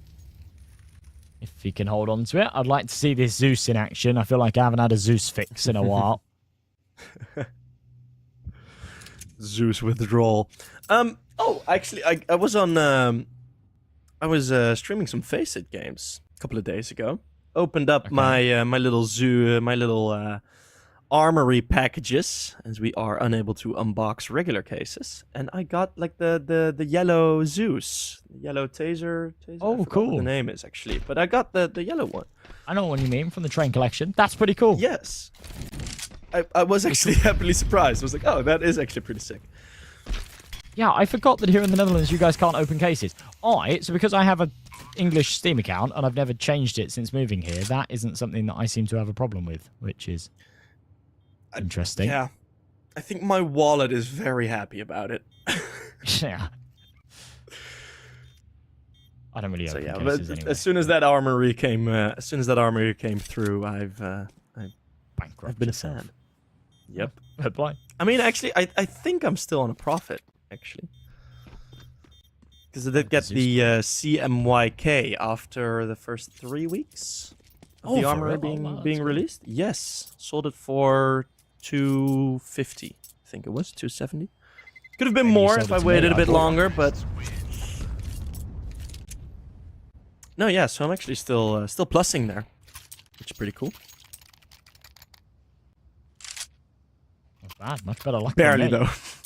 Yeah, I've had all duds. I had a friend that got to open a long dog a couple of days ago, literally whilst I was chatting to him. Yeah, how trippy it is to watch the game. Anytime we switch to Kern, I stop watching the game and I start watching it from his monitor. I actually love this camera angle so much.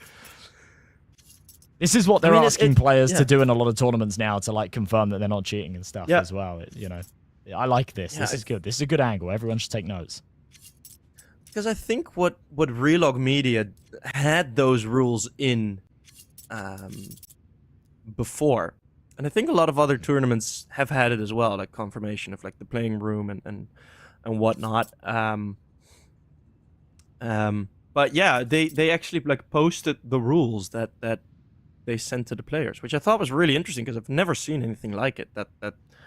Yeah, the picture where it that was gets like made public. this, not like this. And, like Yeah, the examples of the production guy like tucked behind his monitor. Like- yeah. Those old how-to wiki pages. How to eat cereal, like those awfully drawn pages. We had like an ongoing joke at school for some reason. I can't remember how it came about, but there was like a friend looked at a WikiHow page of like how to stop bullies or whatever, right? And it was anytime somebody if somebody is saying something that hurts your feelings, you're supposed to look at them and put your hand up, like you're like you know how you like tell a bus to stop or something, and you're supposed to say stop, you're being unkind. And yeah, he would just do that all the time. Someone said something. It's just this ongoing joke. You have to put your hand up in front of them and go, "Stop! You're being unkind." They have to stop. That's the rules. WikiHow said so. You don't. It's against the law. mean, had that worked, TNL would probably do that in the server now to stop this round streak from Nexus. Although I don't think Nexus would actually listen to to the WikiHow rules. No respect. They're happy to be unkind here to TNL. They have to be. Somebody has to hurt the other's feelings because the loser of this gets knocked out of the tournament. It feels cruel. Both seem so deserving after the series that we've seen so far. A 4-3 map, but overtime there on Ancient. And down to the wire here on the last of Nuke. As I say, it seems unfair that we have to even crown a victor here in this game, but it's the way the cookie crumbles. It's an occupational hazard of being hit in the 2-2 bracket. If he takes first blood. BTN was actually in game looking back at his teammates to give him the pep talk. B bomb site's actually quite open. It's only Cairns here. Some rotates coming in. It's only 30 seconds left, Josh. Yeah, this could actually get really complicated. Oh no, the shadow's been spotted. Oh, that's such a shame. Ken's just there in Squeaky, and he doesn't hear a peep, right? Ooh. Oh, Jesus. This is all going wrong, Sheep. All going wrong. They had everybody in place. The perfect flanks. The timer was against Nexus, and all TNL had to do was hold down the line. The peak denies the plant. Oh, no, that's it. I don't think they've got time. They have to take this Joel. It's all falling apart. Oh, my God. How do you lose that round? Oh, that's painful. In the hazard, I just completely knocked over my mic. I could not believe it. Oh my word! So sorry if Why you is heard nobody that watching noise. Squeaky? Oh, Why is I nobody could not watching believe Squeaky? this. Oh, I guess one is. But... Oh, needs to be planting safer than that. That is bad. That's a bad one to lose. One thing that I do appreciate, TNL made the call very early on today. We just stay at the top bomb site. They knew Niffy was like their only hope. He was gonna Rambo that all day, and now they crunch in. TNL find the momentum. And again, Xelo the one to stop it, but he's been successful many, many times. Yeah, his clutches in the past. Been something to marvel at. Mainly on that second map, though. Of Ancient. He's got to try and pull off a 2v1 here with the AWP. Just feels like he's out of position. And maybe not outgunned, but he certainly doesn't have the right tool for the job. Spots the first, drops the molly. That's going to be his chance to get on out of there. Carry through that bomb. He'll tap it, but I don't think he realizes that they've actually played behind that fire, so he's got a little bit of space to work with here. Oh. Oh my god. Oh. Out in the open. Rough. Lots of attention taken by Karen there, actually, as he was just stepping back and forth and back again towards that heaven position. You saw Xelo didn't really know what to do with it. Is he gonna rush up the stairs? Is he not? So he had to force himself out into the open. Was actually way more safe than he thought he was. But those are two very quick back-to-back rounds from TNL there. All from a last 2v3. Man. And a 2v3 that, you know, Nexus are going to feel so hard done by with as well. If they just lose a standard 2v3, it's fine. It's whatever. You bite the bullet. But Okay. to lose it in a fashion like that where the bomb's denied, it's horrible. Can I make that one even worse? Go on. Because I'm just looking back on the stream. Sound had a smoke. Oh, man. So they could have just planted out in the open with the smoke. Oh god, that makes it even worse. Oh, why did I give myself that information? Now it's even... Oh, It's going to hurt. God. It's going to hurt if they're not able to close this out now. His pistol's in play. It's holding on to the money. It's more than likely gifting TNL an 11th. And a one-way ticket here into the playoffs. We said before, they're on boot camp. They want it. They're hungry for those officials whilst they're together. Fleerax. Oh, making light work of the pistols coming his way. A shooting gallery here on ramp, but misses a couple of shots. That's the swap to the pistol. And good damage here, to be fair, out of Nexus. CT money's not great, so that's going to have a pretty big impact in itself. although unlikely, BTN is able to pick up a rifle with 9 bullets. A reload won't come soon. And Dawi should have this any day of the week. This is not really an angle that you pre-fire, and BTN continues to slow walk, which will be his demise. 11th indeed is there. Fleerax more than enough money to reinvest into that AWP. 11 to 10.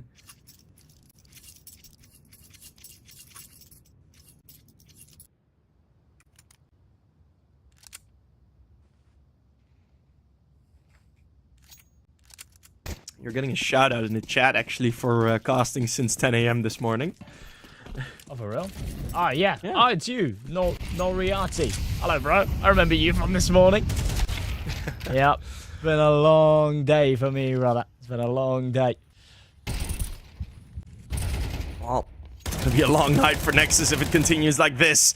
There's the spray transfer of the M4A4 ramp. Closed for business. Triple setup. And Nexus walk right into it.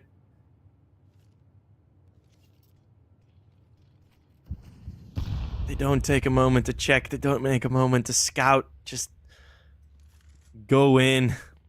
Get punished. Some revenge on Davi for BTN, but that bomb's dropped right into the lion's den.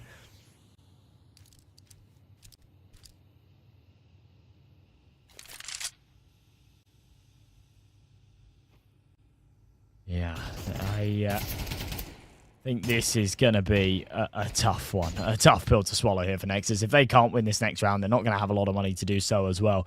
You said it's going to be a long night for them. It's because they'll be kept up with nightmares of that one round. They planted, exposed to Squeaky. The plant was denied. They scrambled around to try and recover that bomb. They weren't able to get it down in time. And it gave TNL not only an in, but all the momentum. It's now going to go 12-10. You can see this look of despair on BTN's face.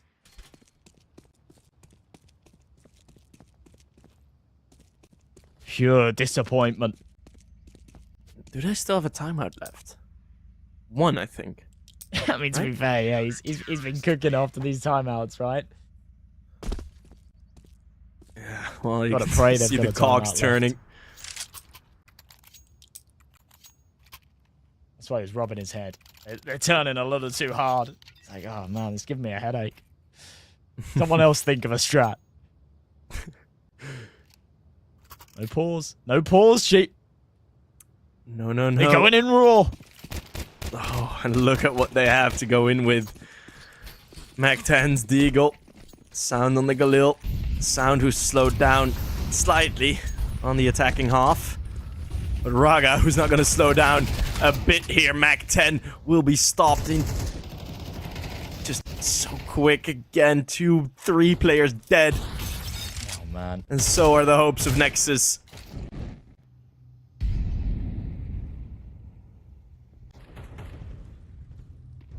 This one is all said and done, sheep. Surely. We've seen some great moments out of Sound on this map so far, but this just feels too tall a task as BTN, the last man standing, will fall in kind. And round number 24 goes the way of... Sorry, round number 23 goes the way of TNL. A 13-10. They'll qualify through to the playoffs after a 5-round streak right at the end there. Nexus dropping the ball at the worst time. And sadly eliminated here from Galaxy Battle Phase 1. That is a heartbreaker. So many amazing rounds. And we talk about the one that was a great disappointment. Well, that's gonna cost them so much work to stay alive, so much work to nearly close it out in 2 even. Remember, we went to overtime on that second map. Nexus got very, very, very close. But an informed TNL is just a bit too much to deal with. Niffy felt like he was everywhere on the map, supporting a ramp. That 4K in the pistol round was there with the dualies as well, of course. But it felt like Nexus slowed down, you know, throughout that second half. It just didn't really feel like they were there anymore. Xelo wasn't really fragging. Raga couldn't get much done, even not like just as sort of trade father. Just not there. I mean, Sound was the only shining star there on Nuke, and even he slowed down a bit in the end. So TNL just steamroll. Yeah, it always gets tough, you know, third map of a series, you've gone to OTs, you've had closed maps. I think it's very mentally straining to play high-level, high-stakes competitive Counter-Strike for that long. It doesn't surprise me that they run out of steam there towards the end, especially in the fashion that they lost some of those rounds. They're going to be frustrated. That's going to be a loss that, sits with them for a little while. But they've got other tournaments ahead, and let's focus on the positives. TNL move ahead to the playoffs, and, you know, with their recent form and everything that's been going for them, the fact that they're on boot camp as well, I'm excited to see more of them, that's for sure. Yeah, they've really been great, and I mean, it's coming off a LAN win, heading straight into boot camp, you know, keeping that chemistry up, and we saw it on the cams as well, right? The vibes within the team are more than good. You know, getting those stomach drums in there, giving each other forehead kisses. I mean, that the vibes are there, and I'm absolutely here for it. I mean, it's always a story with these teams, you know, with these upcoming CIS teams is like, where's the limit? But we're gonna have to wait and see. They'll have a chance to prove it in the playoffs. Yeah, sky's the limit for them, at least for now. We'll see how far they can make it. But that is all from us today, folks. Thank you, everybody, so much for tuning in. It's been a fantastic day of Counter-Strike. We will be back with more over the coming days. We've actually got a couple of day break, but I think we're back on the 26th to kick off our playoffs. So thanks for sticking around for the group stage. Join us on the 26th for more playoffs action as we will crown our winner. Have a wonderful rest of your evening, guys. I've been J. I've been joined by several sheep, and we'll see you all very, very soon. Good night.